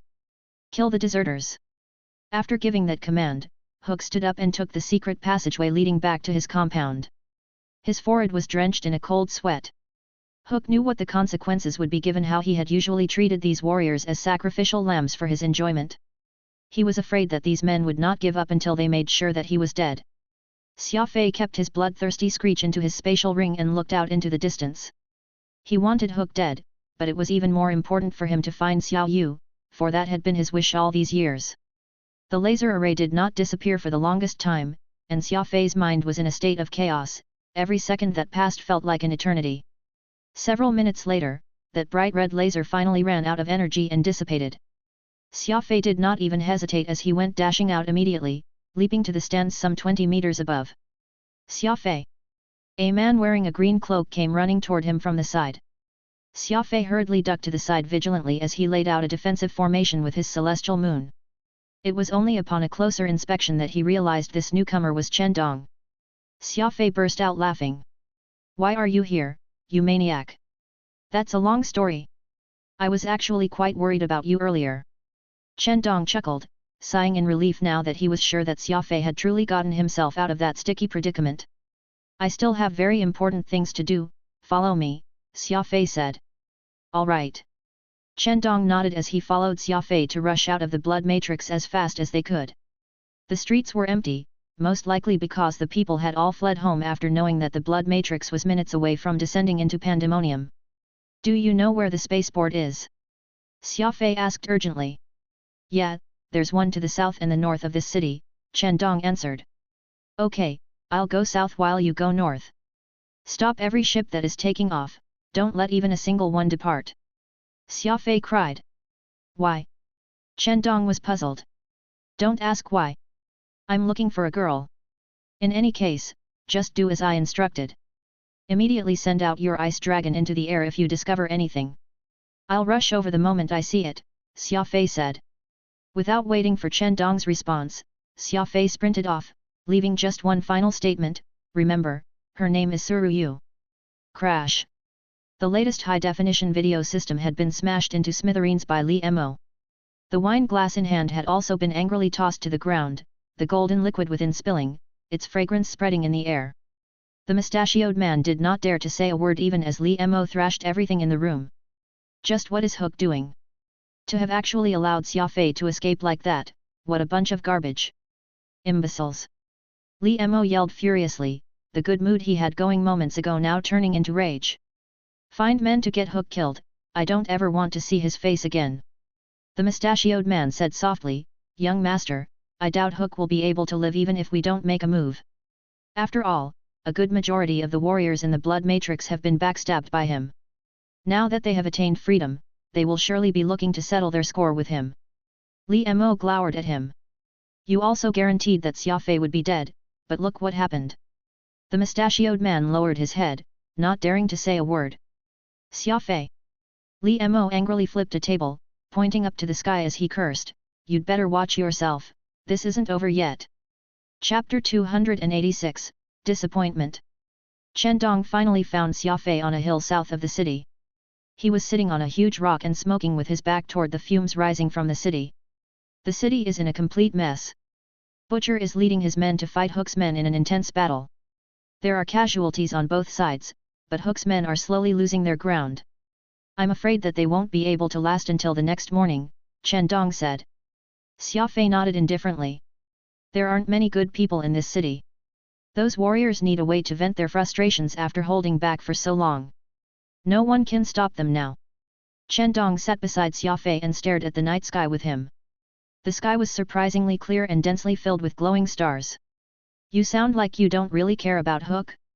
I was thinking of killing that bastard for your sake, but I decided to come first because I was worried about you. We can make it in time to stab the guy a few times, ensuring that he's dead, if we go now, Chen Dong said. Xia Fei shook his head. I'm not interested, everything is already set. Whether Hook lives or dies is none of my concern. Besides, he's not the one who set me up. He's just a pawn. Chen Dong let out a sigh. What about the girl? Did you find her? No, replied Xia Fei in a hoarse voice. Her warship had just taken off when I reached the city's south spaceport. I only had enough time to catch a glimpse of her. Why didn't you say it earlier? Chen Dong slapped his leg. I just got a Tristan-class frigate from my family. We might be able to chase it down.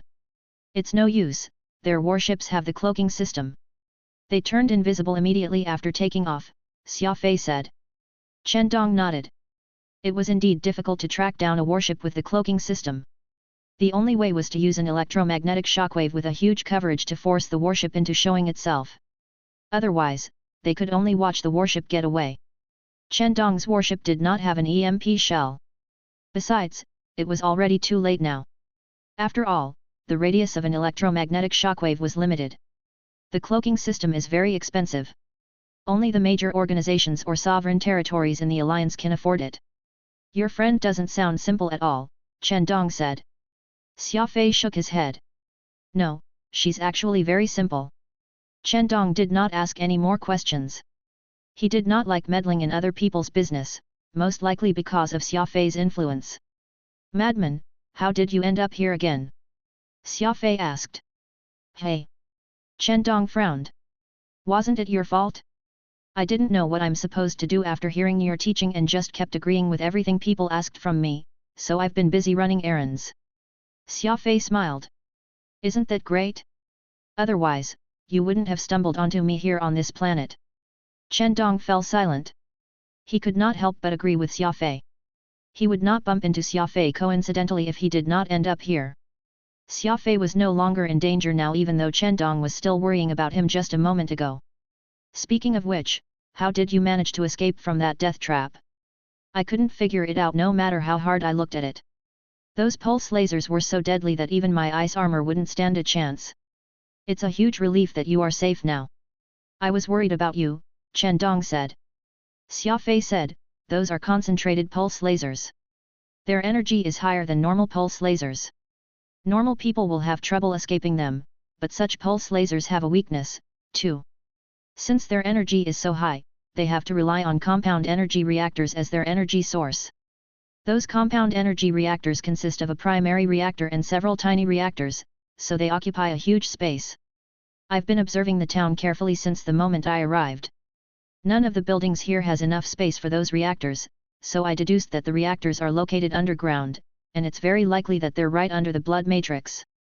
Therefore, I convinced Butcher to do me a favor by locating the cluster of reactors and destroying it. The slightest damage to the outer layer containers of the reactors is enough to affect the energy core, bringing the whole system down with it.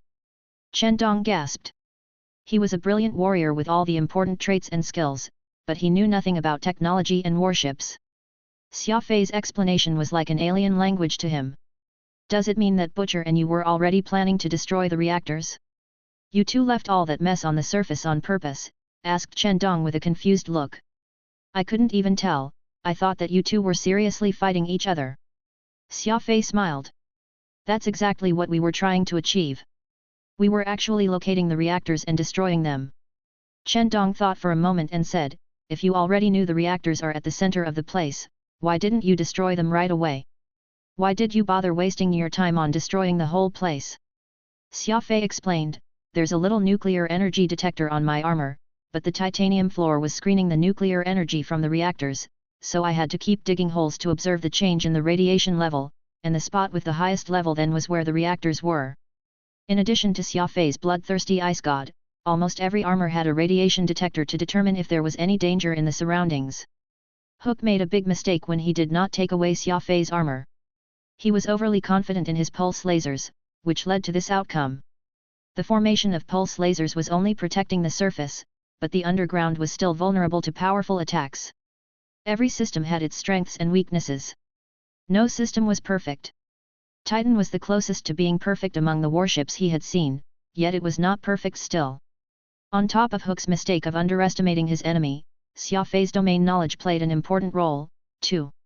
If a warrior who was clueless about the pulse lasers found himself in the same situation, he would have no chance of escaping even if he was a lot stronger than Xia Fei. Xia Fei was in a bad mood for being unable to locate Xiao Yu. Chen Dong sat on the hill with him throughout the night. The flames and killings in the city lasted the entire night, too. A thin mist rose into the air at dawn as the sun gradually revealed half its face. The flames in the city went out as sun rays began pouring into it. It was quiet all of a sudden.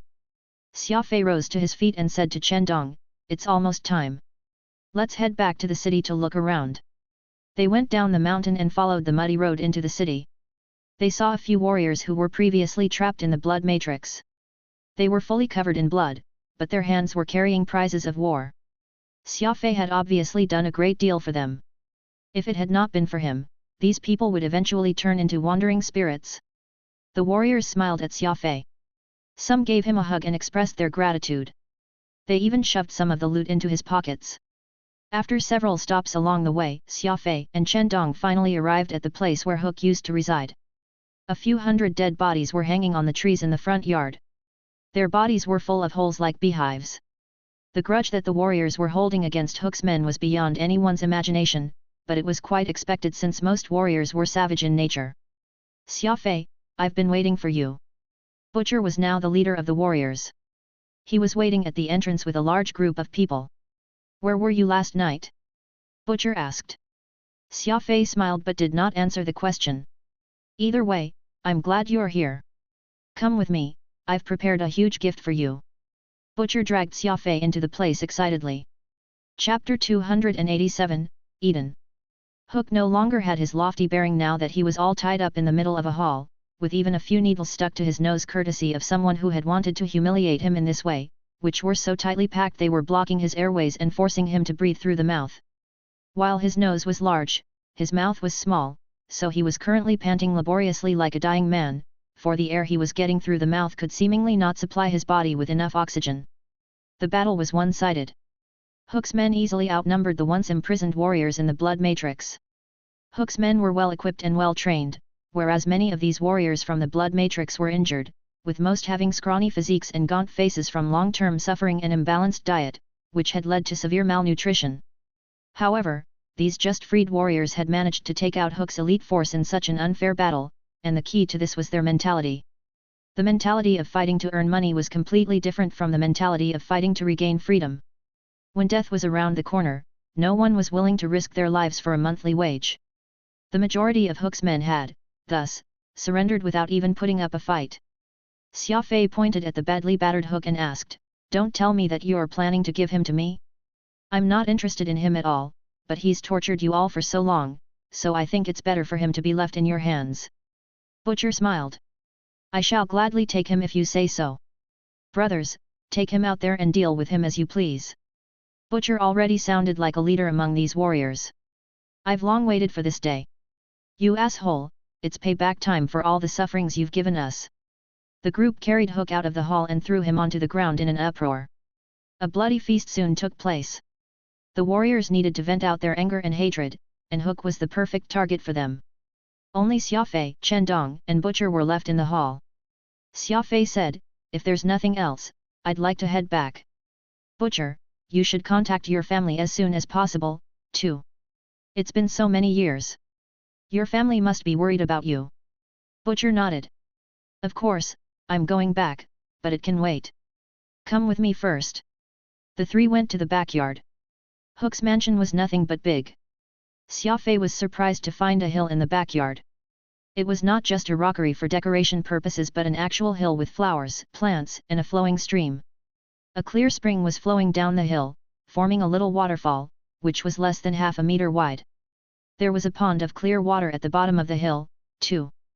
Butcher brought Xia Fei and Chen Dong to the side of the pond.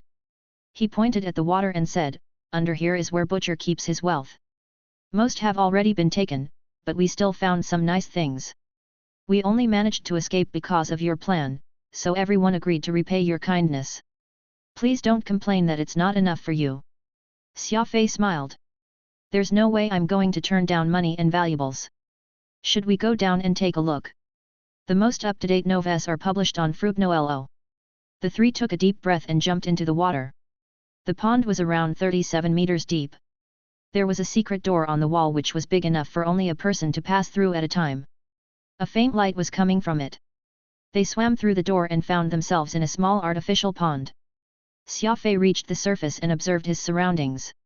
He saw a copper statue over 10 meters embroidered with various kinds of jewels, but someone had already taken the jewels, leaving nothing but holes on the statue. The place was already empty. Only the ventilation system was still working as it had no idea its master was dead. Hook's men looted this place as soon as something went wrong with the blood matrix. They took most of the stuff. "Luckily, we found some of his men in time, or else there wouldn't be anything left here," Butcher said. Xia Fei nodded. "It's more or less the misery of a ruthless man like Hook. He was too powerful and thought everyone would be willing to obey his order, yet his men were only listening to him out of fear. Once Hook lost his power over them, his end was all but guaranteed." Butcher only understood half of it.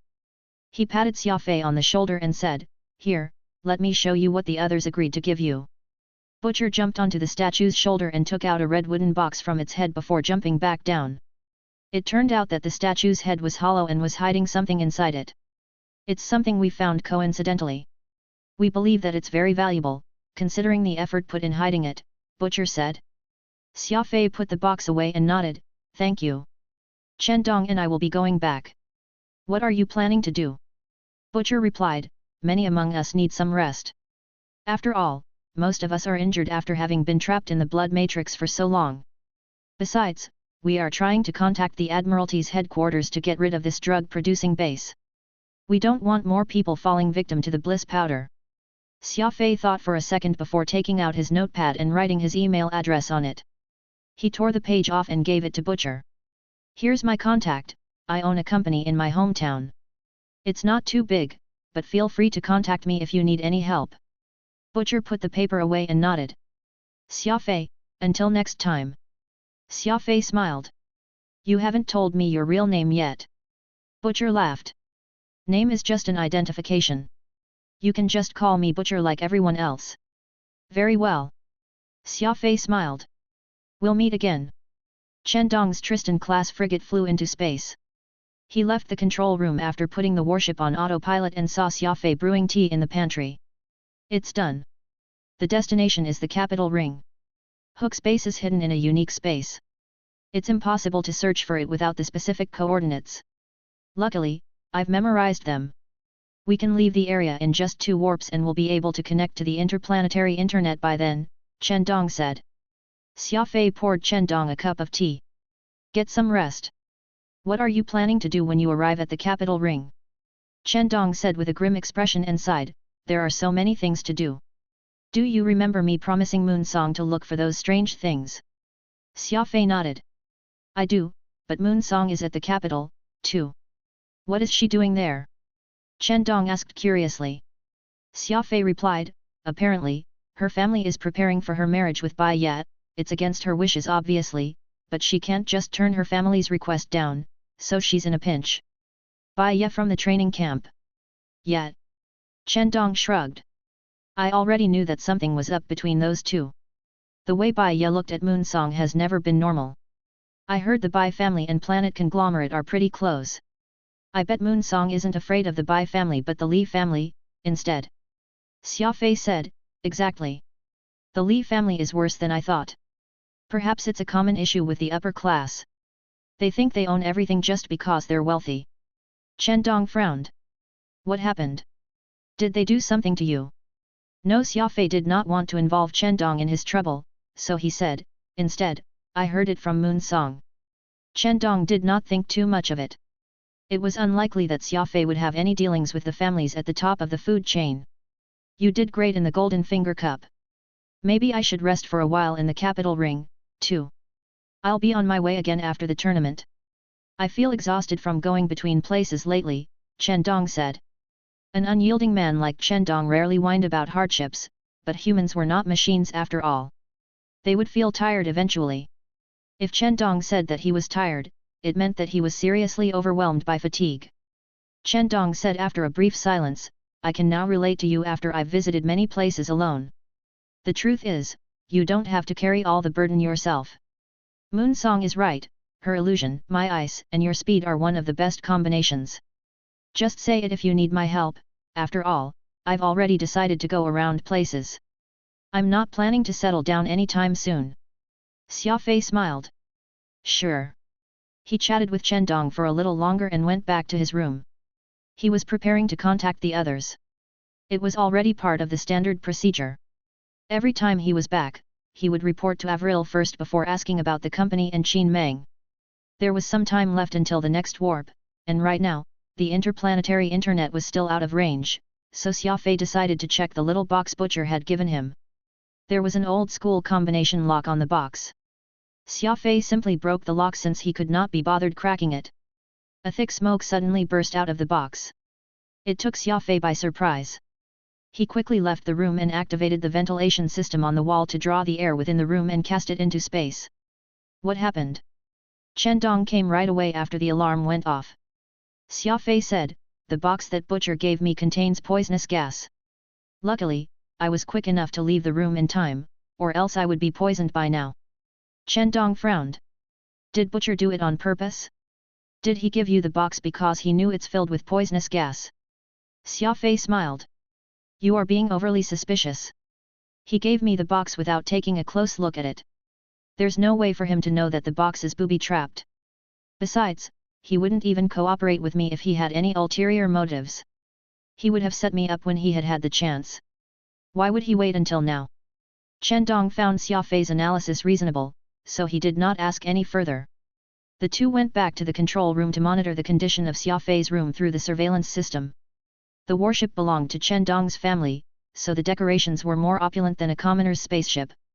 It had everything that one expected to find, but the room was now in a total mess. The bed was ruined, even the titanium wall had holes of different sizes due to corrosion. Xia Fei had already turned on the ventilation system right away. If he reacted any slower, the poisonous gas might even damage the warship, resulting in unimaginable consequences. Xia Fei smiled. I'm sorry, I've messed up your room. Chen Dong let out a sigh. My goodness, what the hell did you even trigger? The poison is insane. Luckily, your reaction speed is on point. If it were me, there would be nothing left of me by now. Xia Fei shook his head helplessly. It's just that box Butcher gave me. How would I know it's so dangerous? Chen Dong's eyes glittered. To think that that ordinary-looking box contains such a deadly trap. It doesn't make sense if it only holds something ordinary inside. Perhaps Butcher did give you something valuable. Let's hope so, Xia Fei said. As a matter of fact, not only was the room damaged, the ventilation system had severely been corroded, too. Luckily, it was not too serious to influence the warship's operation, but Chen Dong would have to spend a fortune to repair the warship. That being said, money was never a problem for the Chen family's empire of frost. Xia Fei could not enter the room for now, so he had no choice but to find another room. He was planning to tell Avril his whereabouts first. The microcomputer finally connected to the interplanetary internet. It was showing network busy previously. The interplanetary internet was not the same as the one on Earth, but its nature was more or less the same, despite the large difference in technology and quality. To think that the interplanetary internet would have a problem like the network being too busy. Xia Fei was very surprised. He could not even remember the last time he had experienced something like it. It must be the first time the interplanetary internet was having congestion issues since he knew about it. Countless notifications were popping up like a series of explosions. It was not scary to receive notifications in the Pan-Human Alliance considering the amount of information being shared every day. The scary thing was when thousands of notifications popped up at the same time. Xia Fei frowned. It had only been 3 days since he boarded Lucian's freighter until he left Hook's territory and returned to the capital ring. What had exactly happened in such a short time for the ever-reliable interplanetary internet to have congestion issues? He visited the biggest news website, EEC Media. It took the computer a few minutes just to load the page. Xia Fei kept seeing the same news on the page. Even the latest politics news was nowhere to be seen. Over 10 minutes later, Xia Fei lit a cigarette and took a deep puff from it. It seems that something serious happened while I was away. Eden? Phantom, have you heard of it before? Phantom shook his head. He was just as shocked as Xia Fei was. Chen Dong came into the room without knocking at the door. Xia Fei, something big happened. Xia Fei pointed at the screen with a smile. Are you referring to this? Chen Dong nodded. That's right, who would have thought that the world would have a new place called Eden in just over 10 hours? Xia Fei said, the universe is filled with wonders. We still know too little about it, so even the slightest whiff of trouble is enough to startle us. What do you think about it? Chen Dong asked. Xia Fei said, the news is mainly about the warship called Hope and the 165 crew members on board it. Although the ship doesn't belong to any of the known organizations in the Alliance, it doesn't necessarily mean that they're indeed from a place called Eden. It's not entirely impossible that someone purposely built a strange-looking warship to trick the world. After all, in addition to the 4 main ship manufacturing companies, there are many others that are capable of building a warship, so I think we should wait until the official confirmation. It's too early to assert that they're indeed from Eden.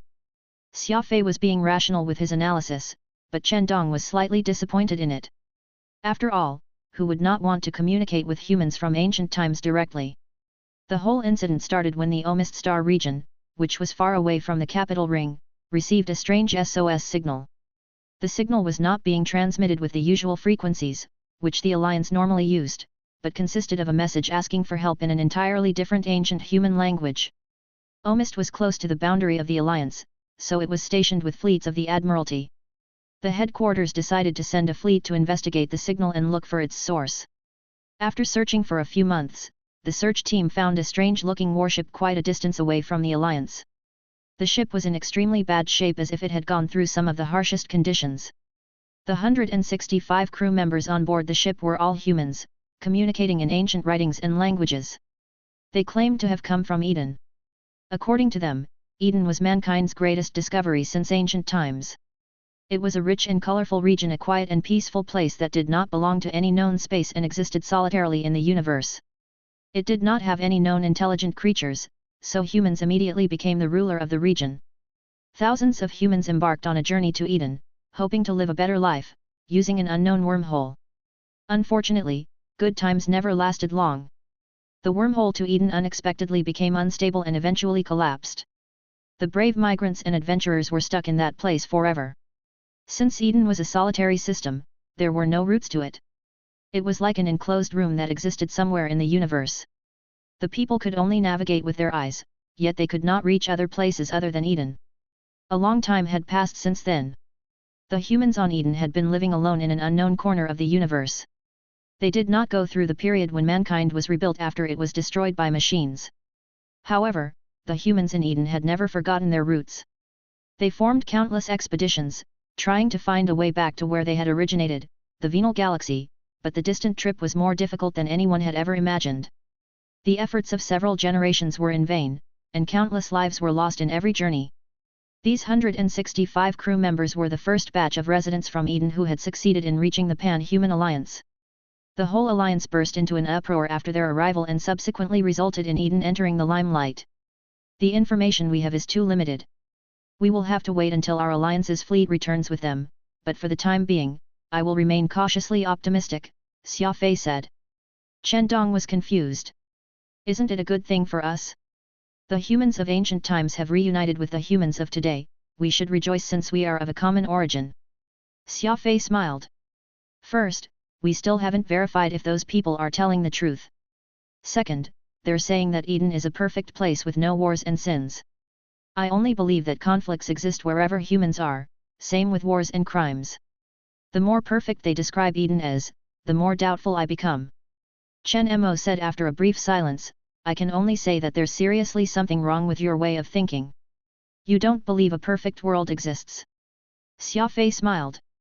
There's nothing wrong with my thought process, it's you being too optimistic with everything that has a problem. Let's go, the poisonous gas should be gone by now. I can't wait to see what's inside the box after seeing the poisonous gas. Chapter 288, Egg. The monitoring system indicated that the poisonous gas in the room was no longer at a dangerous level, but considering how deadly it was, Xia Fei still put on a gas mask as a precaution.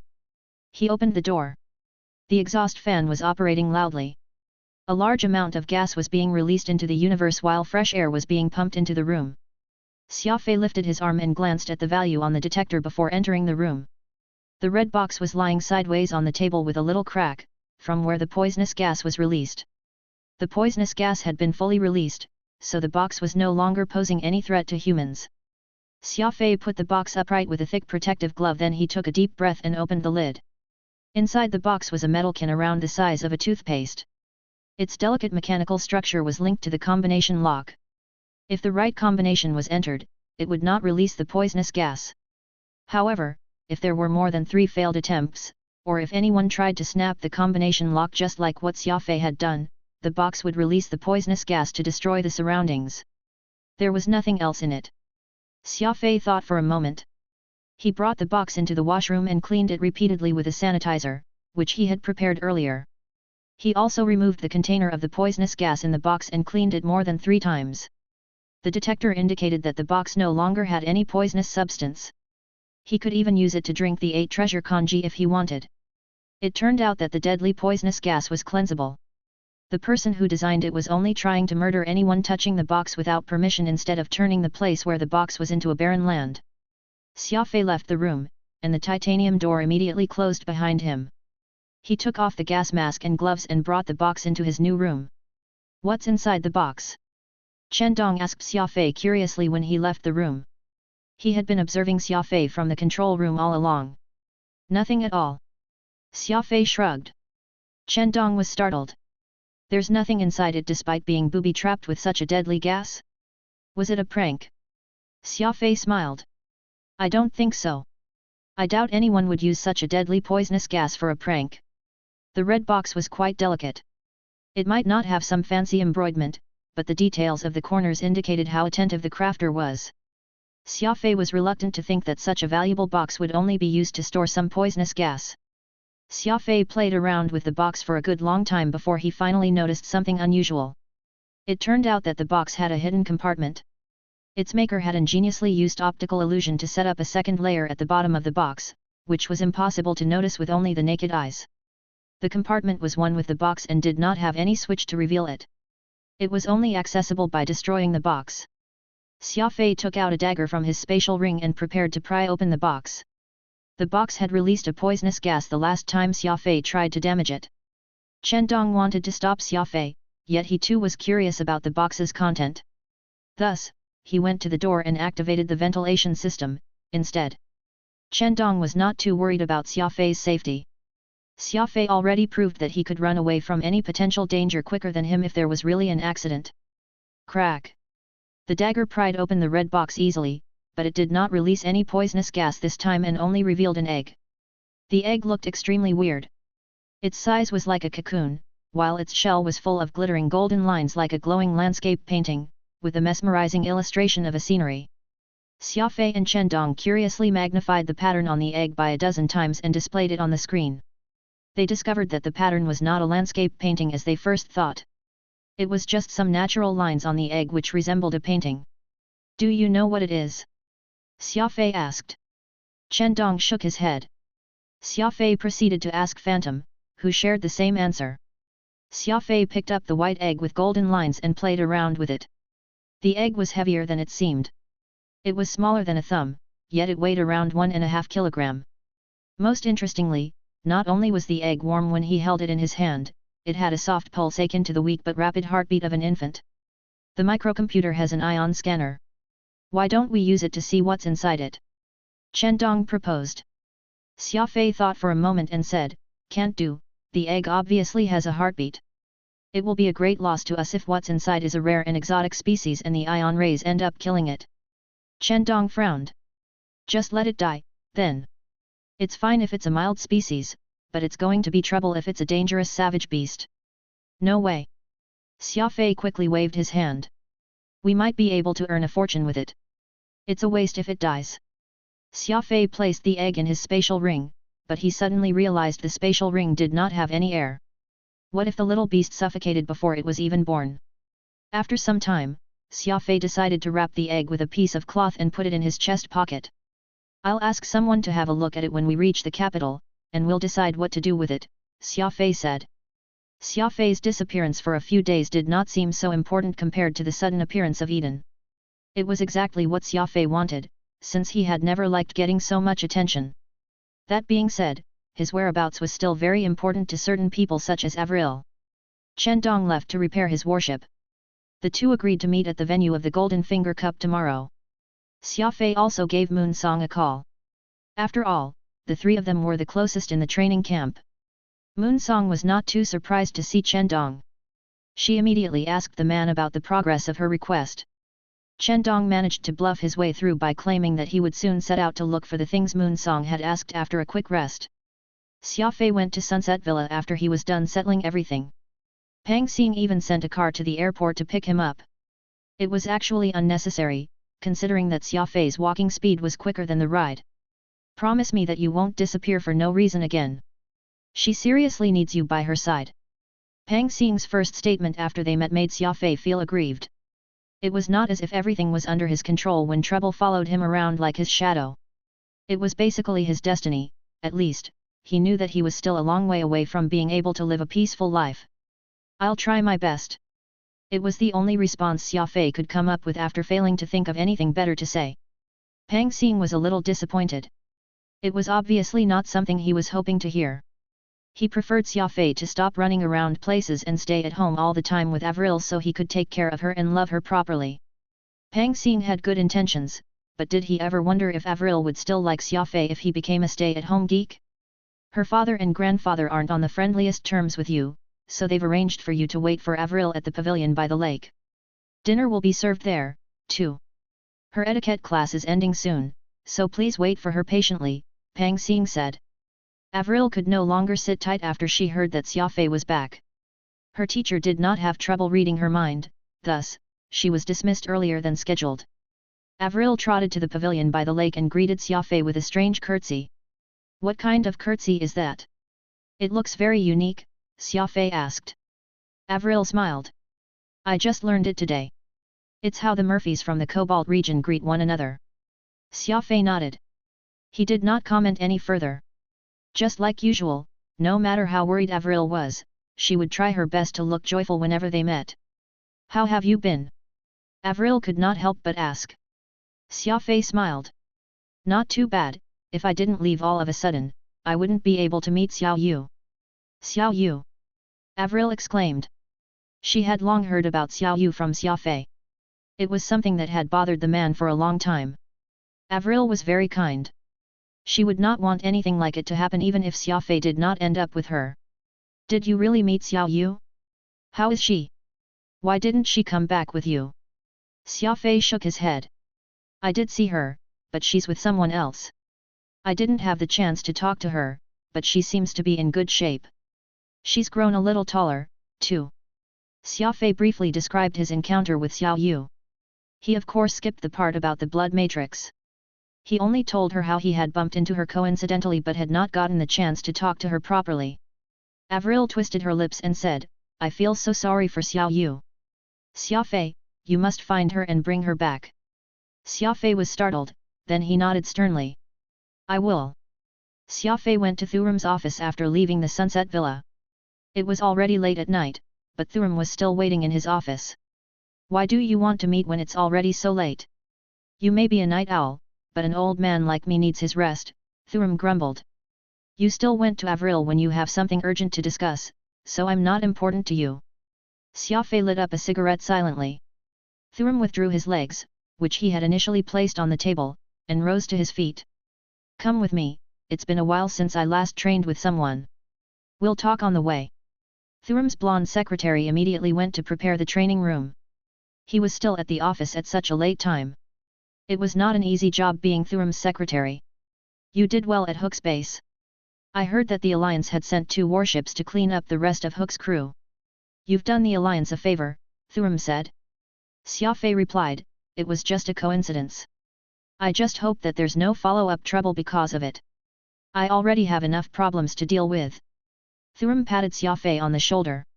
Don't worry, the military will only send someone over to learn the details from you. You think they're not aware of what you did? A lot of people have seen the fight between you and Butcher. By the way, why did you want to see me? Xia Fei answered, I once took part in a trial when I joined the Adjudicator Union. A little girl went missing during it, but I saw her again in the blood matrix. She was with a bunch of women in long, black robes. Thuram was startled. Why didn't you say it earlier? It's very important. Xia Fei was confused. Is it? I tried asking the Adjudicator Union about it back then, but they made me leave, instead. They didn't look very concerned about her to me. Thuram wore a stern look. That's back then. You didn't have the clearance to learn about these confidential matters. Xia Fei said helplessly, I'm only a cadet adjudicator even now and a mere assistant librarian at the library. Thuram said in a mysterious voice, did you forget? You have another identity, too. Xia Fei tilted his head and asked, what identity? You're under Qin Mang's wing, Thuram replied. Aren't you thick? You still don't know the power that Qin Mang's name holds. Xia Fei was speechless. He knew that Qin Mang had power, but it was too ambiguous. He could never understand how powerful Qin Mang was exactly. Come, it's time for you to meet someone, Thuram said. The Secret Investigations Department a few streets away from the weapons vault. It was already late at night. The mysterious 6-story building was dimly lit by a few street lamps.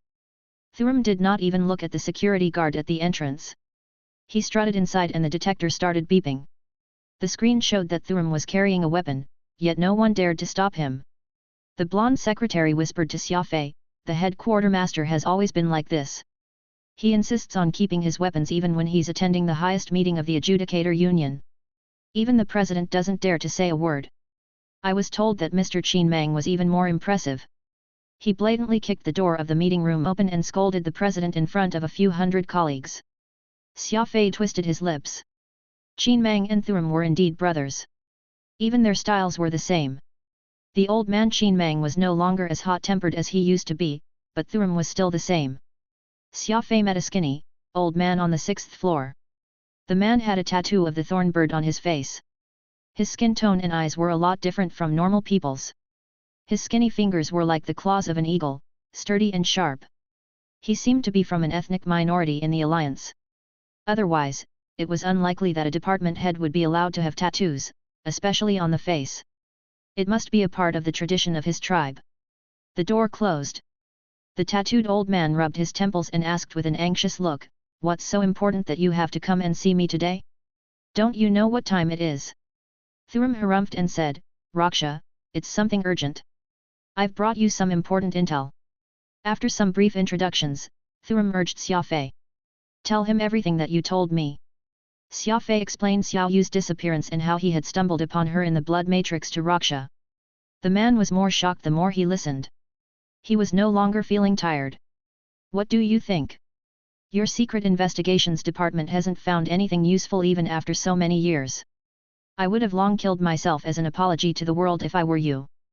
Thuram scoffed after Xia Fei was done explaining. Raksha was familiar with Thuram's hot temper, so he was not too fussy about it. He asked, Xia Fei, are you telling the truth? Xia Fei nodded. Every single word. Do you still remember those women's appearance or any distinguishing features of their outfits? Raksha asked. Xia Fei was confused. Xiao Yu had been missing for more than 2 years, and he had not once heard the adjudicator union taking it seriously, but it seemed to him now that the department head of the Classified Investigations Department was very concerned about it. It did not make any sense. Thuram knew what Xia Fei was thinking and said, the truth is, it's not the first time a trial candidate got kidnapped. It's happened a few times over the years, and the victims are all girls younger than 16 with high-level abilities. There's been no exception. The adjudicator union never found any useful information after years of investigation. They have no idea who's behind it, so the things you know might be very helpful to the union. Xia Fei was shocked. It turned out that Xiao Yu's disappearance was not just an isolated case. Many other young girls got kidnapped during the trial, too. Could they be those women in black robes whom he had seen with Xiao Yu a few days ago? Raksha looked at Thuram doubtfully as if he was wondering about the appropriateness of telling Xia Fei such confidential information. Raksha was very concerned about everything a person said, perhaps because of the nature of his job. Thuram nodded at Raksha, indicating that Xia Fei was one of them. There was no need to hold back any information. Raksha said, Xia Fei, everything we discuss in this room is confidential information. I hope that you won't mention it to anyone after leaving this building. Xia Fei said, I understand. Very well. Tell me every detail you know. I will ask the best painter to draw their portraits. The union will send out warrants for them, Raksha said. Xia Fei did not dare to be negligent since it might help find Xiao Yu. He gave the Classified Investigations Department his full cooperation and described the appearance and outfit of the women he saw. It was almost dawn when they left. Thuram patted Xia Fei on the shoulder and asked, Are you going back to the Golden Finger Cup today? Xia Fei replied, That's right. I'm relying on it to promote my company's products. Thuram laughed. The energy shield booster is pretty good. Many people are demanding it from me. Unfortunately, your company's production rate is too low to support all the demands. You should stop promoting it. I'll take every piece you have. Xia Fei smiled. Mr. Thuram, the market is huge. I can't just keep munching a single bone, can I? Thuram did not say anything. He knew that Quantum Holdings was doing everything it could to increase production. Once all the factories were set up, the adjudicator union would be unable to take in all the supplies. Come, breakfast is on me. The Wangs around the corner have some nice bean curd, Thuram said. Xia Fei shook his head and looked at the grey sky. Maybe next time, I'm already worn out. I still have to deliver a huge gift to a Mr. Chapter 289, A Competition Without Victory. The event on the 8th day of the Golden Cup tournament was the emergency repairing of the life support system. It was already dawn when Xia Fei went back to his room after a busy night. He was going to take a shower before heading to the tournament venue. He took the strange egg out of his pocket and placed it on the table. Not having the chance to ask anyone what it was due to time constraints, he could only keep it on him for the time being. He turned on the shower and felt refreshed as cool water sprinkled on him. There was a waterproof computer in the shower, and Xia Fei turned it on to check the progress of the tournament. You were away for 5 days. Constantine is leading you by 943 points, while Li Mo has a lead of 1020 points. It seems that you won't be able to win the Icosathitrathon, Phantom said after checking the current standings. Xia Fei smiled, my main focus is to promote the energy shield booster. I just need to avoid making mistakes during the warship modification event. The other events aren't really important. Phantom asked, how is it not important? Li Mo has taken the initiative to challenge you. It will be a disgrace if you lose. Xia Fei fell silent. It went without saying that he was unwilling to lose to the pampered man, but he could only do his best under the circumstances. The outcome of the tournament was not a part of his goal, since the game was far from the end. Avril came as she promised. Xia Fei and her went to the cafeteria to grab some simple breakfast before heading to the venue. Avril was quite fond of civilian food. Anyone who was used to eating exotic delicacies would want to try something different at times.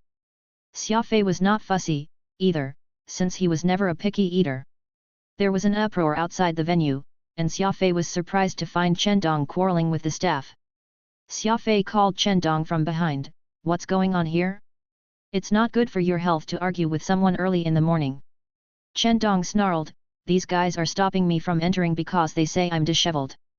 Chen Dong was wearing a pair of loose pants as usual. His upper body was naked with a stream of huge beads around his neck, giving him a crude appearance. It was Chen Dong's usual looks. It had been the same since Xia Fei first met him, regardless of the seasons. Xia Fei smiled. "You're in the capital. There are obviously going to be more rules than the Enduro Star region. It's not like you're going to die if you put on a shirt. Those girls over there keep staring at you, they seem pretty interested in you." Chen Dong followed Xia Fei's gaze and indeed saw a few women in garish clothes eyeing him suggestively. Chen Dong immediately shivered. He had always been clueless about how to interact with women. He might be a huge bloke who was taller than others when standing, longer than others when lying down, and fiercer than others in a fight, but he was most scared of women. He would stammer even when he was only exchanging a few words with a woman. "I'll wear a shirt then if you say so," Chen Dong said unwillingly. He took out a white singlet from his spatial ring and put it on. Xia Fei and Avril laughed when they saw it.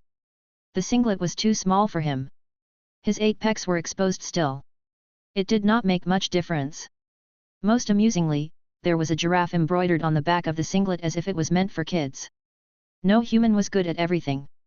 Chen Dong might be a genius warrior with incredible talents in fighting, but trifle things like wearing clothes and eating were all Greek to him. He had most likely grabbed the singlet from a random stall.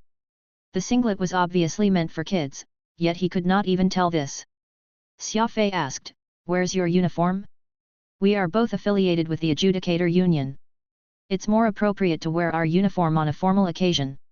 Chen Dong took out his uniform and put it on upon hearing Xia Fei's advice. His looks were appealing to women, not to mention his attractive muscles. He was clearly going to attract a lot of attention from the women by changing right in front of them on the street. The ladies eventually left in disappointment after Chen Dong put on the enclosed uniform. He immediately felt at ease. Avril was giggling on the side still. She whispered into Xia Fei's ear, "Your friend is pretty interesting." Xia Fei did not comment on it and just calmly introduced Avril to Chen Dong. The man might be carefree, but he was from a renowned family, after all. He still knew how to behave himself. The staff no longer stopped Chen Dong after he put on the uniform of an adjudicator. The group entered the venue successfully. Chen Dong, Avril, Pang Xing and the others went to the spectators' seats while Xia Fei took the participants' passage to the first floor. The lounge was crowded with participants of the tournament.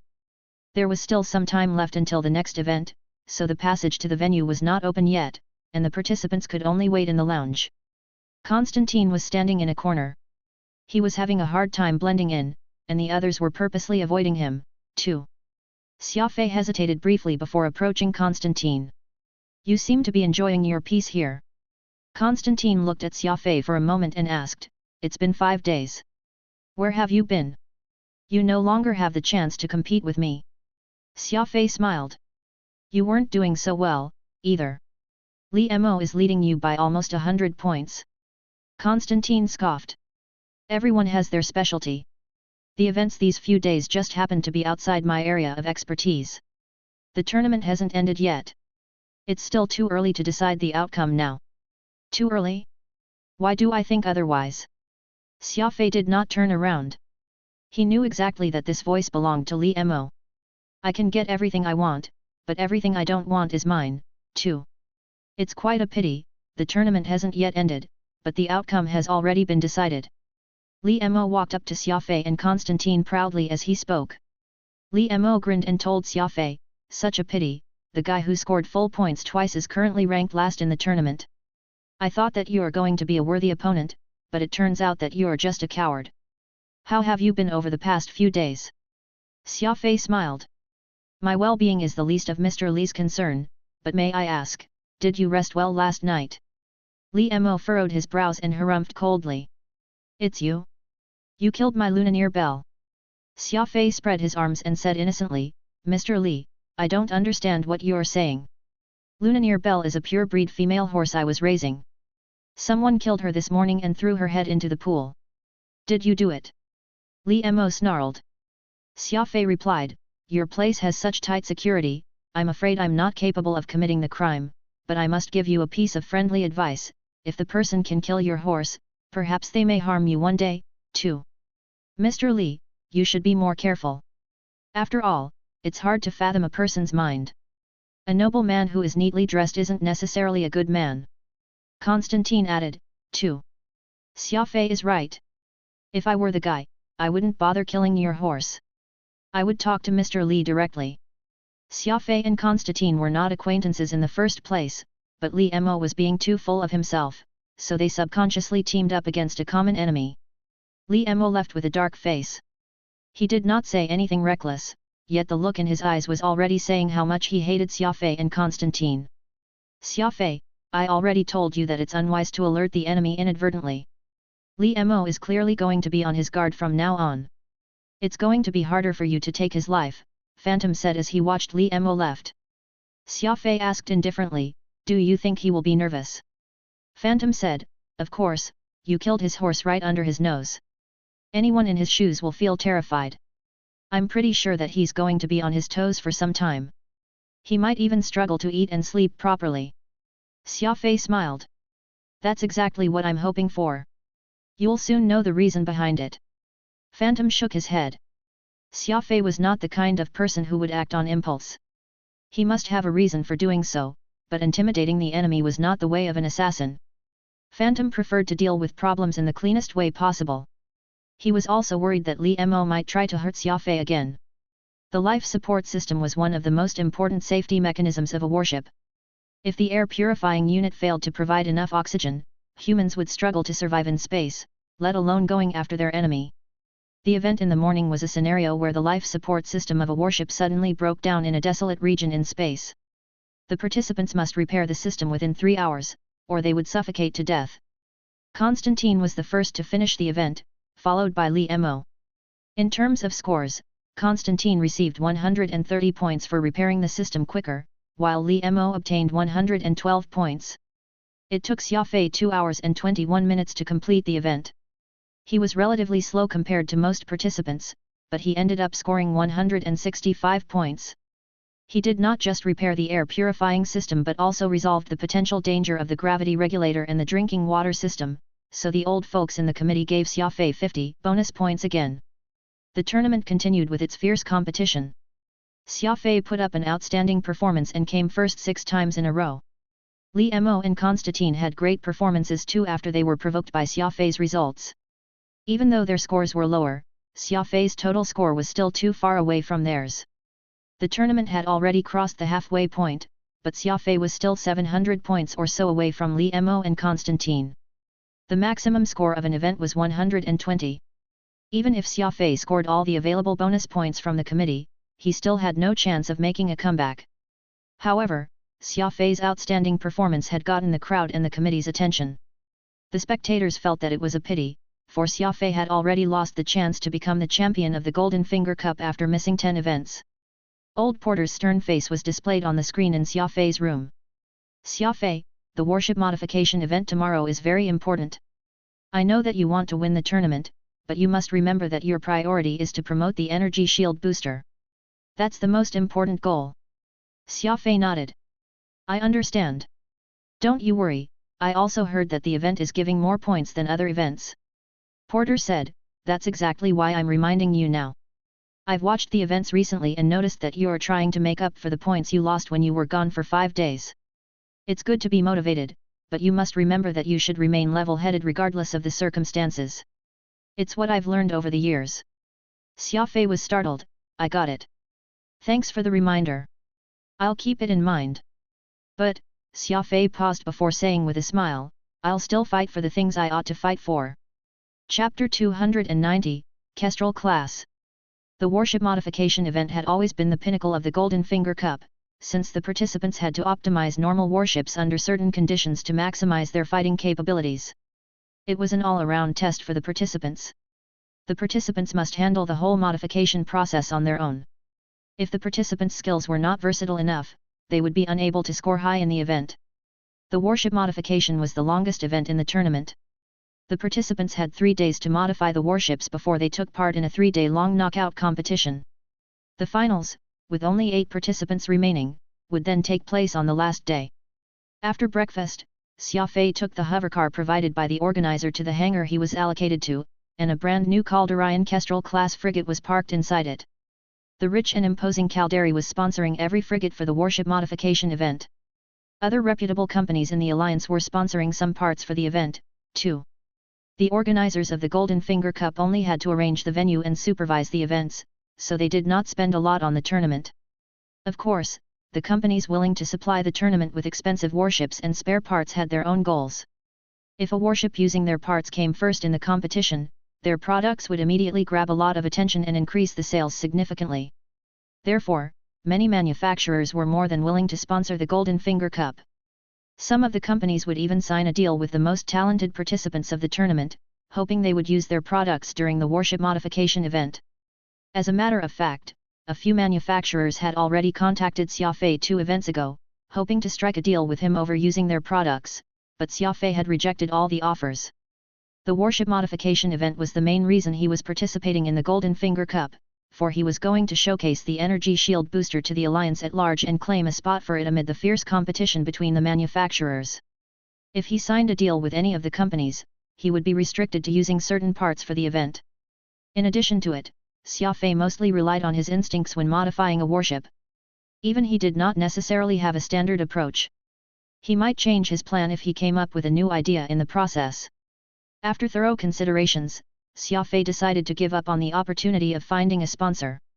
The benefits might be enticing, but he had to put the future of his company, Quantum Holdings, first. If the energy shield booster managed to grab the alliance's attention, the benefits were far beyond what any sponsors could offer him. Xia Fei stopped at the entrance of the hangar and observed the Kestrel-class frigate from this distance. Similar to humans, the first impression of a warship was very important, too. Warships gave off their own aura. Normally, a high-quality warship would instantly give an indescribable sense of astonishment to those seeing it for the first time. A man wearing the uniform of a coordinator of the Golden Finger Cup approached Xia Fei. He turned on a special computer in his hand to verify Xia Fei's appearance. "Xia Fei, here is the list of spare parts you've pre-ordered. The goods are placed in the storage behind the hangar. I'll need you to confirm if everything is in the right order. Also, if you have any complaints about the warship, you can tell us right away. We'll contact the company to replace it," the staff said. Xia Fei took the list and looked through it. He said, "If I decide to change the parts later, how long will it take to deliver them to me?" The staff smiled. 15 minutes. It's the Golden Finger Cup, after all. The Association of Machinists is pretty efficient, but you still have to confirm the parts in the storage to avoid any accident. We will change the parts for you immediately if we have the stock. The total price of the parts is 37,511,000. Every participant is given a fund of 50 million, so you still have some available. Xia Fei nodded. "I think that there's nothing else then, thank you." The staff looked behind Xia Fei and asked, "Are you planning to modify the warship alone?" Xia Fei nodded without saying a word. "Well, the tournament allows the participants to hire assistants for the event. All the assistants are talented members of the association. You only need to pay them 30,000 each every day. Of course, you are allowed to use the funds allocated to you to pay them," the staff said. Modifying a warship was not an easy task, so most participants would hire machinists to lend them a hand. It was normal for the event. Xia Fei rejected the staff's friendly reminder not because he was putting on airs but because he was being more cautious after the incident of the blood matrix. Li Mo was surely going to pick on him in every way possible. It was difficult to keep his design a secret if he hired unreliable machinists as his assistants. If Li Mo bribed his assistants, he might get his hands on the blueprint of how Xia Fei would modify the warship and use it to beat Xia Fei. Besides, Xia Fei was not afraid of getting his hands dirty. He was not too fussy with doing the manual labors himself. He would just eat a few extra bowls of rice to make up for it. After all, the tournament was providing food to the participants for free. Xia Fei inserted his card at the entrance. The titanium door immediately closed up while the lights in the hangar lit up. The system was specifically designed to ensure every participant's privacy. Only people with permission were allowed to enter the hangar to modify the warships.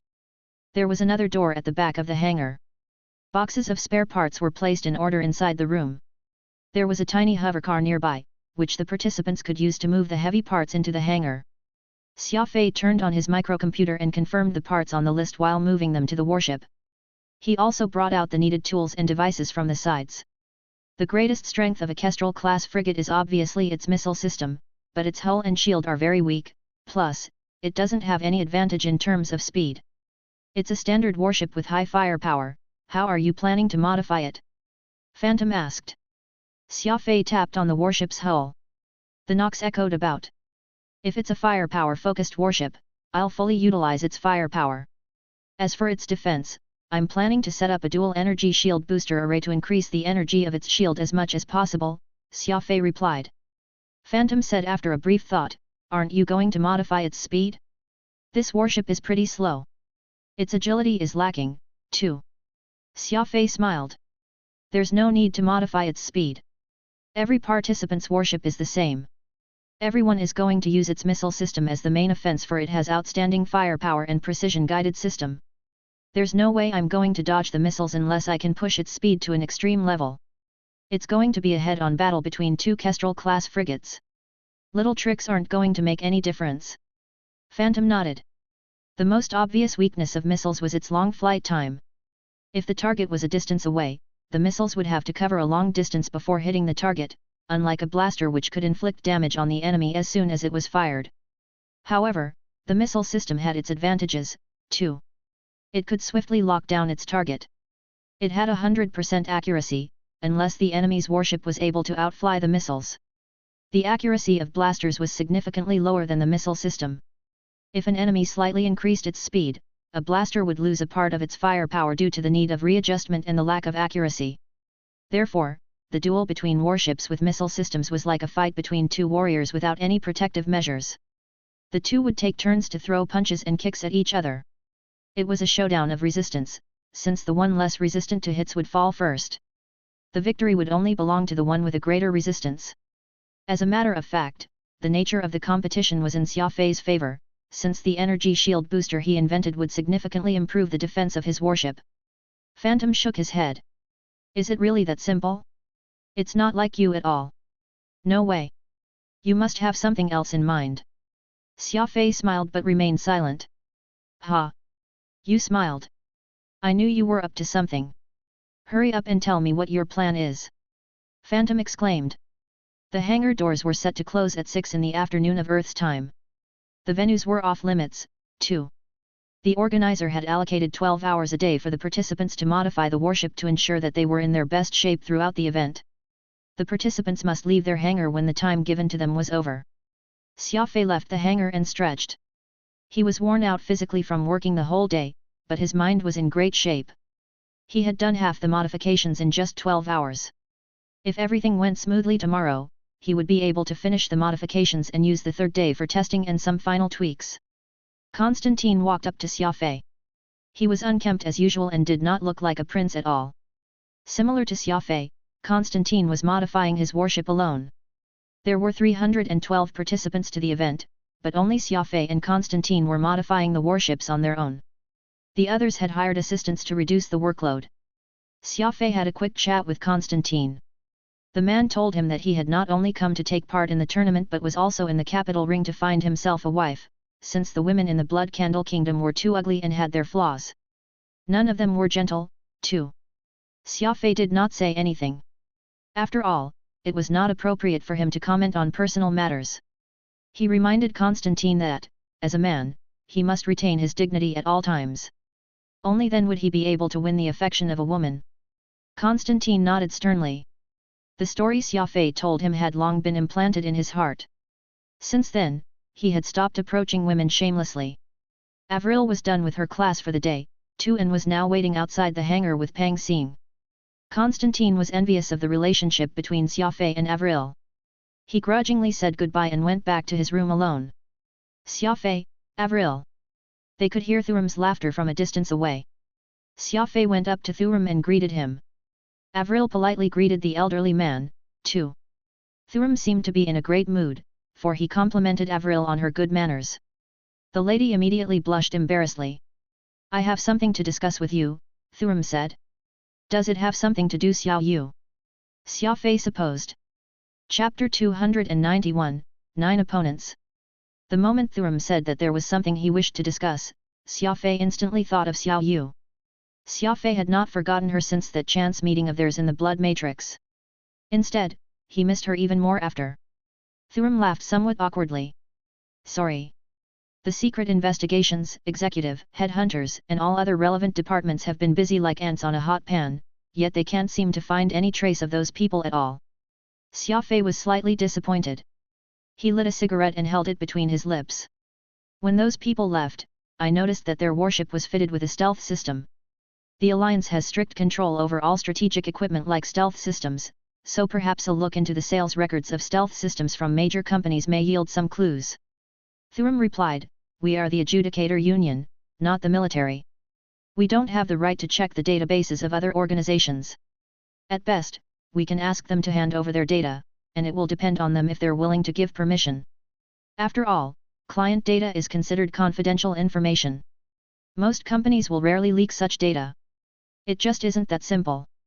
Xia Fei thought about it and answered, Since that's the case, why don't you make a report about the missing candidates to the military and let them assist in the investigation? Thuram burst into laughter. You have to be kidding me. Who are we? The Distinguished Adjudicator Union, the largest warrior organization in the Pan-Human Alliance, that has 175 combined fleets under our name, while our unintegrated fleets are uncountable. We have hundreds of millions of members, and it has always been the military who reaches out to work with the Adjudicator Union or the monastic order to solve whatever matter it comes across, never the other way around. Xia Fei pursed his lips. Compared to the other major forces, the Adjudicator Union greatly valued face. They had disregarded everything and investigated the candidate's disappearance all for the sake of saving face, and it was for the same reason that they had not sought the aid of the military as well. Though they had managed to keep their reputation intact this way, their inability to work together with the other organizations meant that they were on their own if anything happened. Besides, stealth systems are no longer classified technology. Recently, there are various locations in the Alliance where small underground factories have been producing stealth equipment. It's said that the biggest mystery behind stealth systems, its reverse coding, had already been cracked. As a result, there are quite a few workshops out there that have the capabilities to produce stealth equipment for warships, and because of how profitable these stealth systems are, many people out there are willing to take the risk and manufacture them despite the Alliance listing it as contraband. Thuram sighed. Xia Fei was quite surprised. It seemed that the core technology for stealth systems had already been secretly leaked to civilians. He inwardly considered if he should buy one and install it to Vampire, since having one would greatly increase his tactical flexibility in combat. Uncle, just why exactly did you come here in person to look for me? Xia Fei asked. Thuram answered, Actually, I'm not here specifically to look for you. I happen to have something nearby, so I took some time to swing by as you're along the way, but honestly, I do have two things I need to tell you. First, I heard that the warship modification finals in a few days' time will have a big shot from the Alliance military coming down to spectate in person. I have yet to learn who exactly he is, but I reckon that the person should be one of the big three. Haven't you always wanted to promote your energy shield boosters to the entire Alliance? This is a great opportunity. While the Union's internal department's response to the energy shield boosters has been great, the military is still a different body compared to us. Our equipping of fleets we own is somewhat flexible, so not every warship has to use the same equipment, but it's different for the military, and they will do huge bulk purchases of the equipment they set their eyes on, rapidly spreading across all their fleets. If you manage to vie for a purchase order from the military, I'm sure you'll be smiling even in your dreams. Xia Fei nodded. Thanks for telling me all this. As long as I'm able to get to the finals, I'll be sure to perform well, that isn't something you have to worry about. Thuram nodded. Yes, having a calm mind is the most important. Do you know why it is so hard to acquire a purchase order from the military? Xia Fei had no idea. Is it because they have a high technological equipment to meet? Thuram smiled and patted Xia Fei on his back. Seeing you usually being quite clever, how could you not have made the connection? Go flip through the detailed purchase orders made by the military over the years and you'll know that there are only a handful of companies that provide the military with the equipment they need. Plus, a large portion of that is actually made by themselves. After all, the military can't afford to be sloppy with the equipment it uses. There must not be even the slightest flaws, so the military has greater trust of the products made by the companies under it. Actually, most of the businesses that can get a military purchase order are those which have plenty of funds. Take for example the 4 major warship companies. The 4 of them aren't ranked highly in the alliance, but everyone knows that their actual strength is enough to find themselves among the top 10 businesses operating in the human-occupied territories. But why is it that their financial reports aren't outstanding every year? The reason is that they get too many orders from the military as well as the other sovereign territories. Although the military will invite tenders every year, that will only apply for the purchase of insignificant equipment like logistics and ammunition. As for warships, cannons, and products related to the actual strength of the army, have these things ever been openly tendered? Everything is all done privately. The 4 major warship companies each have their ledger that can't be made publicly known. Inside will be all the purchase orders from the military, and so there's no way for them to reveal those to the general public since they're all kept confidential. That is why when the list of top 500 businesses in the alliance is published each time, the 4 major businesses always end up ranking low. After hearing Thurum's explanation, Xia Fei asked, "Thank you for your guidance on this matter, uncle. What I'm getting is that it isn't easy to obtain a purchase order from the military. I originally thought that the military would make a purchase as long as our product's good, but it seems that I've been thinking too one-dimensionally this time." Thurum said, "These are all facts. Even if the military has their eye on your energy shield boosters, they might mention some harsh conditions, such as having priority purchase rights, installment payments, and so on. I only hope that you are already prepared for this." Xia Fei nodded.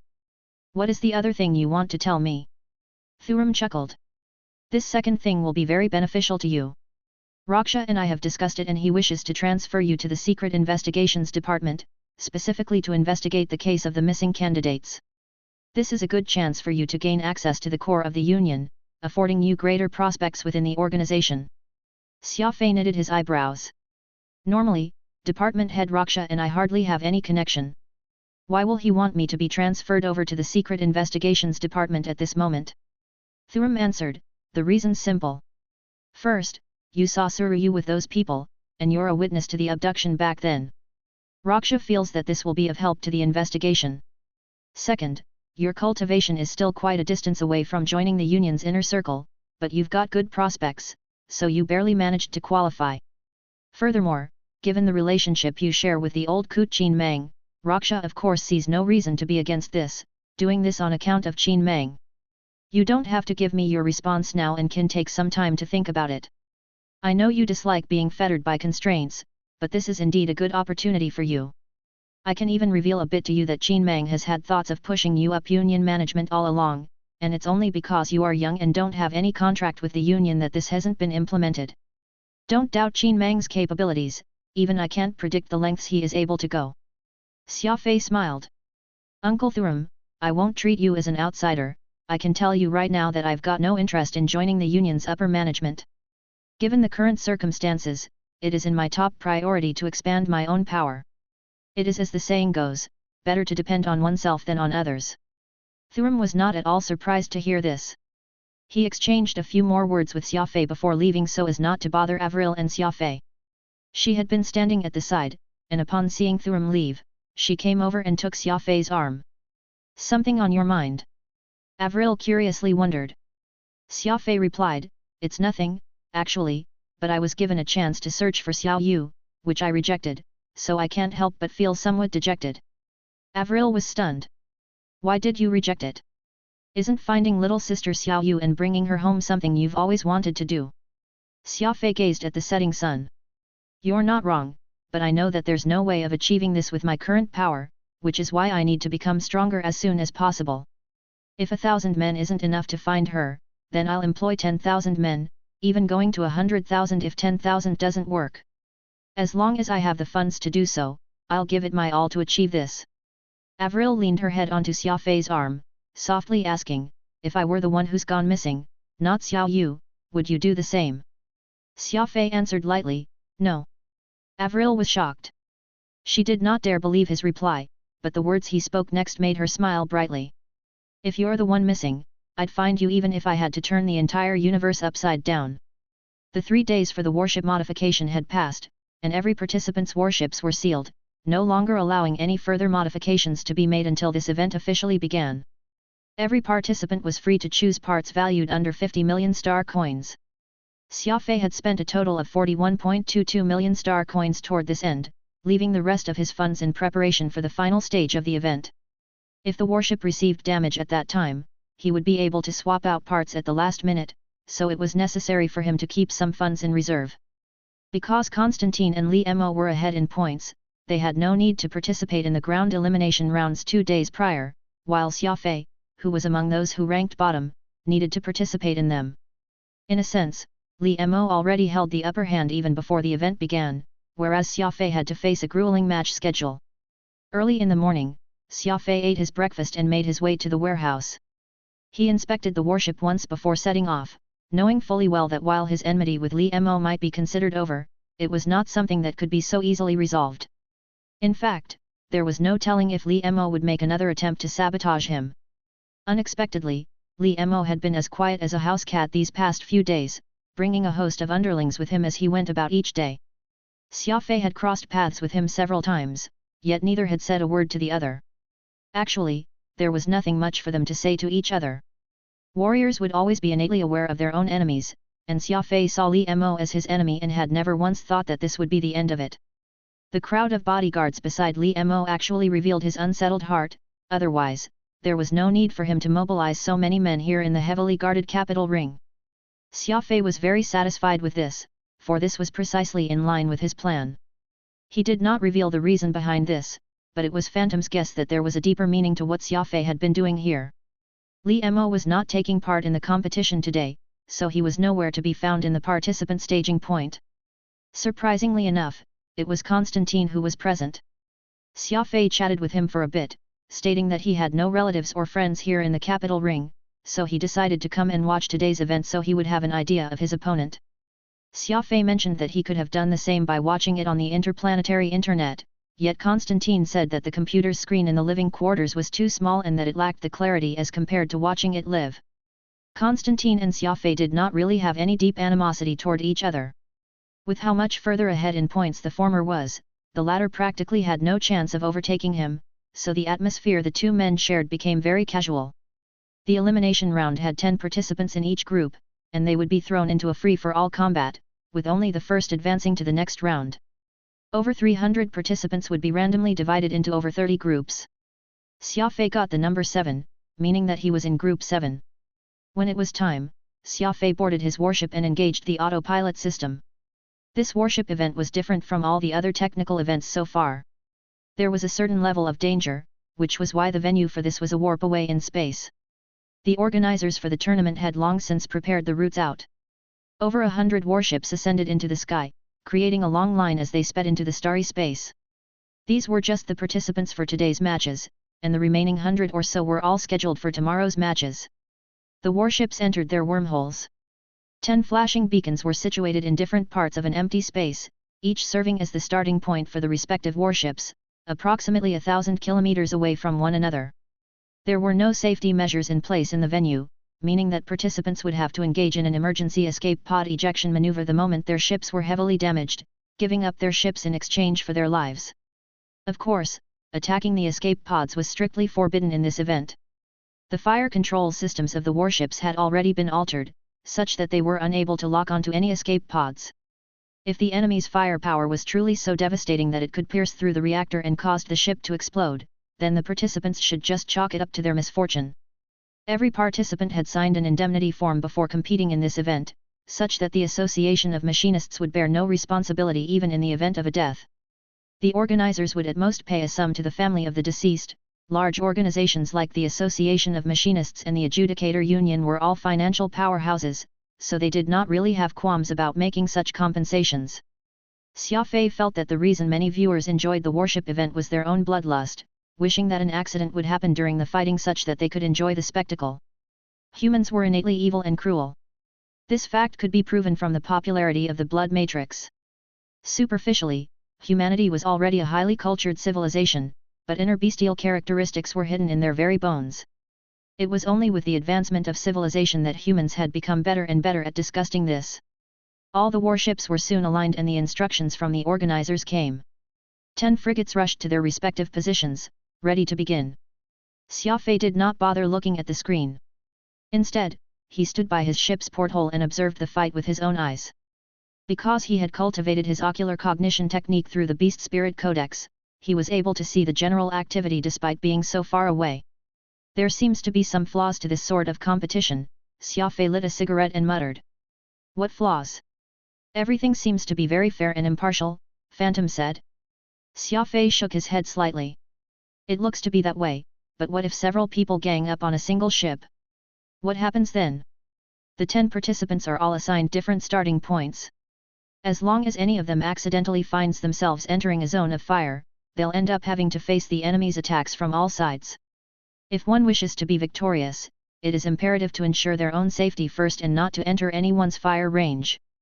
That makes sense. Phantom thought about this for some time before saying, the venue of this event has been severely restricted, so you'll find yourself quickly closing in on your enemy no matter which direction you go.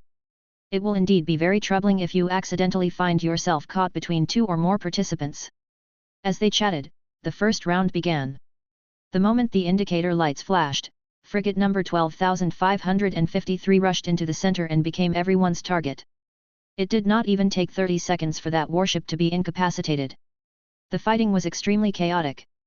The 10 ships sharing the same models kept exchanging fire with one another in that cramped space, their missiles whizzing past, leaving spectacular tail lights in their wakes. This is far too much of a mess, there's no way to make sense of who's shooting whom. It's basically complete pandemonium. Xia Fei commented, it's very hard to determine advantage during such chaotic battles, and that's because the firepower is uneven. I think it will be hard for any ship to withstand being simultaneously targeted by several warships no matter how amazing it is. We'll need to avoid getting caught in the chaos as best as we can, or else no matter how great our energy shield booster is, we won't be able to demonstrate the ship's fullest capabilities, Phantom reminded Xia Fei. Li Mo did not participate in today's events but was instead lying down on his couch, waiting for the rounds to start. Do you think that Xia Fei will find out this time? Li Mo lightly sipped on his wine and asked. No way, young master. We've not started anything with him these past few days, essentially coexisting with him peacefully the entire time. I do believe that Xia Fei won't even have thought that we're actually here waiting for him. Besides, I've kept bribing all the players rather low-key. There's no way for Xia Fei to know. The mustached man bowed when he said this. Li Mo coldly snorted. You also confidently guaranteed that Xia Fei would die by Hook's hands then, but look at what ultimately happened. The mustached man hurriedly defended himself. Young master, what we are doing this time is completely different from the incident in the Blood Matrix. This time, we're using a loophole in the rules to strike Xia Fei openly. No matter how clever he is, there's no way for him to imagine that we managed to bribe everyone in Group 7, and the random assignment was rigged. The reason we ultimately failed during the Blood Matrix isn't Xia Fei being powerful but Hook underestimating him. Meanwhile, we've done ample preparations for our current plan.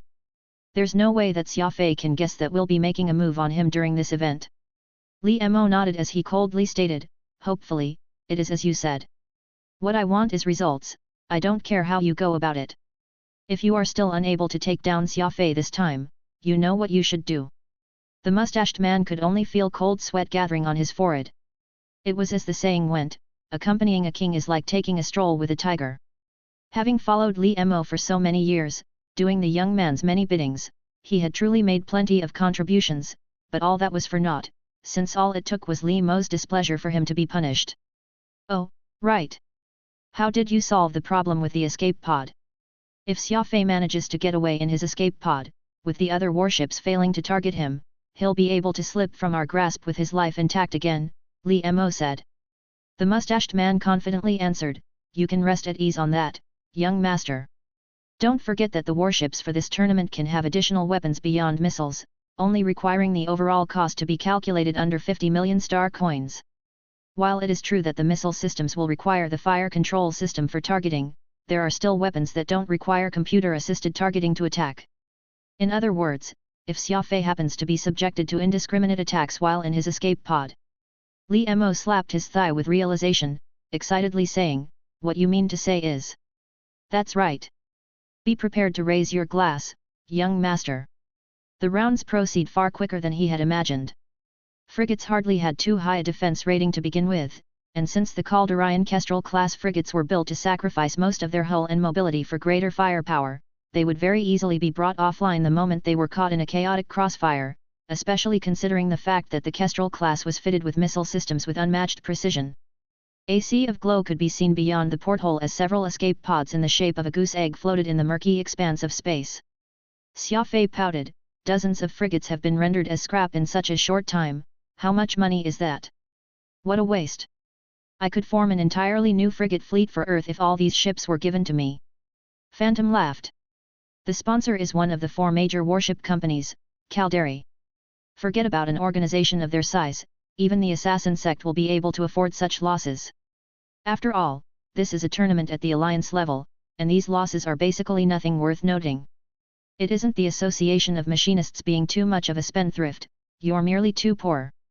Xia Fei was speechless. To these megacorps, losing these frigates was as simple as scrapping waste paper. Just the above-mentioned warship manufacturing company alone would manufacture an uncountable number of ships every year. The expenditure they incurred just from researching and developing their warships far outstripped these here, so they would hardly bat an eye at the losses incurred in this event. This was how humans were: once their wealth reached a certain level, everything would just be another number and it would hardly possess any meaning. Soon, the 6th round was over and the organizers sent a message to Xia Fei, indicating for him to head toward his assigned position as the 7th round would begin shortly. Xia Fei took over his warship's manual controls and piloted it to his starting point. Though the smart computer's autopilot was error-free, it was no match for Xia Fei's reaction speed. After all, the man was someone who had a high cultivation in his speed ability, possessing a nervous system that a computer could not match in terms of speed. Xia Fei took control of the ship, but the fire control and other auxiliary systems were still left for the computer to handle. This way, he could concentrate solely on piloting his ship and nothing else. When the display screen began its 3 minutes countdown, Xia Fei placed both his hands on the steering, his eyes fixed forward. Ready the missile countermeasures ports. Prime the ammunition auto-loaders and have the power system operating at 100%. Energy shields at full and do a final check of the energy shield boosters. Prepare the radar system to do precision scanning. I want to know the speed of every missile being pointed at me as well as who they come from. Xia Fei calmly rattled off a series of commands without a moment's hesitation, but at this moment, he was still unaware that he would not just go up against one opponent, but 9. Chapter 292, Turn off the engine. The 10 beacons were shaped like huge spheres and were spread out in all directions, each marking the spot where the warships should be parked. There were also bright red laser beacons a good distance away, reminding the participants of the boundaries for this event. If anyone inadvertently strayed outside the designated area, it would be seen as a violation of the stipulated rules and they would subsequently be disqualified from the tournament. Up on the command deck, Xia Fei had given off a series of commands as the various functional systems of his frigate quickly began operation. The missile launcher hidden beneath the deck rose, while the black launch tubes pointed outward to space. The number on the screen was counting down at a steady rate. Xia Fei found some time to lit himself a hung tashan. The moment the round started, he would first have to avoid getting ensnared in the chaotic free-for-all battle that would surely break out, cruising along the boundaries to search for the best opportunity to engage in combat, eliminating the opponents without a hint of hesitation on his end. This series of combat concepts sounded simple on paper but was anything simple in practice. The combat area was roughly 2,000 kilometers long and wide, and while that would certainly be large if this was on Earth, Xia Fei was not driving around any car but a spaceship in the expanse of space. Anyone would be able to reach end to end in such a small and confined space with a light push of the accelerator, maybe even leaving the designated area if they were not careful. Besides, he would need to accomplish locking on, attacking, defending, and all other combat maneuvers. There was simply no way for anyone to emerge victorious without possessing superior foundational skills. In all the Golden Finger Cup events thus far, only the battleship and search events tested the participants' ability to control their warships, while everything else in the tournament only sought to pose only technical issues for the participants to resolve. Actually, the Association of Machinists would often be asked about this. This was evidently a tournament for mechanists, so why was there a need to test the participants' control of warships? What did it have anything to do with machinists, whose main job would be that of repair and maintenance? The Association of Machinists would answer as such: A machinist who does not fully comprehend what a warship pilot would truly feel while in flight is not qualified to call themselves a machinist, not to mention an exceptional machinist. Xia Fei felt that this sentiment made a lot of sense. It would simply be a stark departure from a machinist's fundamental existence if a machinist only knew how to repair and modify ships, never asking whether the retrofitcations made were reasonable or if the pilot felt comfortable while operating the ship. No matter how great a warship was, it still needed someone to pilot it, and a machinist's responsibility was to make warships operate more efficiently. They should do all they could to maximize a ship's combat effectiveness rather than leave the pilot confused, constantly referring to the operation manual to check how they could make the ship move. Fortunately, Xia Fei was both an outstanding pilot and a passable warship retrofitter. Worries of adaptability simply did not exist since he had installed all the key operational configurations the way he was most accustomed to, well integrated and within reach as per his preference. 5, 4, 3, 2, 1. As the screen reached the end of countdown, the command deck flashed green to indicate that this round had begun. Fire control system, lock onto all targets. Keep the target painters at the ready. Activate the energy shield booster and be on standby to replenish the shields at any time. Begin sweeping for enemy lock-on signals with the tracking radar. Monitor the enemy's engine power with the ion deflection radars. Xia Fei gave out a series of orders in the first instant, all of them instructions to primarily keep track of the enemy and in preparation of an attack, rather than making the first move. In a free-for-all battle where friend or foe could hardly be distinguished, a good warship commander must maintain a clear head, analyze their situation and calculate the most logical plan of attack. From a command perspective, the first thing that Xia Fei had done was to pull out from the battlefield and observe the overall situation. After all, this was to be a messy fight with no distinction between friend or foe. Attention! Enemy has locked onto this ship. Xia Fei was a little surprised. He glanced over to the anti-monitoring screen and saw 9 ships seemingly locking onto himself at the same time, all the while not targeting each other. Bastard, they plan to gang up on you and deal with you. Phantom anxiously yelped. Xia Fei did not say a word, quicking steering the ship to the left as his right hand reached out to the speed control lever and throttled it. A blue plume appeared behind the warship as it roared away in an attempt to put some distance between himself and the enemies. The truth was plain to see, and even the most pessimistic viewers would not have believed that an insane 9 versus 1 situation right at the start of this round could happen. It was far too unbelievable, and it was very obvious that these men had already discussed this before the round started. Shots fired. 9 Kestrel-class frigates open-fired at Xia Fei simultaneously. Assuming that there are 4 missile launchers per ship, that means that a total of 36 missiles are making their way toward their target at the same time. The speed of a Kestrel-class frigate isn't enough to engage in evasive maneuvers against such a simultaneous attack. There's no doubt that all these 36 missiles will all hit their target. Can Xia Fei survive this? The commentator anxiously blurted out. Absolutely not. Right now, the only option he has left is to get into an escape pod, or else an accident might just happen.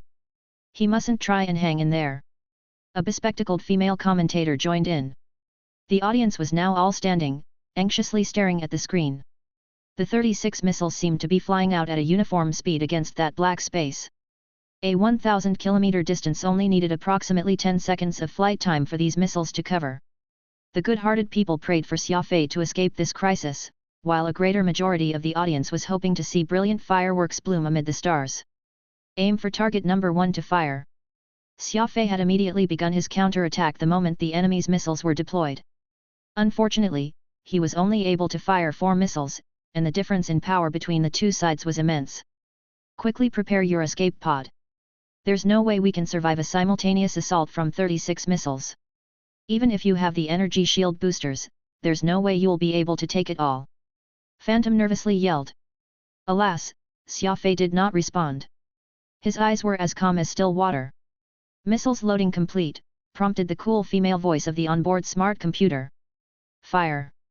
The second volley of missiles was sent out. Xia Fei seemed to have thrown caution to the wind, putting his life on the line as he sought to bring down several of his enemies with him. Unfortunately, as Xia Fei was launching his attack, the enemies were also doing the very same, and the firepower they possessed far outmatched Xia Fei's. Target painters active. A red laser beam shot forth, highlighting one of the enemy warships. When target painters were used in conjunction with the missile system, it would be able to magnify the enemy's signal radius by as much as 50%. This was exactly what the fully automated missiles were designed to pursue. The larger their signal radius, the more accurate the missiles, thereby increasing the lethality of the missiles. Attention, the first wave of attacks will hit in 4.3 seconds. The female voice rang out once more, though its tone was distinctly more urgent this time. Switch the medium proton bombs to manual control. Xia Fei shouted. Even without looking at the display screen, Xia Fei could already see the flaming trail of the missiles getting closer through the viewing window, a clear indication that the missiles were already close. Not even evading or getting your escape pod ready has Xia Fei gone insane. That's it. There's no way he's escaping now. The tone of the commentators was filled with sadness as if they firmly believed that Xia Fei was doomed to die. However, in his ship's control deck, Xia Fei was staring avidly at his radar system. There were circles on it, each circle indicating his combat radius, and 36 dots were making it past each circle as they homed in on Xia Fei. Xia Fei slightly moved his index and middle finger and placed them on two red buttons separately. A single tap was all he needed to release a medium proton bomb instantly. The TV broadcast had kindly placed a countdown clock at the top right corner of the screen, indicating when the missiles would connect. The many spectators could feel their hearts beating as they quietly counted down inwardly. Plenty of their hearts came to a stop the moment it reached 0. Kaboom! The blast from 36 missiles practically exploding at the same time was shockingly powerful. All they could see on the screen was a fiery red glare that abruptly appeared. The effect of 36 highly explosive missiles detonating at the same time made for a stunning sight against the starry backdrop of space, making it hard for anyone to see clearly. They hit. Who knows if Xia Fei managed to escape with his life after such a great explosion? The glare disappeared as quickly as it appeared. Unexpectedly, Xia Fei's warship was actually still unscathed, its hull completely intact. This was simply far too astonishing. To think a frigate would be to withstand the bombardment of 36 missiles at the same time. Furthermore, all 36 of them hit the target, and such a result went well beyond anyone's understanding toward warships.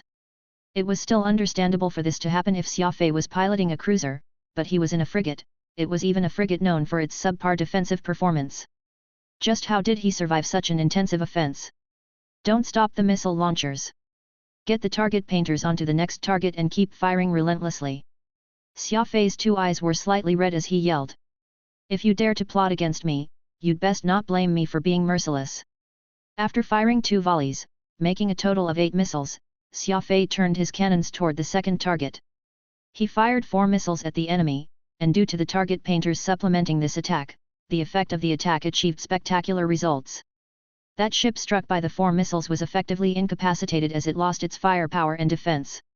However, Xia Fei did not let him off, and his second volley of missiles was already en route. The radar system has identified the signal source to be from warship number 79. Please advise, the smart computer reported. That's the enemy's command ship.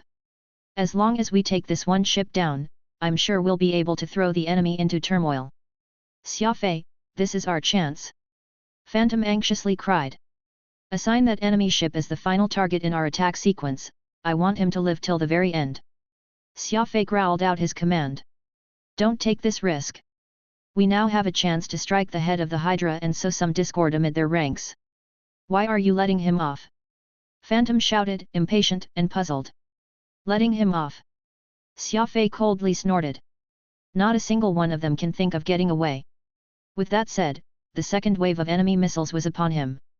Xia Fei's warship shook violently from the impact. Damage report. Energy shield is completely depleted. 13% of hull has been damaged, and we've lost 2% of structural integrity. Shut off the engine and divert all the energy toward the shield rechargers. Charge up for another proton bomb. The proton bomb requires another 4.5 seconds to be fully charged. Phantom's expression went pale, nearly collapsing down on the ground, but first. Xia Fei, with your engines turned off, are you planning to stay here like a lame duck and wait for death? Phantom asked hoarsely. Chapter 293, 5-Star Admiral. Something happened that no one had expected. Xia Fei actually stopped supplying power to his engine. Actually, Xia Fei had practically devoted all his energy to 5 major functions of his ship: the proton bomb, the missile system, the target painters, the radar system, and the ever-crucial energy shield system. Everything else, like the propulsion system or any other auxiliary systems, were all shut down.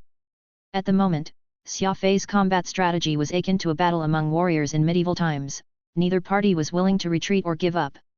This was a fight in its purest sense, the kind where he boldly gambled with his life on the line. No one could have imagined such a risky way of fighting would be applied. Xia Fei had always given others the impression that he was shrewd and calculative, yet at this very moment, Xia Fei was like a foolish savage, with a complete disregard for the consequences of his actions. Xia Fei's second volley of missiles pretty much struck his target at the same time the enemy's wave of missiles landed. The two explosions that bloomed into flames appeared at either side of the designated combat area. Xia Fei's attack appeared to be very weak since he was but one man in the fight, while a beautiful splash of color had been unleashed on Xia Fei's warship, looking like an exploding star. The audience stared fixedly at the screen. Even the most optimistic among the crowd refused to believe that Xia Fei had managed to survive that second wave of attack. What they were all interested in was if Xia Fei had managed to eject out in the last minute. If he were to continue refusing to throw in the towel stubbornly, there was no telling how things would end. Look, Xia Fei managed to strike down a warship at the very last moment. Yet, he's done very well.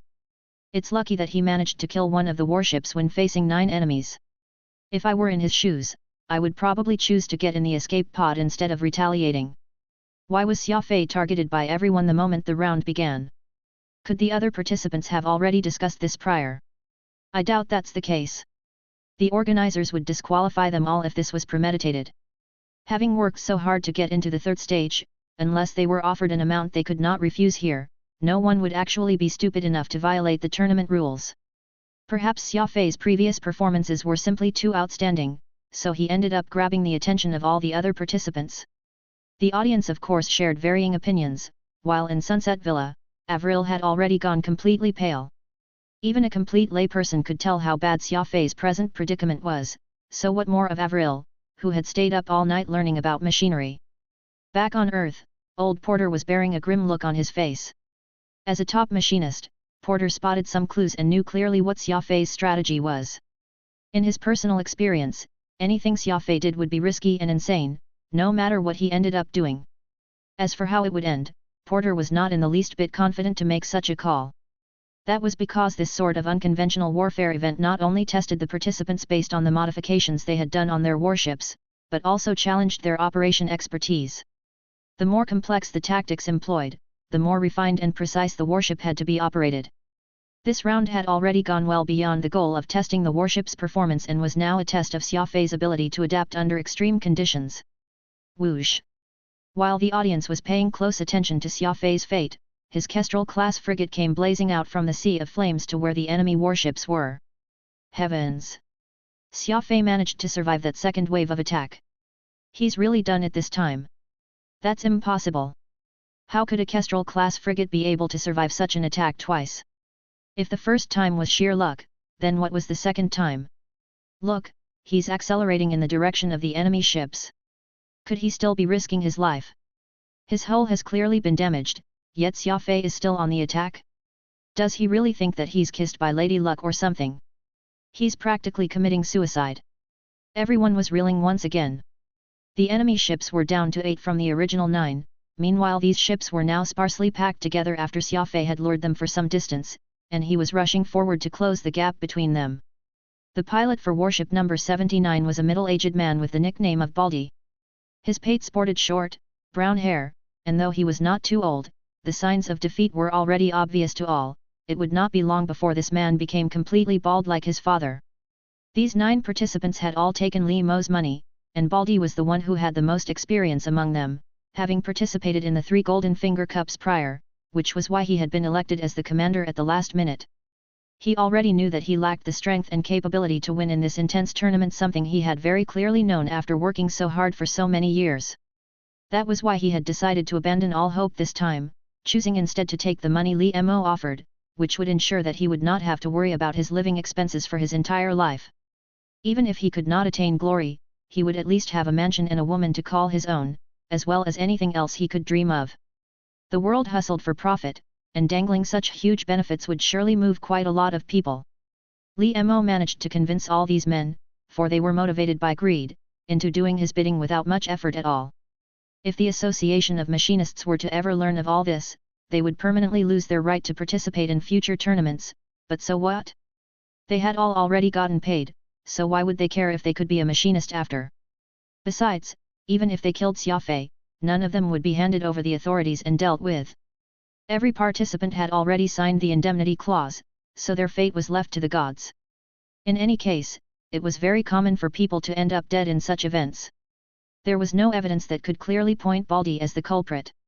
Even Li Mo would use his influence and money to settle everything, and this was something he had guaranteed before.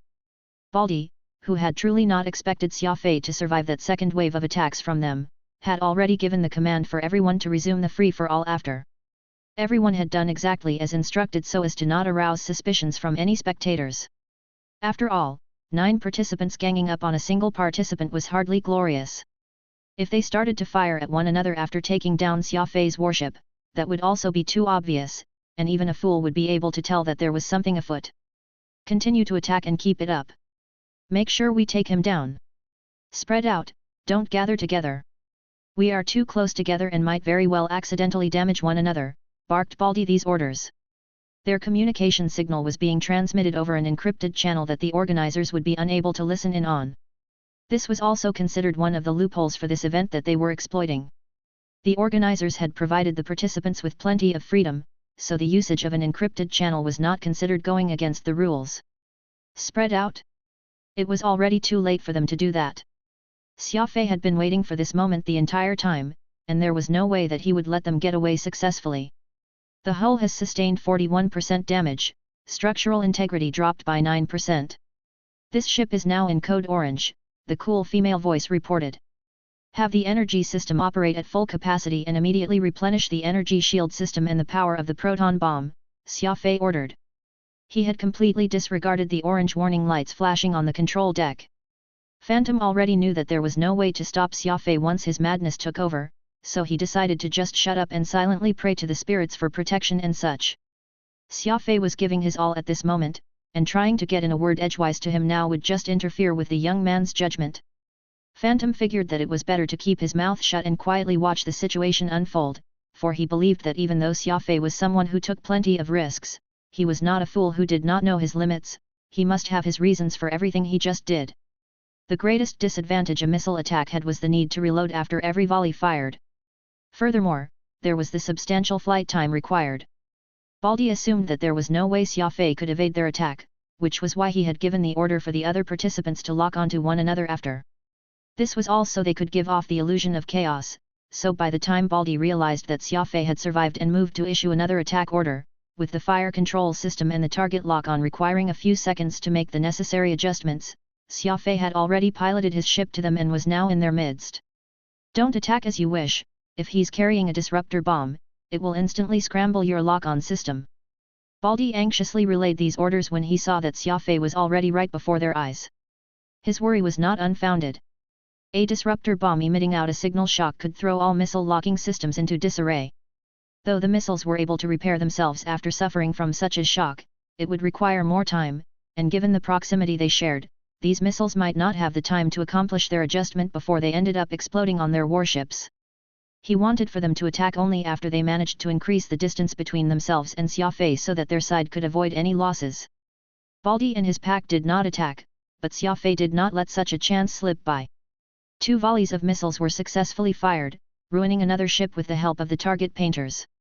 They saw Xia Fei's warship blast out an allied ship of theirs and then seemingly move to distance himself from them, but this was when Xia Fei, unexpectedly, changed his course, and using the inertia from that prior propulsion to do an emergency about turn. His frigate was now charging back anew and was heading right toward them. Attack! Attack! Immediately launch your attacks! Baldi exclaimed in realization. It turned out that Xia Fei was trying to keep the fight locked in close range by leveraging on their mentality to avoid friendly fire. Even if he's down 2 of our warships, this is still a 7 versus 1 fight. Victory will surely be ours. Baldly bellowed. Whoosh! 28 missiles were launched the instant the command went out, flying right at Xia Fei's frigate, exploding dead center on it. So he didn't install any disruptor bombs. This is our win for sure, Baldi exhorted with glee. What he had not thought of, though, was how Xia Fei's Kestrel-class frigate was like a tenacious cockroach that just would not get destroyed. It barreled out from the intense flames again, bearing plenty of battle scars. Damage report, Xia Fei said brusquely. Hull has sustained 69% damage, structural integrity dropped by 27%. It is strongly advised to release repair nanites immediately and begin hull repairs. Send the repair nanites. Completely devote the energy system to recharging the proton bomb and energy shield.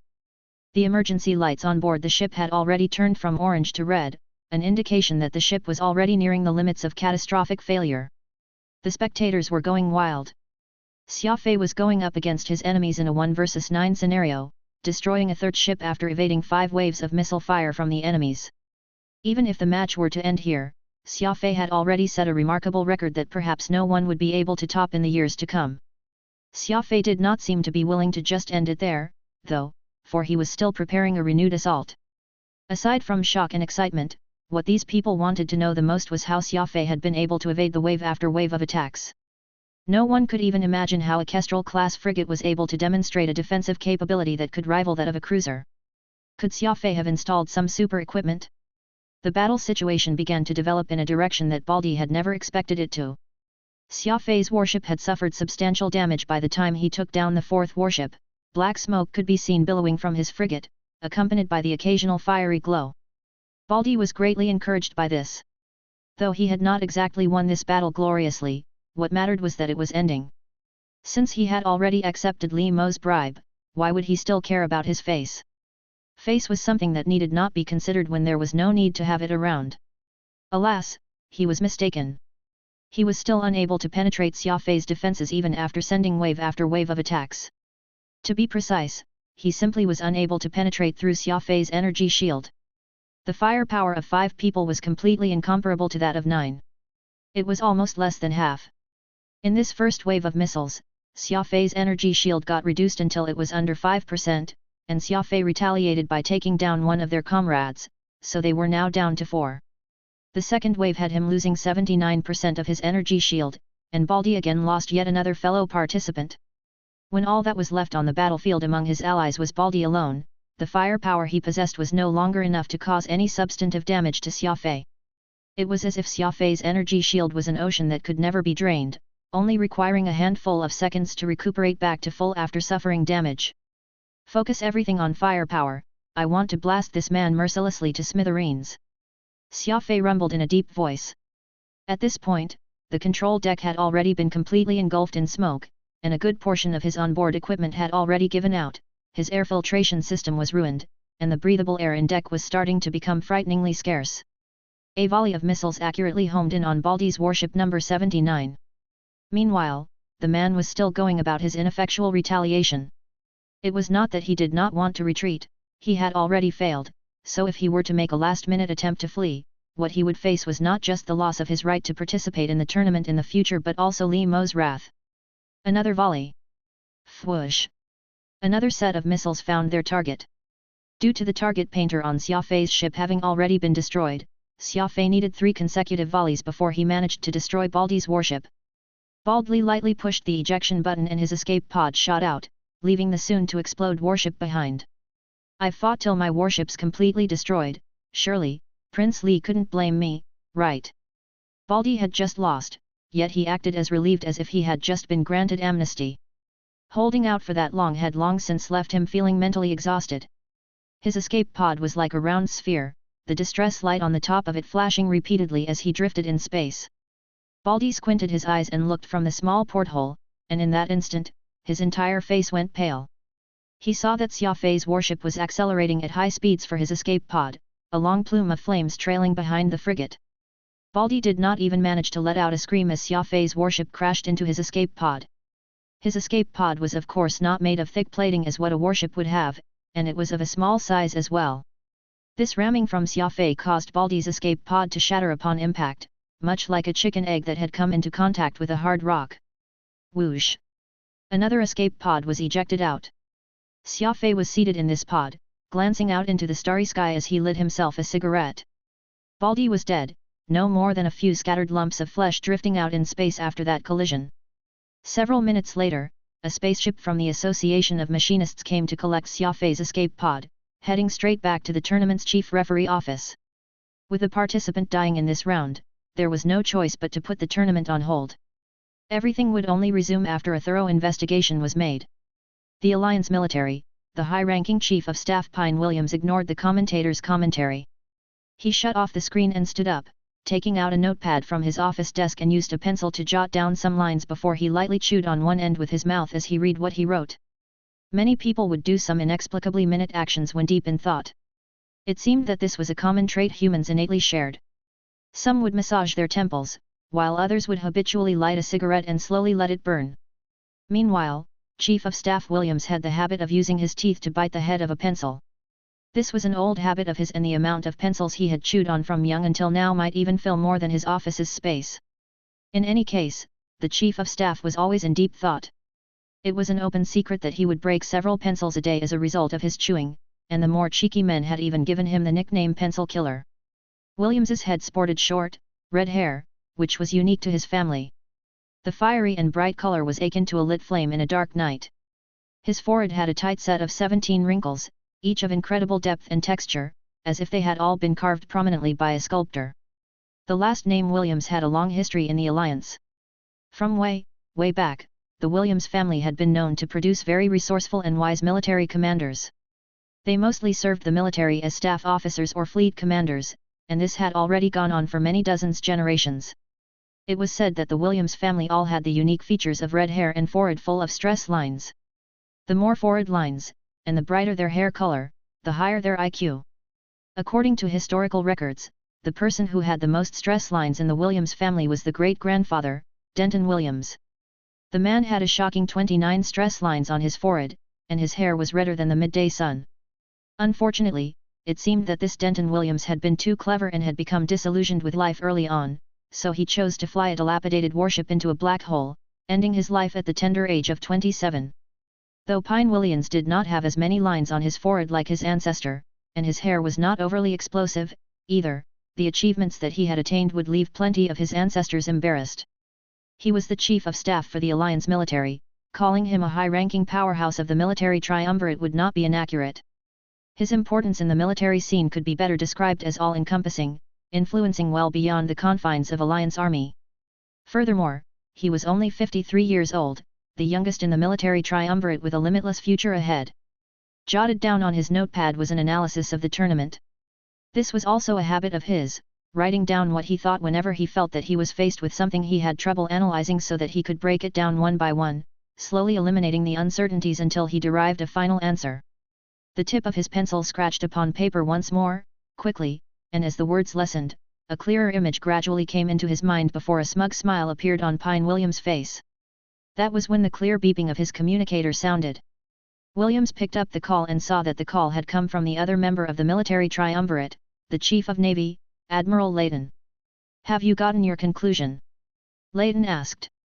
"Yes," Williams softly answered. "Great. Come to my office and tell me your analysis." "I'm thinking of having an argument with you over this," Leighton said. Pine Williams furrowed his brows lightly. He and Leighton had been arguing for almost 20 years. They had been going at it ever since they met in that staff officer joint conference, and now that the two of them had become two of three pillars in the Alliance military, their bickering had carried on as well. Leighton loved arguments. He seemed to argue for the sake of arguing. Even something like how many sugar cubes were there in a coffee or whether what should be used was Britannia resin sugar or Millenstein coconut sugar was among his topics of argument. There was a joke, which went like, there were two economists having a meal in a restaurant. The waitress asked what they wished to eat, only for the two to answer at the same time, "It doesn't matter what we eat. What's important is for us to get the bill as soon as possible so that we can argue over the pricing." Leighton was just like those two economists. He was the sort who would be uncomfortable if he was not arguing over something.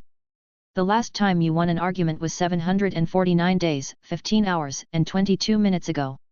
I do believe that you won't be winning this time, either." Williams chuckled. Leighton retorted, "Don't think you can be proud just because you've won 197 times. Let me tell you something, even if you have 1,000 or 10,000 wins over me, you won't be able to stop me from arguing." Williams shrugged. "I really believe you because you're the most stubborn person I've ever met." Leighton had his doubts. "I've always thought Ty's the most stubborn person you've met." "Ty?" Williams laughed. "Ty's persistent, while you're just really stubborn." Leighton waved his hand unhappily. Let's not talk about this. I'll be waiting for you in my office. Okay. Prepare some of my favorite fruit salad with maple syrup, and a Millis coffee, Williams reminded. After some time, Williams pushed open the most luxuriously decorated door in the naval headquarters. He saw that Leighton was already seated on the sofa inside, waiting for him. He had a microcomputer in his hand, intently reading the information displayed as his finger drew on the projected image. The coffee on the table still had steam coming off it, and a plate of salad, as well as a silver jar containing sweet maple syrup, was right next to it. To some people, no amount of preparation will be enough. Williams laughed as he walked over. Leighton threw a glance at Williams and tossed the microcomputer to one end of the sofa. He leaned back and said, "That was a military report. It's been a few months since those guys in the Death Trio Star region have been garrisoned, yet the fighting has yet to begin, and the reason's still unknown." Williams poured some maple syrup over his salad, the sweet fragrance of the brown liquid giving off a rich aroma. "Do you wish to argue over the war simulations for the Death Trio Star region?" Williams asked as he used a ladle to stir the syrup still in the jar. Leighton shook his head. "Not today. Let's first argue about what happened in that round. I'll prepare for what's happening in the Death Trio Star region tomorrow." Williams used a fork and dipped a piece of fruit in the maple syrup before putting it in his mouth, not commenting about what Leighton had just said.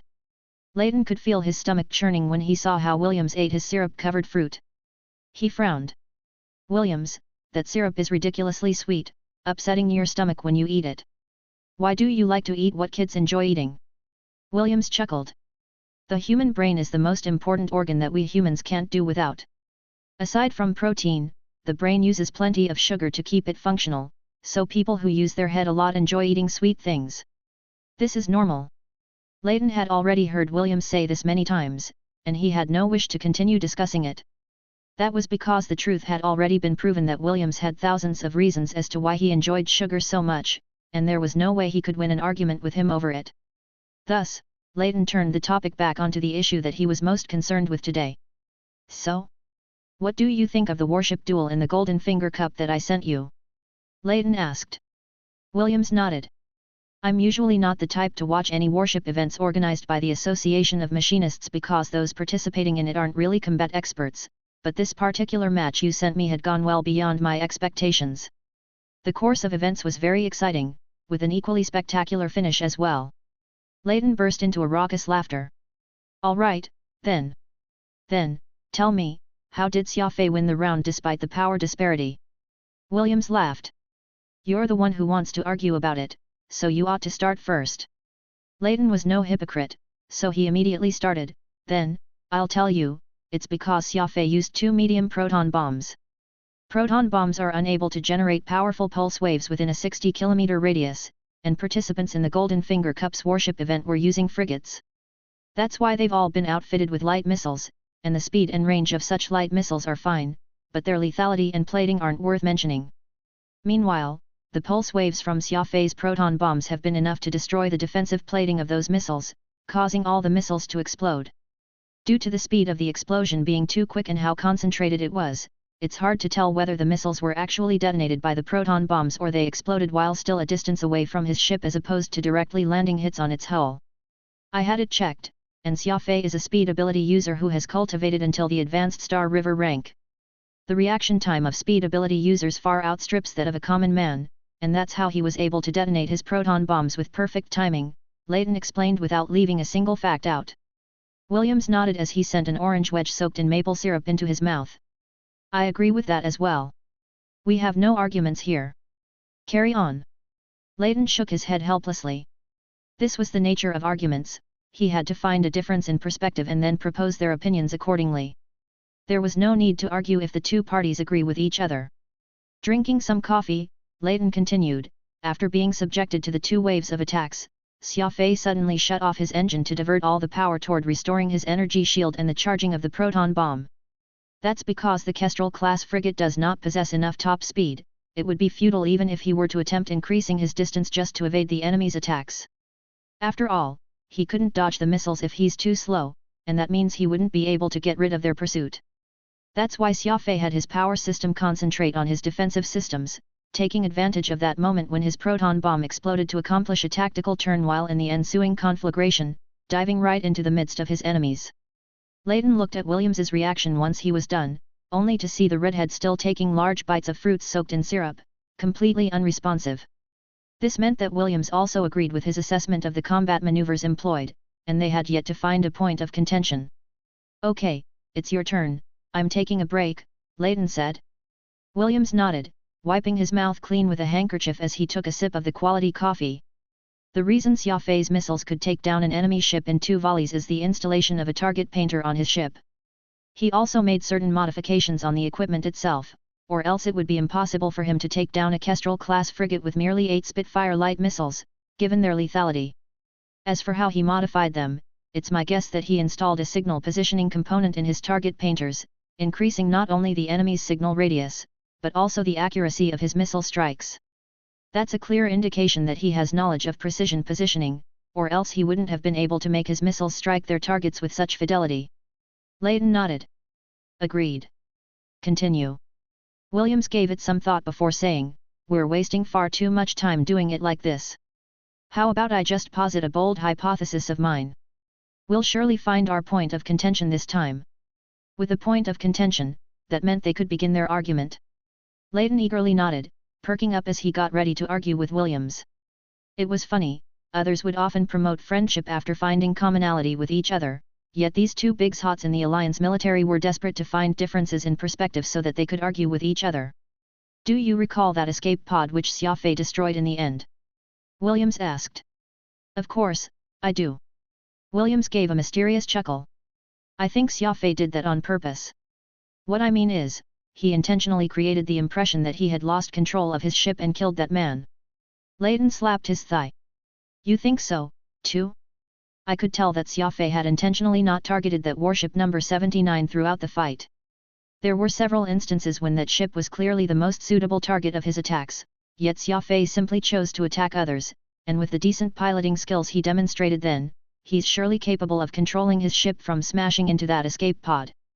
With that said, Leighton became frustrated once again, for they could not find a point of contention this time, either. Could the two have spent too much time together that they were now of one and the same mind? Williams was also slightly disappointed. He poured himself a fresh cup of coffee and said, "Your turn." Time passed quickly. Chief of Staff Williams and Chief of Navy Leighton were both very dejected. Usually they would have found a point to argue on by then, yet today, it seemed that no matter what was raised, the two surprisingly shared the same assessment. Williams had begun to contemplate leaving. After all, having the free time to argue like this was just a pastime and he could not let it get in the way of his work. If that happened, Tai would most likely be furious with them. Just what is going on? What a freaky day we're having. To think we have nothing to argue about regarding Xia Fei and his unkillable warship. I'm far too disappointed, Leighton said. Williams sighed. Of course, he can be killed, there's no such thing as a ship that can't be scuttled. Xia Fei's little frigate's strongest suit was its energy shield system. If they had just managed to penetrate his energy shield, they could have very easily beaten him. That's right. That energy shield system of his sure was weird. Others would take a very long time to replenish their energy shields after they were down, yet the rate of replenishment of his energy shield defied reason. Just look at his energy shield value increasing, who knows how he achieved it. Leighton quickly followed up. Williams wrinkled his brows. Do you think that he perhaps installed something unique to his ship? Possibly. Leighton grunted. From my personal experience, the rate of his ship's energy shield recovery then was at least 70% faster than most warships, maybe even reaching 80%. There's no way it could achieve such a rate of efficiency without some special modifications made. The two were unable to find a point of contention, though they did find a common doubt they shared. The issue of Xia Fei's energy shield recharge speed was like a pack of ants crawling about in their hearts, a lingering itch that they could not yet scratch. Williams spoke. The Association of Machinists will naturally announce every participant's warship configuration list after the tournament ends, but it will be kept secret before that time. We'll be able to know by then, and I believe that there are quite a lot of people in the Alliance that share this question we have. How many days is that? Leighton asked. It ought to be in 6 days' time if this was under the usual circumstances, but after a participant's death, I'm sure that they will spend a few days investigating the incident, and the tournament itself will be interrupted because of it. I reckon that it'll be delayed for about 10 days. 10 days, Leighton rubbed his chin. Isn't that a little long? Esteemed judges, back then I really lost control of my warship, and I only ended up crashing into the other participants' escape pod because of that. I'm very sorry about this incident, but I don't feel any guilty. That's because I carried everything out in accordance with the rules and I didn't violate anything whatsoever, Xia Fei said, expressionless. Then, how do you explain the fact that you only ejected your escape pod after smashing into the other participants' escape pod? Xia Fei responded with a straight face. Back then, I could already tell that the trajectory of my warship would result in such an accident, so I desperately tried to correct its course in an attempt to avoid the collision. Unfortunately, my warship was too heavily damaged, so I lost control of it completely. My warship sustained even greater damage after that collision, and seeing that it was about to explode, I had no choice but to activate the emergency ejection protocol. Actually, everyone suspected that Xia Fei had intentionally rammed into Baldy's escape pod, but there was nothing they could do about this, for they had no proof. The chief referee, Years of Floating Light, sighed. Given the account Xia Fei had given, he really had no way to prove that the young man was lying.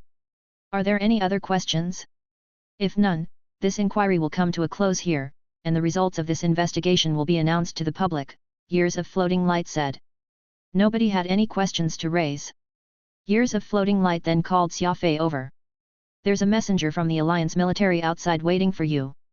He has a warrant from their admiral to call you over. Xia Fei was slightly stunned. Admiral? What admiral? Chapter 294, Playing Cat and Mouse. This was the first time Xia Fei had witnessed what it meant to have the highest level of security. Xia Fei had already forgotten just how many checkpoints he had to get through on his journey to the naval headquarters.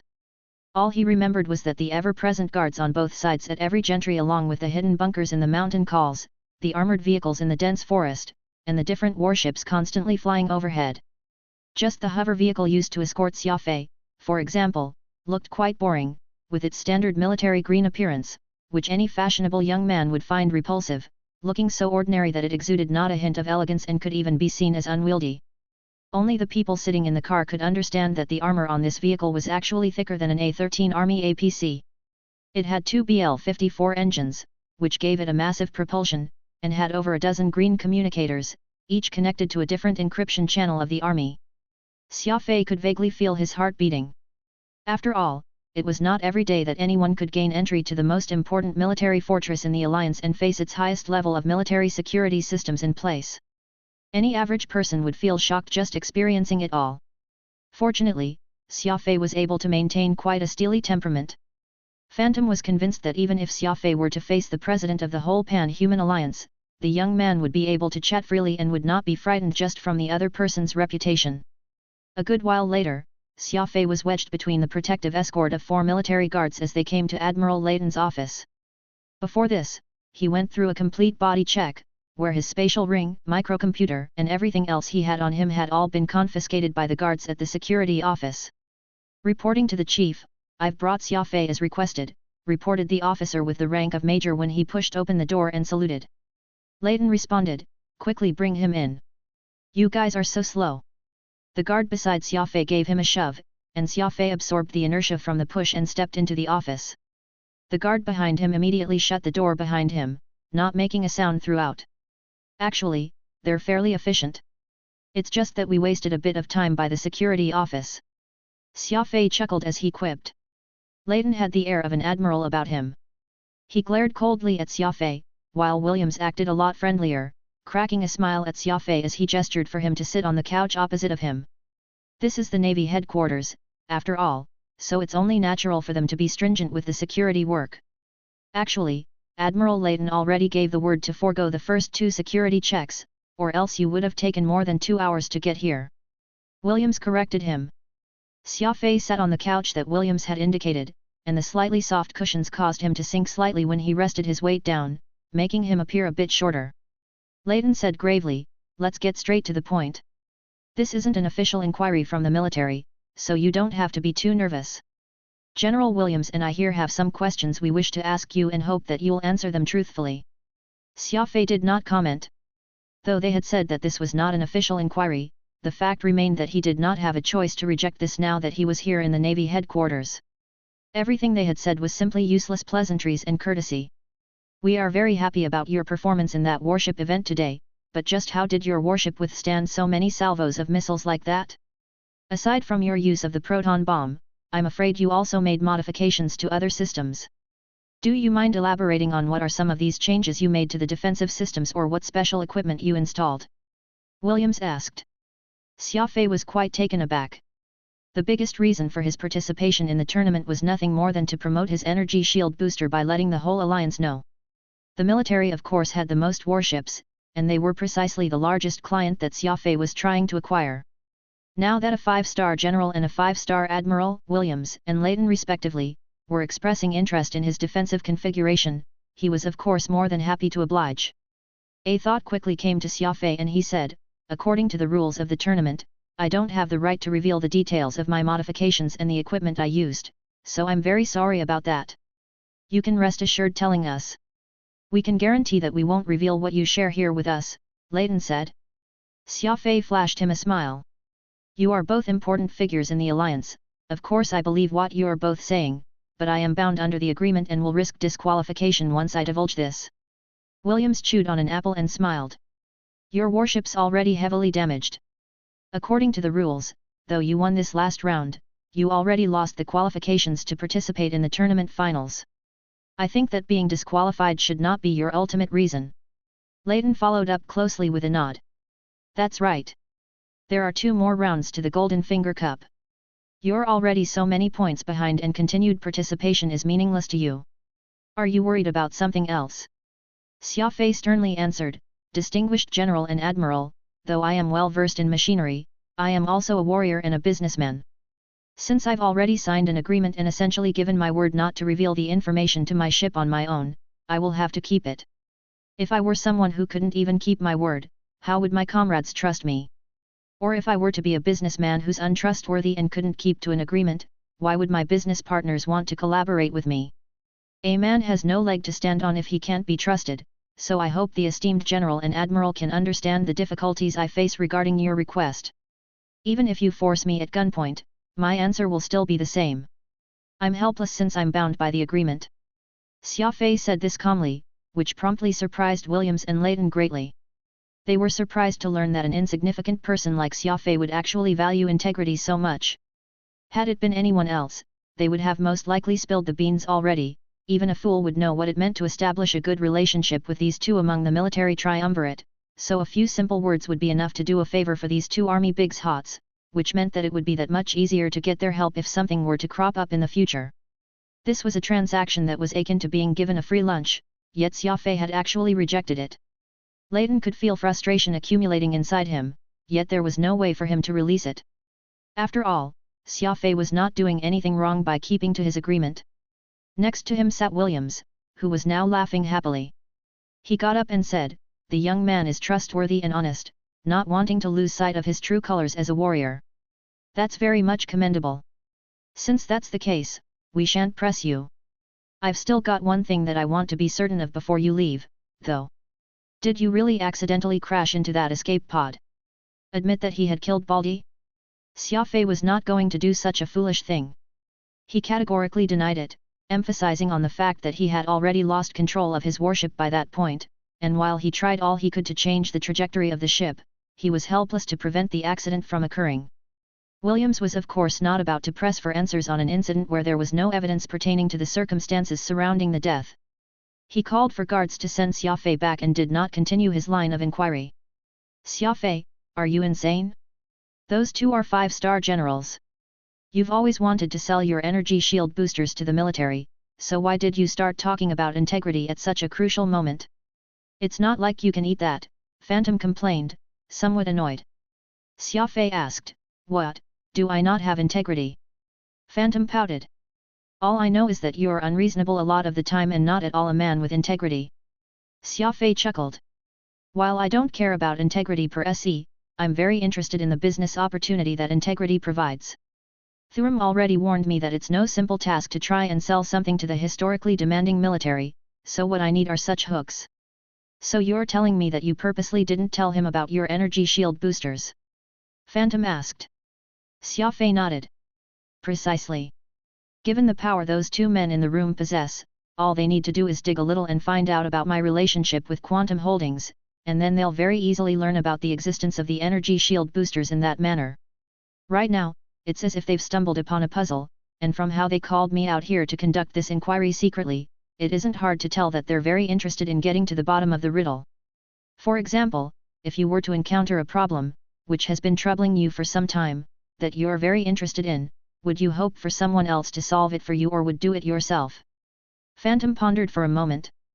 Of course, it'd only be satisfying to solve it myself. I might very well forget it if someone were to tell me the answer.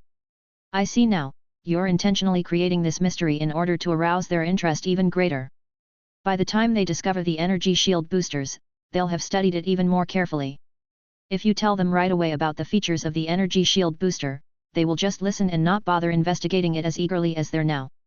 Once they witness the effects of the energy shield boosters for themselves, there's no way that they'll ever forget it again. Xia Fei nodded. That's exactly it. One will hardly have a deep impression of anything someone tries to drill into their head, but things that one uncovers and finds by themselves will forever be lodged into their mind. Besides, the impression I gave them of me being an honest man who holds up my end of any agreement will also help in building the foundation of future cooperation.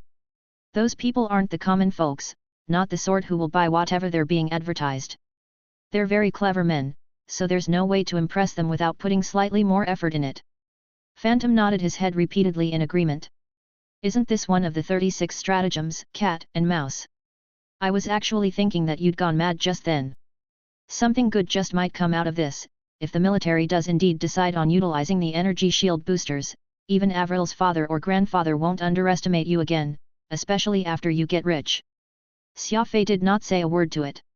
He had already done all he could with this situation. He should not really care how the final outcome would come to be. The fact that Xia Fei survived while Baldi died made Li Mo extremely displeased. Furthermore, Xia Fei had managed to pull off the miraculous 9 consecutive kills, and this feat was being spread like wildfire, dominating the limelight all by himself. Even though he could no longer aspire to gain the Golden Finger Cup, his achievements were not about to be forgotten. A double max score and achieving 9 consecutive kills, such a result was enough to ensure that the masses would be talking about him for a very long time. The mustached man received a severe scolding from Li Mo, the former leaving the room afterward with his head hanging low as the latter remained in his room and drank his sorrows away all by himself. Young master. The mustached man had made a soundless return to Li Mo's room some time afterward. His head was still lowered when he spoke up. Didn't I ask you to scram? Why are you back? Li Mo snapped. The mustached man answered in a serious tone, the master's looking for you. Oh? Where's father? I'll head over right away. The mustached man hesitated before saying in a small voice, he's at the altar. Chapter 295, Fierce Glare. His whole life, Li Mo hated going to the family altar. Though that was a sacred place where they would pay homage to the heroic spirit of their ancestors, there was just something about it that he disliked greatly. Today isn't Memorial Day, so why would father? Li Mo knitted his eyebrows and asked. The mustachioed man kept a stern face. The master already knows. Li Mo was stunned, the color of his face instantly draining. Young master, the ship is already waiting for you on the roof, the mustachioed man said. Li Mo gritted his teeth. He quickly changed out to a black formal wear, then boarded the small warship and flew off. It was already a dream of a lifetime for any average citizen of the Pan-Human Alliance to save up enough to buy a small house in the capital ring, but someone of Li Mo's background would not be worried over something like that. Not only did his family have plenty of assets out in the capital, their ancestral burial grounds could even be placed there, allowing the deceased to share in their wealth. A spaceship slowly descended in a bamboo forest. The green and lush bamboo was being blown by the occasional winds, swaying like ripples in a sea of green, making for quite a spectacular sight, but no matter how great the scenery was, Li Mo could not find it in him to be happy. It was with heavy footsteps and heart that he walked deeper into the bamboo forest. Passing through a small and gloomy path appeared an extraordinary altar. The white stone slab was gigantic as it shone. A triangular monument tower rose into the clouds, creating quite a solemn and severe atmosphere. Walking into a building, the lighting immediately turned gloomy. The sparse white light illuminated the long corridor. Li Mo's footsteps were crisp, like the sound of water dripping from stalactites in a lonely cave, echoing with each and every step he took. This corridor was long, and it took Li Mo 20 minutes before he reached the outside of the altar hall.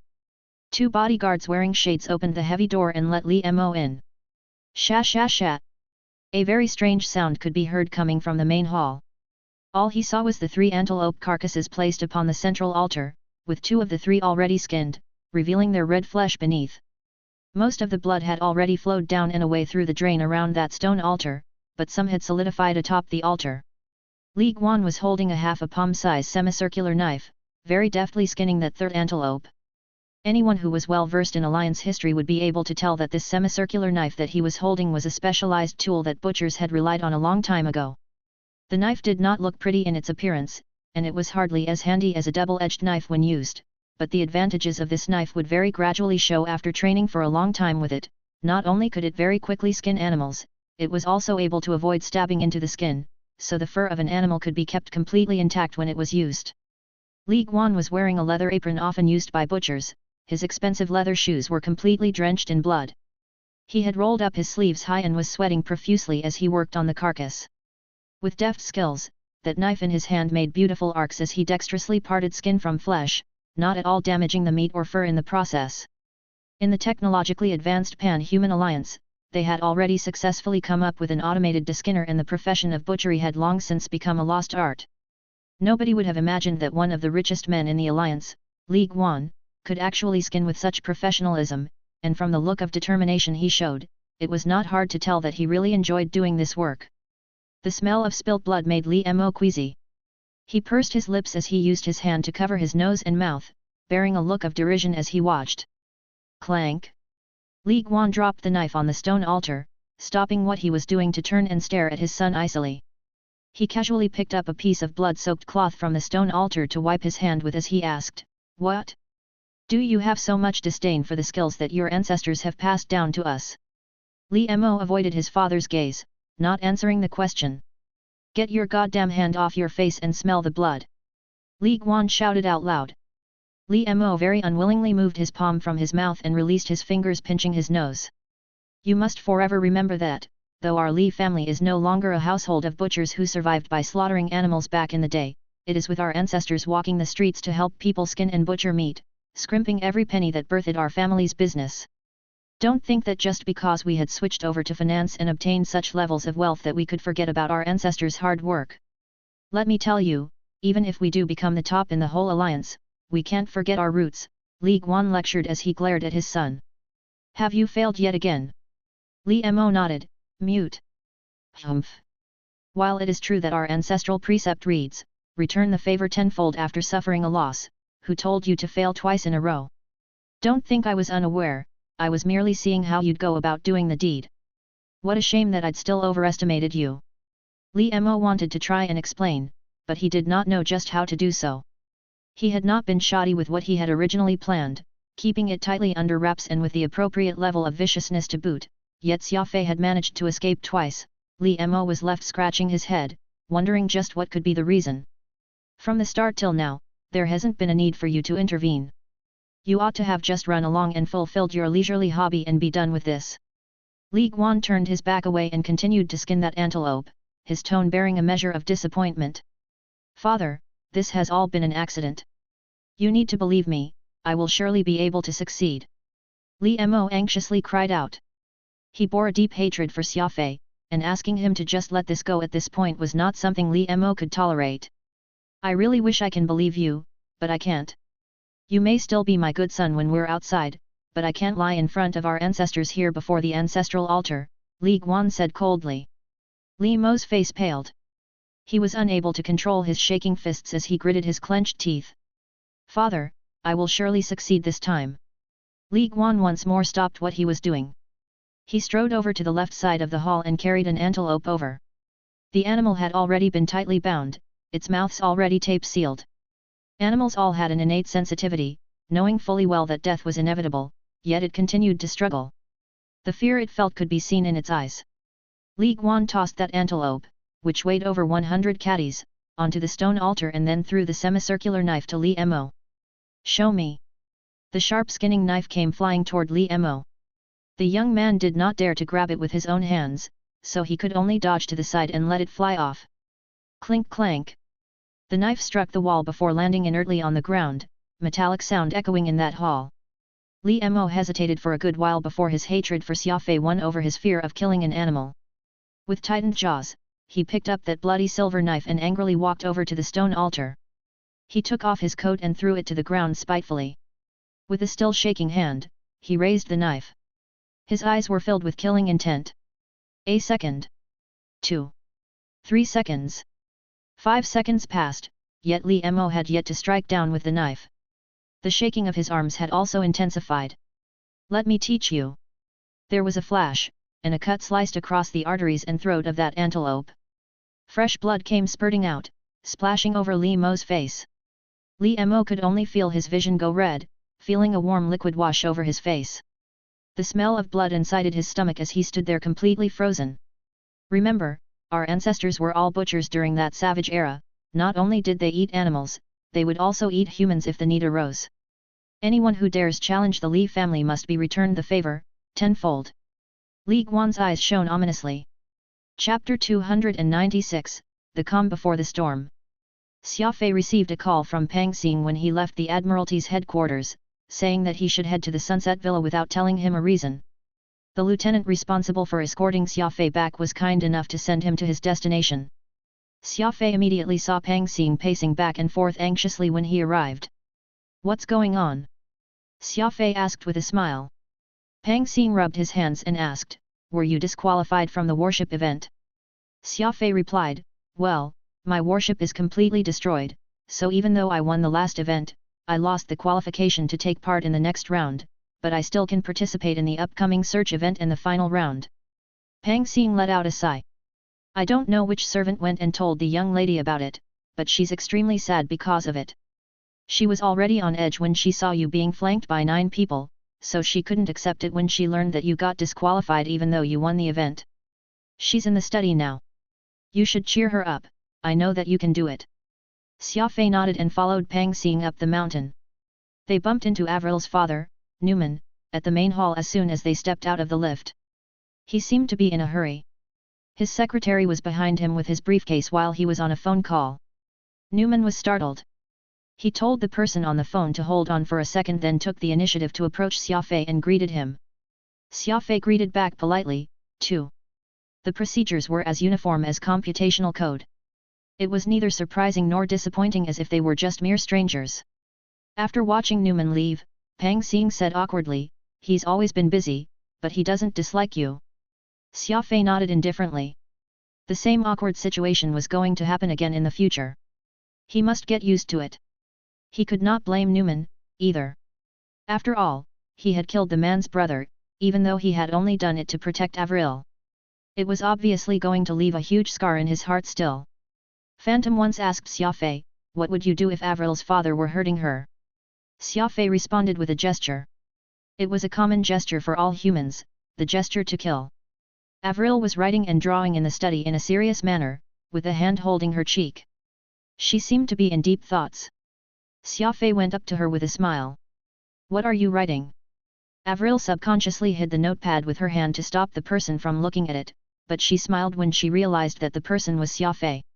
She jumped up from her seat and dragged him to the couch by pulling his arm. I was calculating the score of the participants in the Golden Finger Cup, Avril said. Her eyes immediately dimmed. I already finished the calculation. Even if you did well in the last 2 rounds, you'd still be ranked only above 300. Avril obviously sounded disappointed. Xia Fei was extremely touched. It felt great to be cared for by someone. He only knew how it felt when he was being cared for. Don't bother, let me tell you a secret. Xia Fei smiled. Avril immediately wore a serious and curious look when she heard the word secret. She opened her eyes wide like a pair of glittering stars and nodded softly. The truth is, I didn't take part in the Golden Finger Cup to become the champion. I'm only planning to use it as an opportunity to promote a product I invented. It's called the Energy Shield Booster, Xia Fei said. A booster? What does it do? Avril asked curiously. Xia Fei briefly explained the functionalities of the booster. Avril nodded and asked, it sounds very impressive. Did you invent it on your own? Avril was very happy. She was proud of Xia Fei for being able to invent such an advanced device. That's right. I might have lost the chance to win the Golden Finger Cup, but I've managed to promote my product nicely. If you don't believe me, you can see how many people are asking the specifications of my warship on the internet. After the warship event, a few days from now, the organizer will disclose the specifications of every warship. My energy shield booster will definitely make a name for itself by then. So don't you worry, I've already achieved my greatest goal. I don't really care about the title, Xia Fei said. Avril's eyes suddenly glittered. She quickly opened the search engine of the interplanetary internet. The threads discussing the specifications of Xia Fei's warship were everywhere, exactly as he said. Everyone was guessing the secret weapon Xia Fei had used to take out 9 opponents by himself. They were slowly losing their patience as the organizer was taking their time to disclose the specifications. It's really the same as you said. Your plan worked. That's great, I should congratulate you in advance. Avril laughed pleasantly. She had always been an extrovert, so she might feel down easily, but it would go away quickly, too. She would immediately forget about the stress she was under when she heard some good news. It was also what Xia Fei liked about Avril. It was easier to amuse an extrovert girl, who was less likely to argue about trivialities. You must buy a lot of things for me once you get rich. Avril acted coquettish. Xia Fei replied, not a problem, but I don't think there's anything you lack. It's different, Avril said. It's only meaningful if it's from you. Besides, the thing I want is very expensive. You won't be able to afford it for now. Xia Fei pondered for a moment. Very expensive? What exactly do you want? Avril smiled mysteriously and whispered, it's a secret. Late at night, Xia Fei was working in his room again after he left Sunset Villa. The truth was, he actually wanted to stay at Avril's place for the night. He was not afraid of admitting it, but he believed that Avril was not ready yet, so he had been sparing her time after time. The Black Bat radar was troubling Xia Fei as always. The complicated design ensured its powerful functionalities, but it too increased the technical difficulties to build it. Old Porter even spent a fortune on the most advanced smart machine tool, FN 105, and tweaked it manually, but it turned out that even the best machine tool in the Alliance was unable to meet the requirements. Not only was the efficiency low, it was overburdening the machine tool, too. Xia Fei also discovered a new problem during the experiments. The current design of the Black Bat radar was lacking in durability. 2 out of 10 devices in the first batch had already broken down. One of them was even destroyed completely and was beyond repair. The complicated design meant the device was very fragile.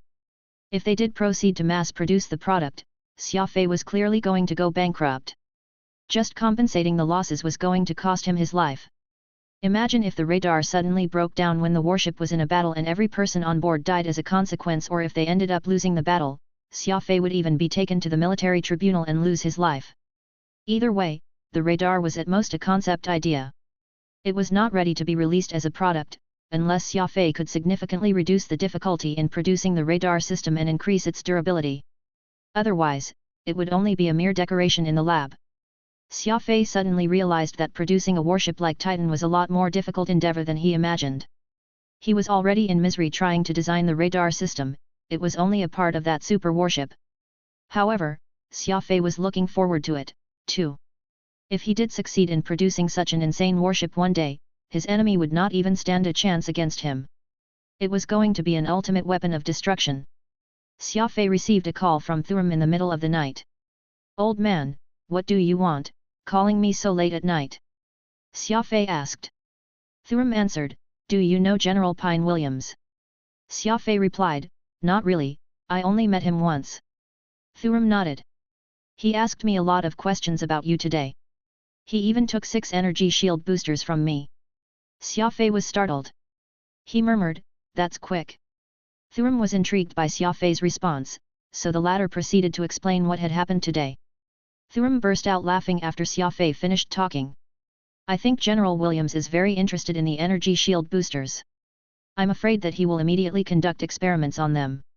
Perhaps the military may actually buy a lot of them from Quantum Holdings. You should prepare its mass production as soon as possible, in the case that you don't have enough supply when the demand increases.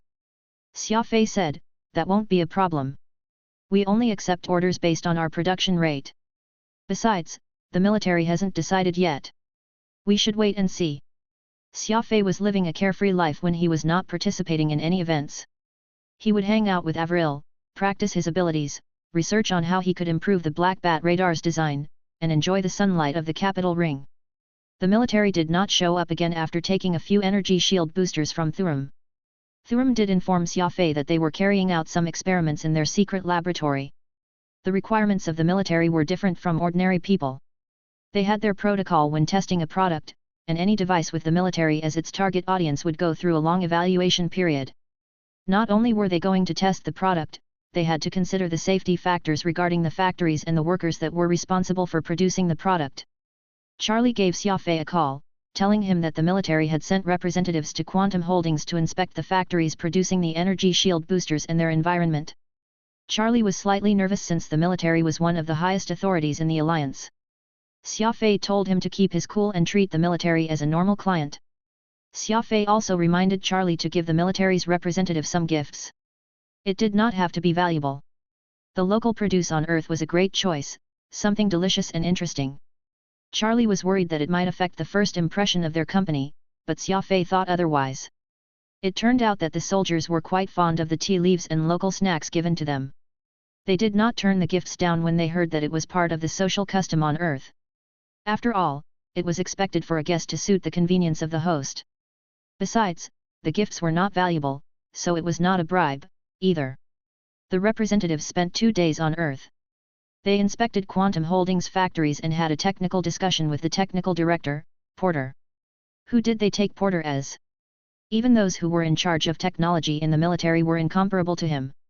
Quantum Holdings was never lacking in technical skills. 2 days later, 2 great incidents that shook the whole alliance occurred all of a sudden. Chapter 297, The Map to Eden. Xia Fei woke up early in the morning as usual. He started doing the first task of the day after he was done washing his face and brushing his teeth to get his breakfast. However, he completely forgot about his empty stomach after receiving a few sudden calls. Every call was telling him to connect to Starlink Corporation's interplanetary internet immediately. Something serious, which was going to influence the whole alliance, was about to happen. Xia Fei opened his microcomputer puzzledly. He immediately saw the news of Eden filling the headlines again. More than 10 pages of news were popping out every second. Holy crap! This is insane, and it's still so early in the morning. Phantom exclaimed. Xia Fei frowned. He quickly tapped a few times on the screen to open a few articles that were pinned to the top. It's a route to Eden.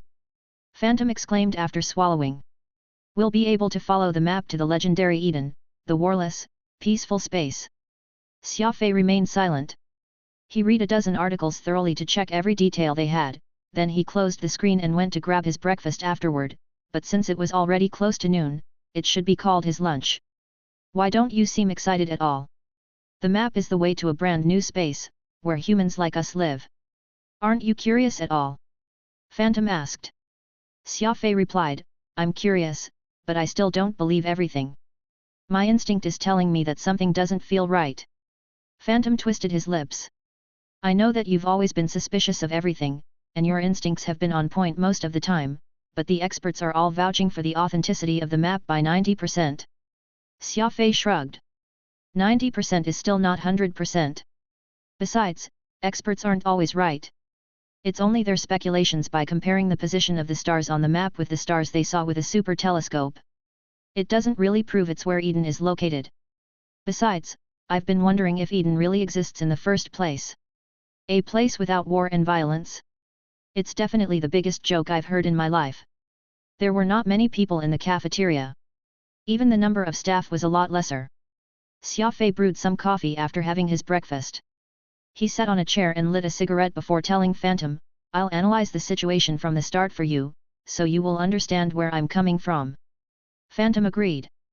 Many people enjoyed listening to Xia Fei when he was assessing a situation. The way he viewed things was rather unique, and he would occasionally come up with shocking ideas. I've already explained my view on the warship from Eden and its crew members. There's no evidence to prove that they're from Eden apart from the strange appearance of the warship. However, many claim that the people on the warship are from a different place other than the Alliance. The ancient facilities and the books on the ship also prove Eden's existence, Phantom countered, feeling puzzled. Xia Fei smiled. Have you seen them in person? Phantom shook his head. Xia Fei said, so far, the information we have is all from rumors, which we should never believe easily. The Admiralty has never revealed any evidence to the public. The government's representative only said that they had found an unidentified ship outside the alliance. It clearly indicates the government doesn't have any solid evidence to prove those people's origin. Don't you think that it's too sloppy to arrive at a conclusion this early? On top of that, I seriously don't believe a place with humans has no violence and war. Those people might be from outside the alliance and are related to the ancient humans, but I won't dare to believe the Eden they mentioned. A place like that only exists in a fairy tale or a movie, not the reality. That's why there's no way I'll believe it if someone simply takes out a map and tells me I can find the legendary paradise, Eden, just by following it. That being said, I won't deny the possibility that the map might bring us to where the ancient humans lived, yet it definitely won't be a utopia. Phantom considered Xia Fei's explanation seriously. The man was very rational with his analysis, but Phantom was leaning more toward the fantasy side of things, a scene out or a movie just like everyone else, instead of admitting the wicked nature of humans. Xia Fei added, besides, it's weird how the map appeared out of nowhere. Those people are still under the Admiralty's surveillance and are being escorted from outside the alliance. Those humans who claim to have come from Eden haven't officially interacted with us, yet someone already has the map. Isn't it strange? I checked the internet, almost everyone got hold of a copy of the map to Eden in just a single night, but where did it first come from and who was it that distributed the map? How can I believe in a map when I don't know its source? The people distributing it are reluctant to reveal their identity, too. Are they afraid of being held responsible if anything happens, or do they have some ulterior motives? Phantom fell silent. He said with a self-mocking smile, I'm not a qualified assassin, indeed. I shouldn't believe in things that I don't understand easily. You're right, I'm too naive. Someone suddenly ran into the cafeteria and yelled, turn on the TV. A representative of the Alliance is delivering an official statement about Eden. A few seconds later, every screen in the cafeteria was turned on. Eden was currently the hottest topic, so everyone could not wait to watch the latest news about it. An old man with thoughtful eyes stood on the podium of the Alliance's news center.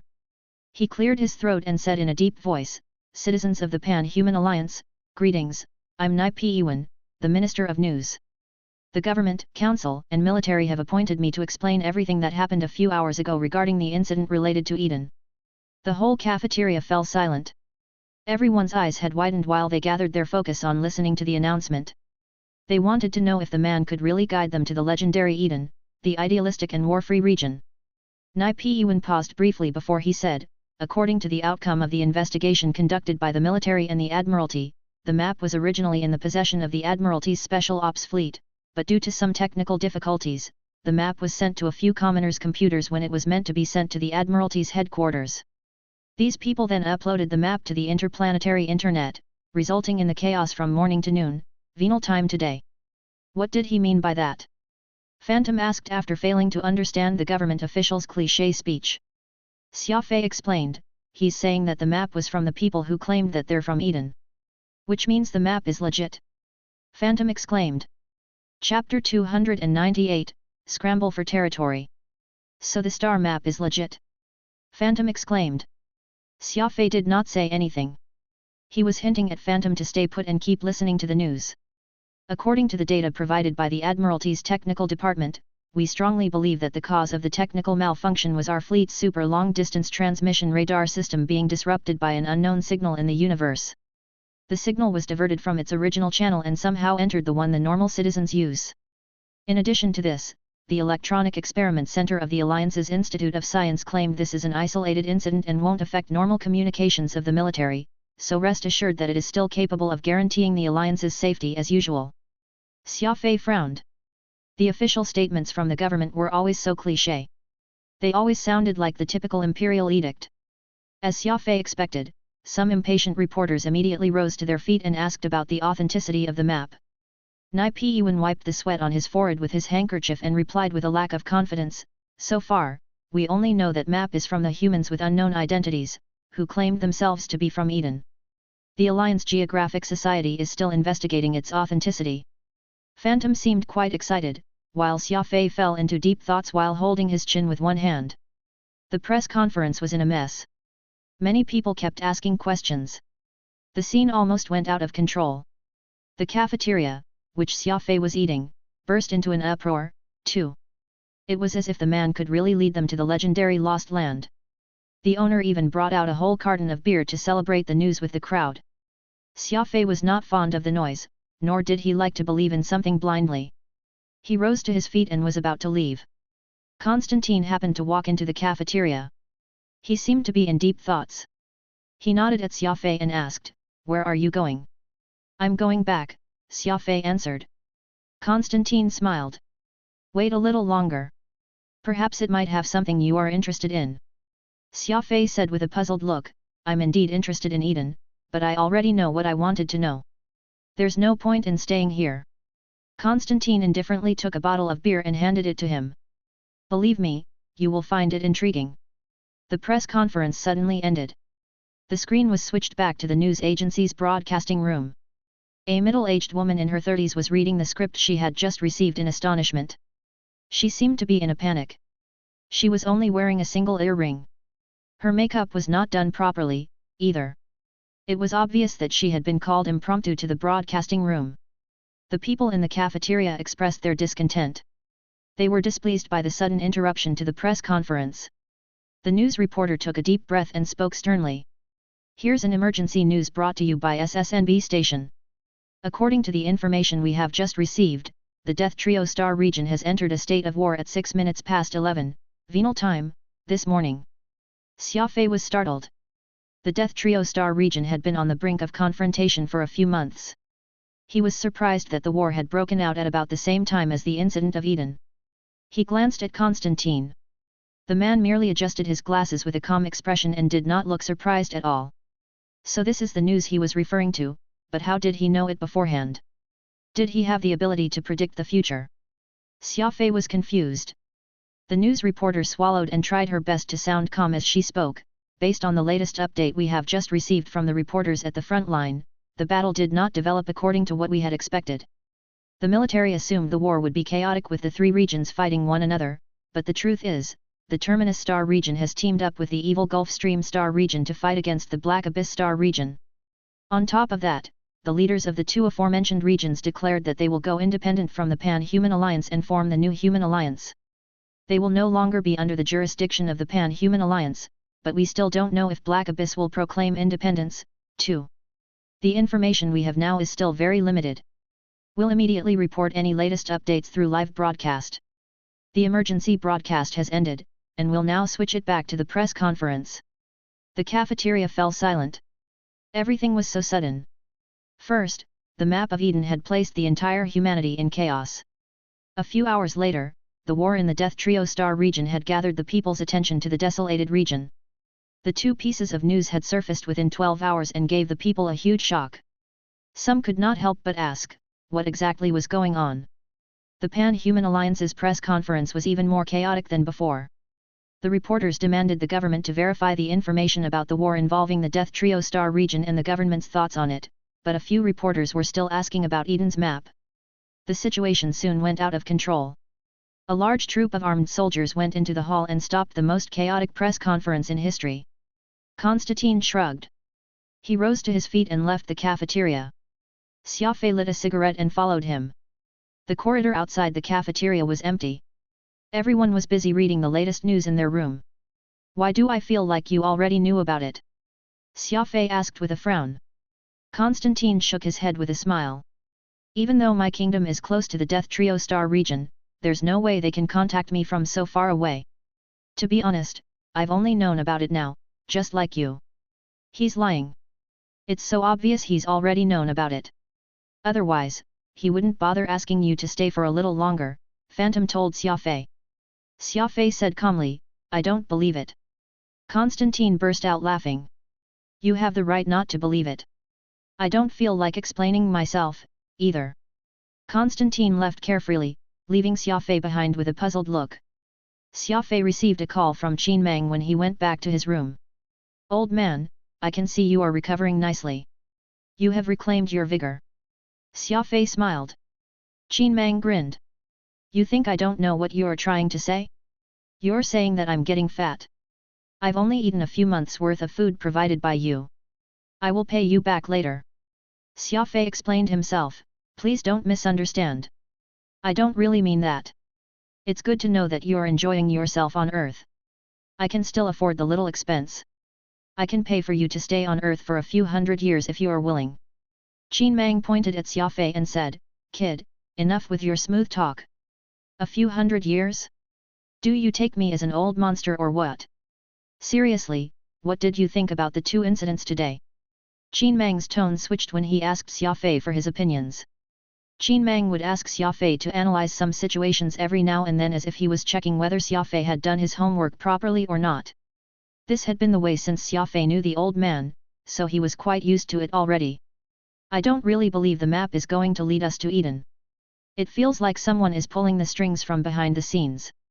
For example, during the press conference, the government claimed that the map was distributed to the public only because the signal from the fleet had ended up in the wrong channel due to it being transmitted over a long distance. I don't really get it. The military's super long-distance transmission devices are specifically made, and the signals are protected with high-level encryptions. Even if the signal did divert to a wrong channel due to some unexplainable natural phenomenon, the people would only receive an encrypted message. They would have no chance of decrypting the message, unless this natural phenomenon was so special that not only did it divert the signal to a wrong channel, it also decrypted the message.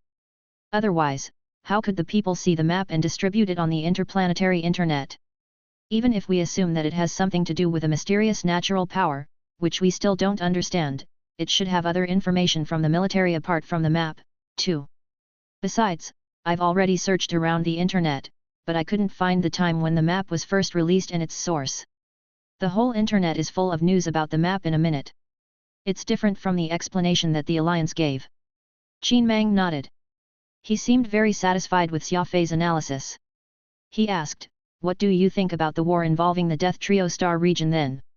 Xia Fei said after giving it some thought, "We've already expected the war to happen sometime, but the only thing that puzzles me is why Terminus and Evil Gulf Stream proclaimed independence. It appears that the three-star regions are unequally matched in strength on the surface right now, so the two regions' leaders have decided to team up against Black Abyss. If I'm not mistaken, Black Abyss will find itself at a disadvantage in the early phase of the war. The only uncertainty in the war is the Pan-Human Alliance's attitude toward the Death Trio Star region. If the Alliance decides to take over the three regions that are located so far away, not only do the regions lack resources, the Alliance will have to spend a huge fortune every year to maintain their peace, but this doesn't mean that the Alliance would allow them to go independent, either, since it's a blatant provocation directed at the Pan-Human Alliance. If I'm the president of the Alliance, I will stop the Death Trio Star region from going independent at all costs.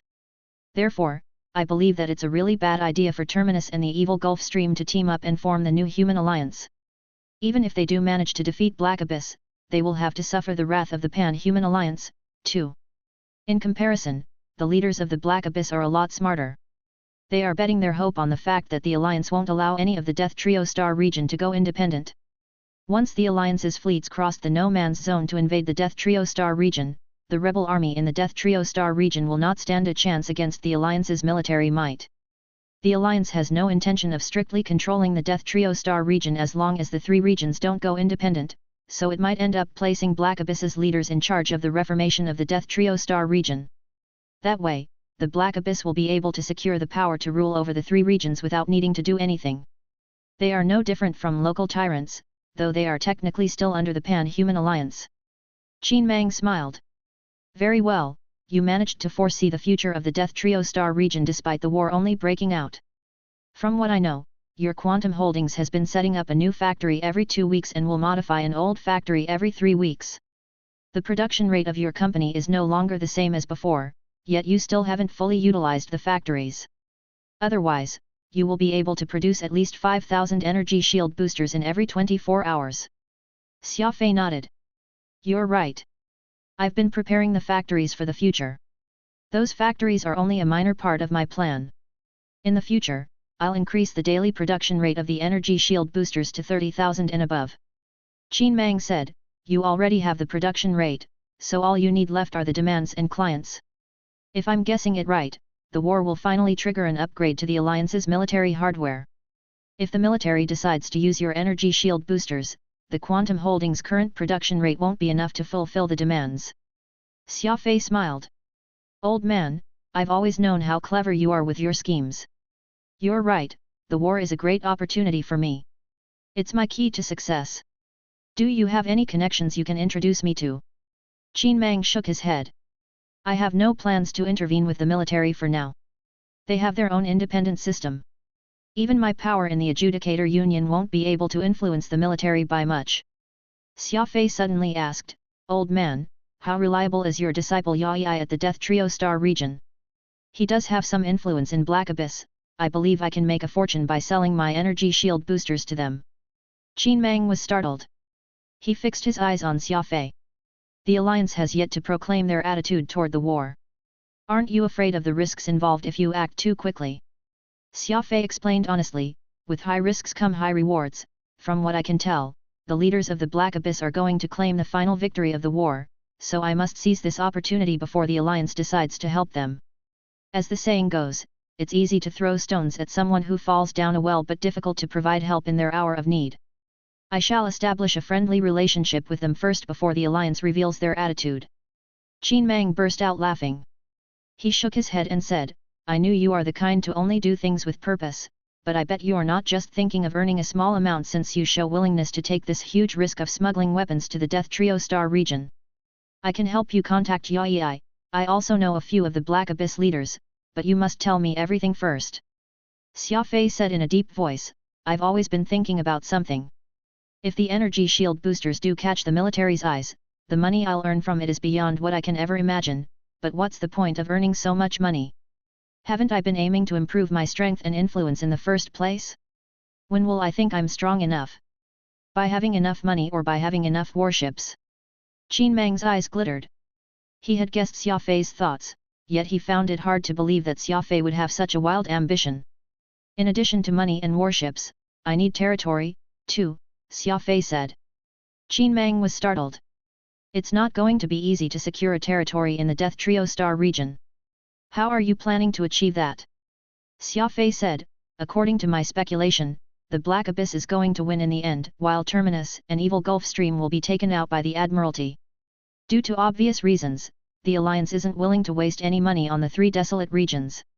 The best way is to let them manage themselves while they remain under its jurisdiction. Currently, it's 2 regions against 1. I believe that the people of the Black Abyss will find themselves in a pinch in the early phase of the war. If I can offer the energy shield boosters and help them stand their ground, they will be more than willing to accept my proposal. I'm not planning to charge them for the equipment. It's not as if they can pay me much considering their financial status, but I can ask them to give me land in return. Once they win the war, I'll have a place to rule myself. Qin Mang fondled his chin as he fell into deep thoughts. It's a plausible way. The Death Trio Star region lacks equipment and people, and they don't have high requirements of land. After all, land there isn't really valuable due to the lack of resources. I'm pretty sure they'll be more than willing to accept your condition if you're not asking them to give you a rich planet. But what do you want the desolate planets for? Qin Mang asked. Xia Fei replied, didn't you always say I should treat building a Titan as my biggest ambition? I can't just build the massive warship in the Alliance, can I? It's too obvious. I have to find a more secluded spot. Do you have the confidence to build a Titan now? Qin Mang blurted out in astonishment. Xia Fei shook his head. Not now, but I know the importance of putting in effort to achieve my goals. At least, I haven't given up on my ambition. It's like playing chess. The players who can only foresee the next 3 steps will never become a master. It's a rare opportunity for me. Even though it feels like securing land won't bring me any good in the near future, what about 10 years or even 100 years? If I don't take hold of the opportunity now, while the Death Trio Star region is having an infighting, I may not have the same opportunity again in the future, which is why I must seize it when I see it no matter how difficult it is. Qin Mang sighed. You're basically gambling. You're going all in before you know what's going to happen. Xia Fei smiled. Old man, it's indeed a gamble, but the odds are just too appealing to me. Think about it, I'm only giving energy shield boosters which are worth around a few $100 million to the leaders of Black Abyss, so a few $100 million is all I'm going to lose, but if I win, I will be able to claim a few, or even a few dozen planets, to establish my own territory, where I have the freedom to grow without any restraints. I read the rules that the Death Trio Star region has to follow. I can even establish my own country and have my own army and flag, provided that I comply with the rules. The investment of a few million is nothing compared to the potential benefits I can reap. Qin Mang agreed to talk with Yao Yi about it and he would tell Xia Fei the outcome later. Phantom rubbed his eyes, seemingly still having a hard time believing everything that had just happened. Xia Fei, since when did you start planning to exchange the equipment for a territory? Did you already know that a war is going to break out in the Death Trio Star region? Were you already making the preparations when you started setting up new factories to produce the energy shield boosters but keep on controlling the sales by selling only to big clients? Xia Fei did not answer Phantom's question. Eventually, he sniffed as he said mysteriously, "Can't you smell conspiracy and war?" "No, I can only smell your stinky socks." Phantom snarled. Xia Fei smiled. "Do you know when is the best time for a person to become successful?" "When? When the world is in chaos." Chapter 299, Butcher on the Move. Either the people were in fear or had some kind of expectations, these were indications that a world was slowly becoming chaotic. Qin Mang successfully contacted his disciple, Yao Yi. The man was very interested in the device capable of bringing a significant improvement to the defensive capabilities of a warship. When he learned that Xia Fei's warship had defeated 9 enemy warships during the Golden Finger Cup with the help of the energy shield booster, he could no longer contain his excitement. As a soldier, he was very passionate about every product that might improve the strength of his army. The interplanetary internet was surprisingly smooth these past few days, especially the connection between the Death Trio Star region and the Alliance. Yao Yi personally gave Xia Fei a call to ask about the energy shield boosters. "The old man told me everything. You are trying to increase your army's strength desperately, yet you don't really have the funds for it now. That's going to be a little tricky." Xia Fei lit a cigarette and said thoughtfully. Yao Yi wore an awkward face. He did not have many funds in his hands despite being a warlord. He had paid the weapon smugglers with the remaining funds. After all, the region was at war, so he had to improve his army's strength first. Buying weapons had always been money-burning, the ammo and spare parts alone had already cost him a fortune. "I'm a man of my word. If you can give me some time, I promise I'll do everything to get the money to pay you. Master knows me well. He can be my guarantor," Yao Yi said. Xia Fei nodded. "Brother Yao Yi, you are the old man's disciple, and I'm his subordinate. We are basically one family, so I definitely trust you. The old man must have shown you the clip about the event. What do you think about the energy shield boosters?" Yao Yi said, "According to the data collected and how the match went, I believe that the system can improve a warship's defense by around 30%. It's a must-have during a war." Xia Fei smiled. 30%? That's only a theoretical value. I'm not trying to boast, but its practical effects are better than the theoretical value. Why so? Yao Yi asked. Xia Fei said, "You should know that the 30% increase is only when a single energy shield booster is installed. Try guessing the number of energy shield boosters I installed during the event." Yao Yi was shocked. "Are you saying that it's possible to use the energy shield boosters in combination?" Xia Fei pressed the cigarette on the ashtray to put it out and said seriously, "Exactly, you can combine the energy shield boosters into a defensive array, but the second energy shield booster is less effective than the first. The second one only has a 75% efficiency, and the third one only has a 50% efficiency compared to the first. A warship can have at most 4 energy shield boosters and form a shield depending on the warship's energy output and its computation power. Try to calculate how much is that going to improve the warship's defense by." Yao Yi was shocked. The possibility to improve a warship's defense by 30% was already insane. If 4 of the devices could be combined to improve the energy shield further, it was not even exaggerating to refer to it as a godly device. 70%, Yao Yi said through clenched teeth. Having 4 of the energy shield boosters was enough to improve a warship's defense by 70%. No one had ever achieved such a great feat before. Yao Yi was deeply shocked by how useful the energy shield boosters were. "I know warships aren't the only thing lacking in the Black Abyss but well-trained soldiers, too. With a better defense, the survivability of your soldiers is going to increase. You've spent years on training these soldiers. If anything happens, the new recruits clearly won't be as reliable and strong as the old soldiers. A greater defense will even help you to secure the final victory. Terminus and Evil Gulfstream have teamed up against the Black Abyss. I bet that you and your men are under great pressure." Xia Fei calmly hinted at the benefits of the energy shield boosters. As a commander, Yai easily figured out the benefits of the energy shield boosters. The truth was that he was very fond of the energy shield booster, which was capable of increasing a warship's defense, but he had been short on funds lately. He was wondering how he should tell Xia Fei about it. Xia Fei was observing Yai's expression carefully. He believed that it was almost time for him to toss out the bait. We might be friends, but I'm a businessman still. I won't do anything that is going to make me lose money. I believe you've already contacted other firearms suppliers. Yai replied, it's just as you said, since we are lacking in cash and the Alliance has yet to reveal their plan on the Death Trio Star region, not to mention the high risks involved due to the long journey, only a few arms dealers are willing to provide us with some goods first and let us pay at a later time. Xia Fei smiled. Brother Yai, how many arms dealers have agreed to provide you with supplies? Xia Fei purposely emphasized on the words how many. Yai's face turned pale and he said softly, you're right again.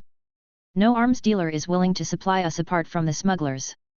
Xia Fei smiled and said, actually, I can give you a batch of energy shield boosters. Your fleet will be a lot stronger after installing them, but the price won't be cheap, either. Yai's eyes glittered. What's your condition?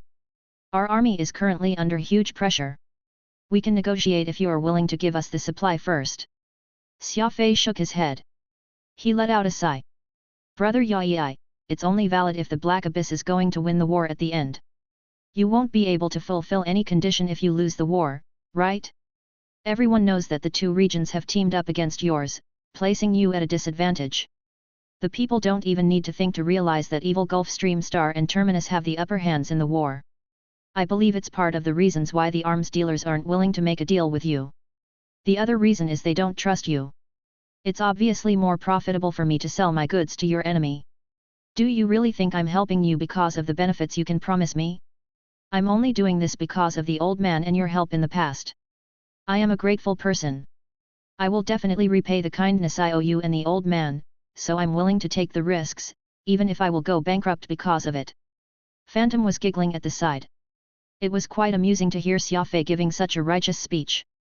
He was willing to take the risks even if he had a chance to go bankrupt because of it. It was more like he was not going to give up until he got a huge bargain out of it. Xia Fei switched his tone and said, however, it's better if my sacrifice has its return. Yai had always been sentimental. He was utterly touched by Xia Fei's generous speech. Yai slammed his hand on the table and said, Brother Xia Fei, feel free to state your conditions. I won't say no if it's within my capabilities.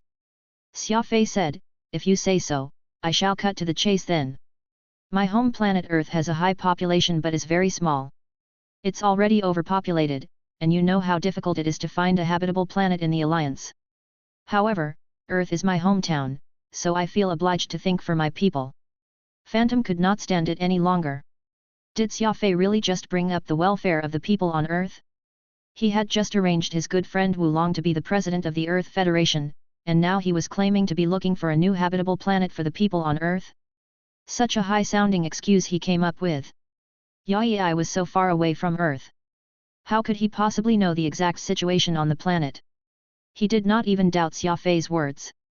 Building a Titan was a serious matter. Xia Fei did not want to tell Yai about it even though he was Qin Mang's disciple. About that, Yai seemed a little troubled.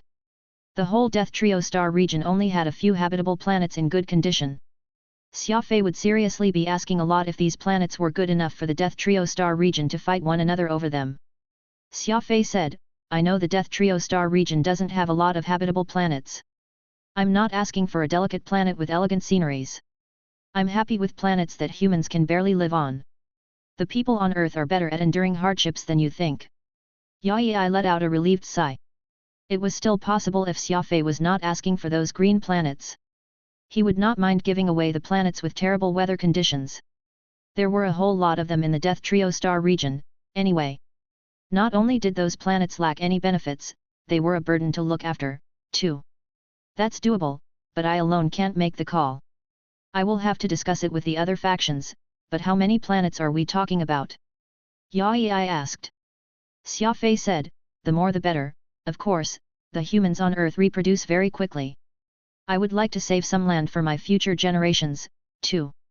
Yai nodded, it's impressive how you are already thinking for the future generations of your hometown at such a young age. Your people will be very grateful if they know. I'll hold a meeting right away and notify you of the outcome as soon as we are done. The journey from the Alliance to the Black Abyss is quite far, so... Xia Fei obviously knew what Yi meant. He said with a deep voice, "All right, I'll immediately arrange the transportation once I receive the news from you. I guarantee they'll be delivered in 2 months. I'll bear the risks along the journey, too." The screen closed. Phantom shook his head and asked, 2 months? Are you crazy?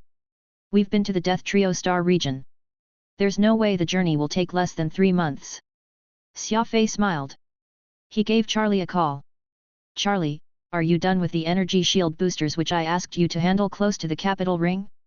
"I might need them soon," Xia Fei said. Charlie nodded. "Our transportation fleets finished delivering 10,000 units when we went to pick up some devices. We also left a small transportation fleet there, too. Is a client asking for them?" Xia Fei smiled. "Maybe, but there won't be any cash coming in this time. The company might struggle a little. This business is very important, so you must treat it seriously." Phantom was left speechless. It turned out that Xia Fei was already prepared for it. He had brought some spares to the capital ring with the transportation fleets that came to take the second-hand machine tools to Earth. Charlie said, "Qin Mang also introduced a raw material supplier to us. They allowed us to pay in installments. As long as the supply chains don't freeze for too long, we should be able to hang in there." Xia Fei said, "I'll leave it in your hands. The company must stand. If we can make it through, it's going to be a clear path ahead." Charlie wore a stern look. "Don't you worry, the company has a bright future. People are willing to work for the company even if they aren't getting paid." Xia Fei shook his head. "Not paying them is going to affect their enthusiasm, which will affect the quality of the products. That's inappropriate.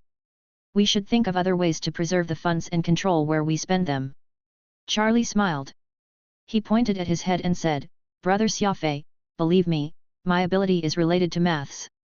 Indeed, you're better at fighting, but when it comes to numbers and finance, I won't lose to you." Xia Fei smiled. "It seems that I've underestimated you. Either way, you will be fully in charge of the company. I'll ask Thuram and see if he can pay in advance." Xia Fei lit another cigarette after hanging up the call. Giving out 10,000 energy shield boosters was obviously a huge burden to Quantum Holdings under the current circumstances. It might even cause the company to run out of funds, but Xia Fei had no other choice in order to secure a territory in the Death Trio Star region. Risks and benefits would forever coexist. A person who was unwilling to take risks would never acquire the biggest gain. Xia Fei was well aware of it. A small fleet consisting of 4 industrial ships and 4 frigates were on standby not far away from the capital ring. It was quite difficult for the fleet to pass through the no-man's zone and reach the Black Abyss. The Death Trio Star region was currently at war, thus, it was unimaginable how complicated the situation would be.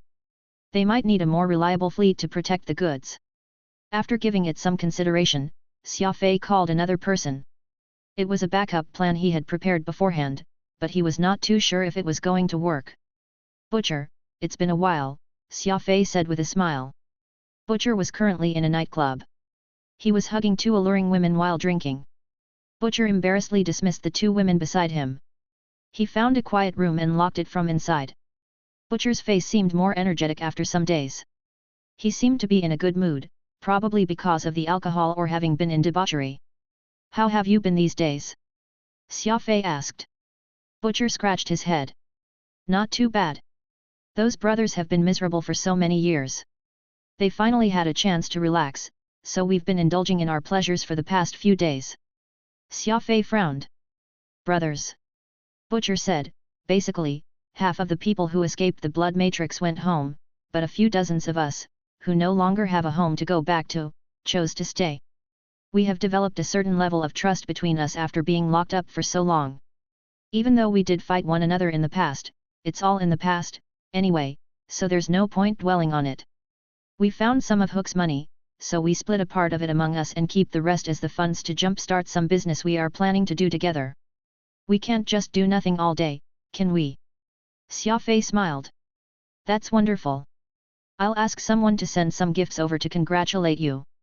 Butcher quickly waved his hand and said, no way. We are only free now because of you. We should be the ones giving you gifts. How can we take your gifts, instead? Xia Fei smiled. It's called reciprocity, it's a tradition in my hometown, too, but what business are you planning on doing? Butcher straightened his face and said, we have had enough of violence and killing in the blood matrix. We decide to do something meaningful. Hasn't the map to a place called Eden getting a lot of attention lately? We are thinking of setting up an exploration team to see what's all that about. Once we confirm the route between the Alliance and Eden, we'll escort civilians journeying between the two places with warships. We can also transport some goods. The others are quite fond of the idea. We won't be restricted by anyone, but we are still doing something productive. You've only spent a short time in the blood matrix, so you won't understand, but we were traumatized after being locked up for so long. We just want to live a free and relaxing life. Xia Fei frowned. He always felt that something was off about Eden, yet he could not explain it clearly. He was thinking of advising against it, but on second thought, these people had been through tough times, indeed. He should not intervene with their decision. After all, he did not have any evidence to prove that something was right about Eden. Having this thought, Xia Fei asked, Butcher, do you have your own warships? Butcher replied, Hehe, we stole 2 Gaian Catalyst-class destroyers from Hook. They're going to come in handy now. Xia Fei fell into deep thoughts while rubbing his chin. Butcher asked curiously, Xia Fei, is there something you want to say? Xia Fei smiled. I do have something to ask. I have some goods that I want to transport from the Alliance to Black Abyss. I'm thinking of letting you handle it knowing how strong of a fighter you are, but I believe that I shouldn't trouble you again since you have other plans in mind. I'll figure out another way. Butcher's expression suddenly shifted, then he glared at Xia Fei. Xia Fei, are you looking down on me? I, Butcher, am not the kind of person you think I am. Give me a second. Butcher took the microcomputer into a bar, where a few dozen drunk blokes were enjoying their time with some women in revealing clothes. The place was a complete mess.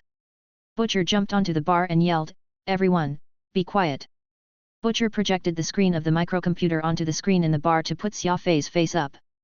Everyone had a strong impression of Xia Fei. They immediately greeted him. I believe everyone should recognize Xia Fei.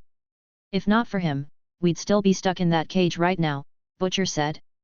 The others raised their cups to pay Xia Fei their respects. Xia Fei had no choice but to say some words out of politeness in return. Now, our brother Xia Fei has a favor to ask. He needs someone to deliver some goods to Black Abyss. Are you willing to do it? Of course. Why do you even ask? Brother Xia Fei's trouble is my trouble, too. Brothers, are you afraid? Butcher asked. Afraid? I just came out of the blood matrix. Is there anything else I should be afraid of? Brother Xia Fei, don't you worry, we'll handle it for you. Butcher smiled at Xia Fei. Hear them. Xia Fei nodded and said, Thank you, everyone. Chapter 300, Everything is Possible. The fleet departed from the capital ring. Its destination was Black Abyss. Butcher and his men would be waiting at a border town called Honeydew before the No Man's Zone. They would meet up with Xia Fei's transportation fleet to join them on the journey. Xia Fei had no idea that Sarah was going to handle the job herself. The woman from the Wild Star region was quite stubborn. She was not willing to enjoy her peace on Earth, while her men were risking their lives. Xia Fei had installed the Black Bat radar on Sarah's warship. His vampire had the same radar system, allowing them to stay in contact when the interplanetary internet was not working as intended. The truth was, the Black Bat radar was not so durable and would easily malfunction. Using it as a backup communication tool was the last resort, but it was still better having an extra way of staying in contact. Otherwise, if the interplanetary internet stopped working, the fleet would be deaf and blind. As for why Xia Fei was staying put in the capital ring, first, the military was picking up their pace to test the energy shield boosters. The situation was slowly getting out of hand. The military might be making a huge move soon, so the energy shield boosters, which would greatly increase a warship's defense, might end up as part of the standard equipment of the military. Therefore, Xia Fei had to keep himself updated with their latest decision at all times. Second, it was soon Avril's grandfather, Ernst's birthday. Xia Fei had already promised Avril that he would attend it. He could not afford to break his promise. Xia Fei clearly knew Avril had other motives when she insisted on inviting him to the party. The innocent lady thought that if they attended the public occasion together, the people longing for her might know their place and back off. She would also be showing her determination to stay with Xia Fei. It was in fact a naive thought. She had no clue that marriages in the upper class were like business deals. Avril's decision would not make much difference. A lot of things would not change according to her will. Xia Fei was well aware of Avril's thoughts. He also knew how tough the journey ahead was, yet he had the habit of never backing down. If even a delicate girl like Avril was doing her best, Xia Fei had more reason to straighten his backbone as a man. The Golden Finger Cup was still ongoing. The worship event finally ended with Li Mo as the winner. Constantine came third in the event. As for Xia Fei, he was unable to enter the finals because his worship was destroyed. Even though Li Mo came first in the event, Xia Fei still got the most attention out of it. After the event, the organizer immediately disclosed the parts that each participant had installed in their worship. The people found two unfamiliar devices from the specification of Xia Fei's worship: Quantum Holdings energy shield boosters. It was not difficult to tell that the energy shield boosters had significantly improved the worship's defense. The hobbyists soon discovered that the energy shield booster was Xia Fei's secret weapon other than the proton bomb. Xia Fei, who had kept a low profile, suddenly entered the limelight. He accepted every interview from the news agencies and generously discussed the benefits of the energy shield boosters. He even emphasized that the energy shield booster was the sole reason for his unprecedented achievement of eliminating 9 warships in the event, making it sound as if the proton bomb was not as important as the others assumed. Promoting the proton bomb was not going to bring Xia Fei any benefits, but every energy shield booster sold would bring him millions of revenue. Xia Fei was obviously going to strike while the iron was still hot to promote his company and its product. It was the most effective way of promoting the product.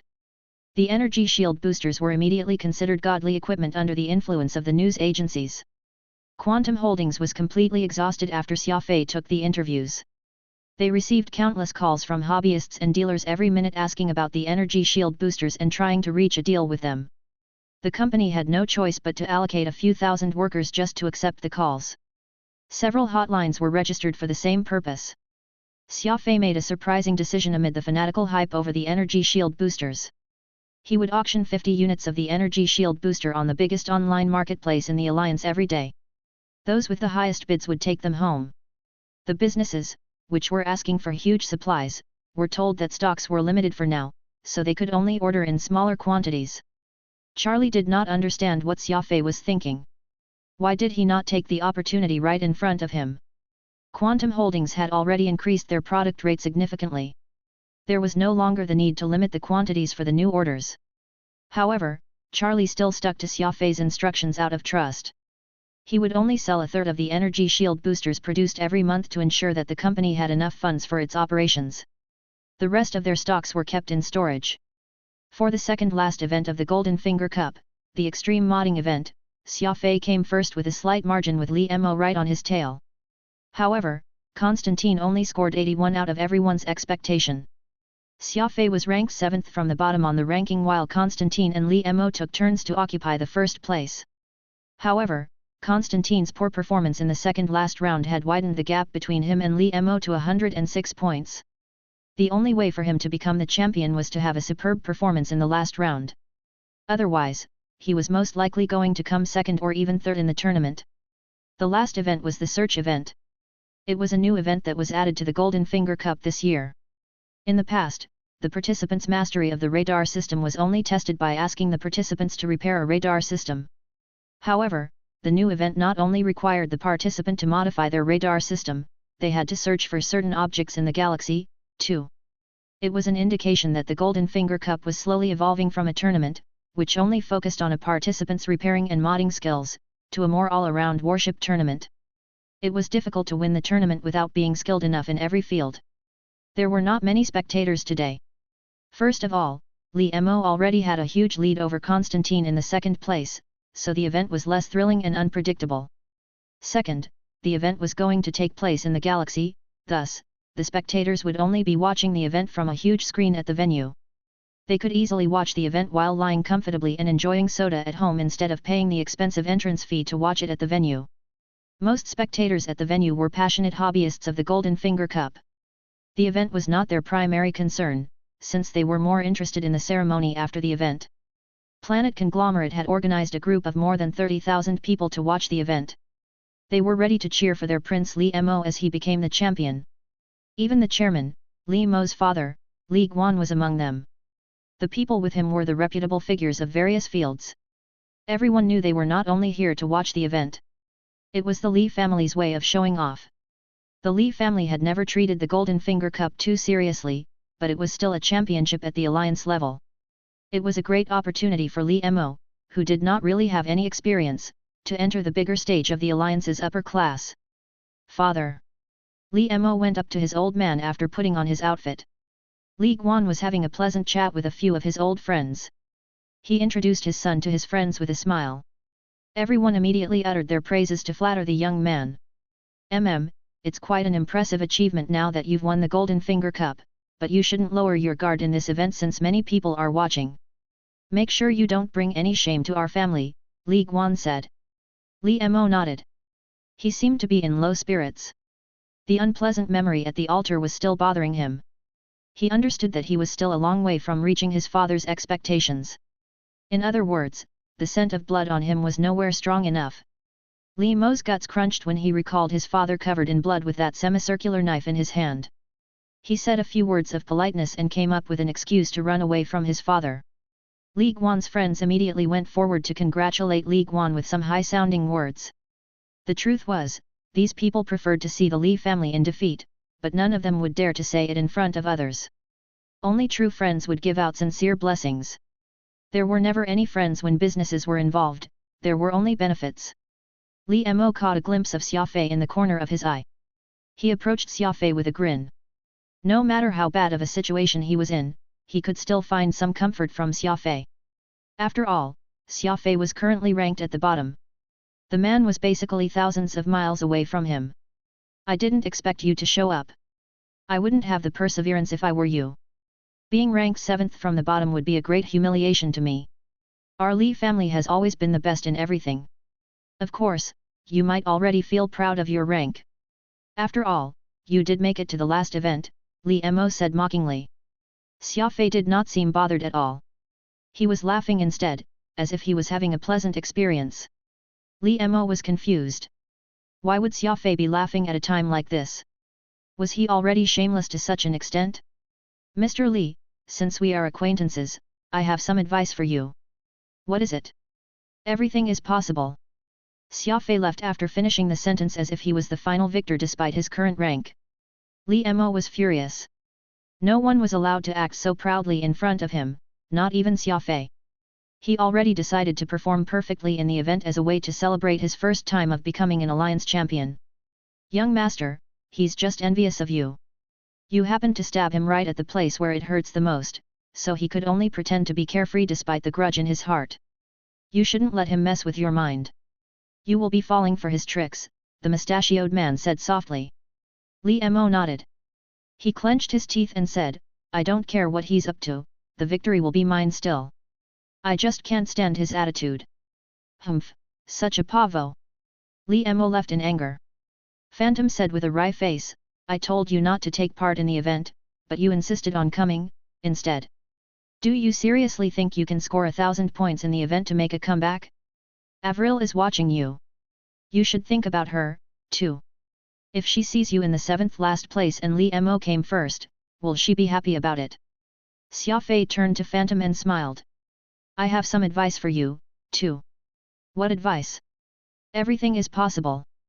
Inside the chief referee conference room, every judge of the Golden Finger Cup had arrived. Today was the final event of the tournament. They would be going separate ways after today. After all, these people had their own responsibilities, too. They were either the president of a region or an elder of the headquarters. The judges had an unspoken rule among them. They would be extremely strict with the first and the last events of the tournament. Being strict in the first event was to remind the participants not to cheat during the events. Being strict in the last event was to tell everyone that the Golden Finger Cup was fair and impartial. After all, most spectators were not hobbyists. They only watched the first and the last events, thus the attitude of the officials during these two events might directly influence the reputation of the Golden Finger Cup. A few screens were set up across the venue, allowing the judges to see every detail of the event clearly. The tablet-size computers in their hands allowed them to check any information at all times. The event had yet to start, but the meeting room was already under great pressure. Everyone seemed very nervous. The fatty, blackened vessel suddenly burst out laughing and grabbed everyone's attention. Everyone knew that he was the kind of person who was not fussy with trifles, but it was definitely inappropriate in a situation like this. Everyone looked at the fatty. The chief referee was slightly enraged, too. The man with traditional thinking believed that it was ominous to break the rules right before an event. "Fatty, what are you laughing at?" Blackened vessel tapped a few times on the screen and displayed the information of a warship on the biggest screen. He rose to his feet while carrying his huge stomach and pointed at the screen. "Here is the information on Xia Fei's warship. Look, that kid didn't even modify the radar system. He only installed a triangulate assault steel plate at the front of the warship. He also improved the warship's acceleration system. It's meant to be an item search. Is he thinking of charging into the enemy's front line by modifying his warship like that?" Many in the room chuckled. The assault steel plate was called the Vanguard Blade. When a fleet encountered huge obstacles, it would send warships with the Vanguard Blade to clean up the obstacles and open a safe path for the fleet. The acceleration system was still reasonable since it would allow the warship to reach its target in the shortest time possible to secure the advantage. However, what was the point of installing the heavy Vanguard Blade to the warship? No one knew what Xia Fei was thinking. They did not understand how the Vanguard Blade would come in handy in the search. Xia Fei's overall score is so low. Perhaps he already gave up on the tournament. He only installed the Vanguard Blade for fun. Blackened Vessel shook his head. That's not possible. He could have just quit the event if he had already given up. It's not like you didn't see his performance in the last extreme modding event. He significantly reduced the thickness of the armor to increase the warship's agility by 31.25% and won the event. Does that look like someone who has given up? The others fell into deep thoughts. They, too, were puzzled. They had never seen anything like it. Years of Floating Light, who was seated at the center, coughed on purpose. According to the rules, the Vanguard Blade is a tool to clear obstacles instead of a weapon, so Xia Fei isn't breaking the rules for installing it. We shall continue to observe the event and discuss anything else later.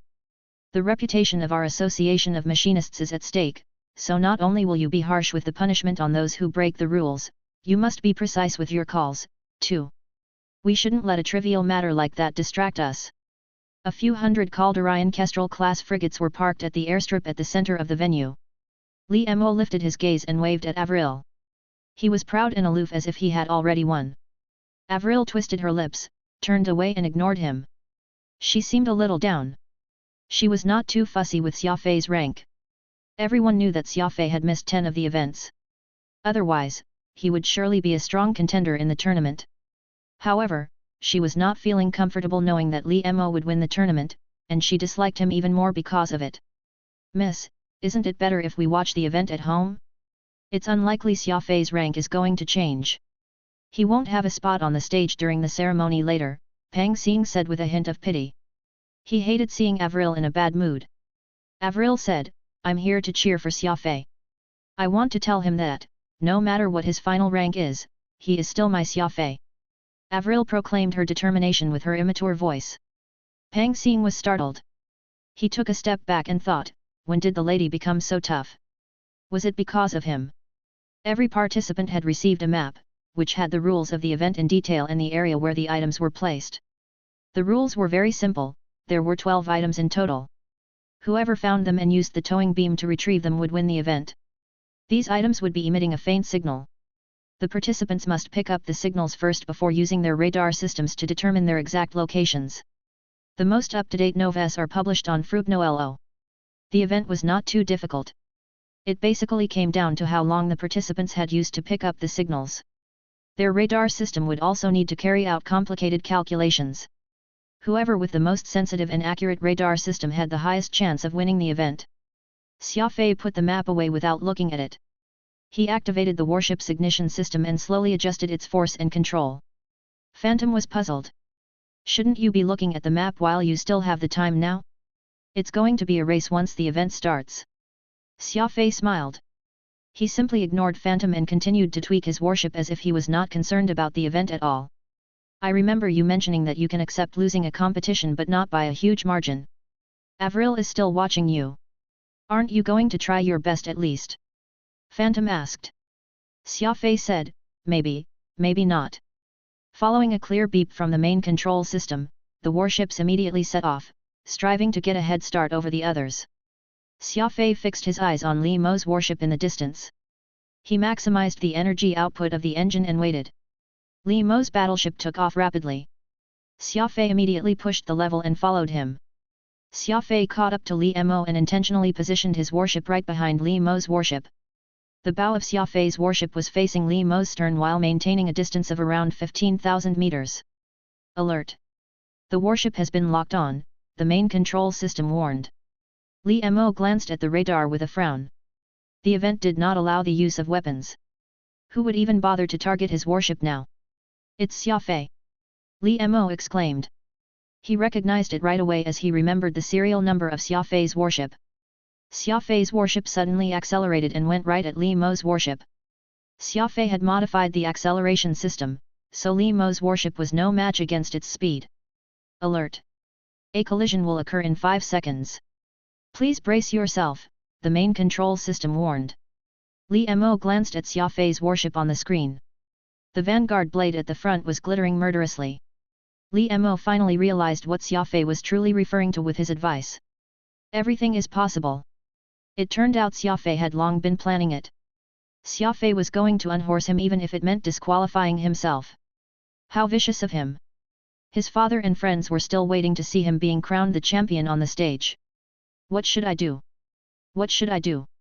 Li Mo's face turned extremely pale and his lips turned purple. The two warships collided fiercely.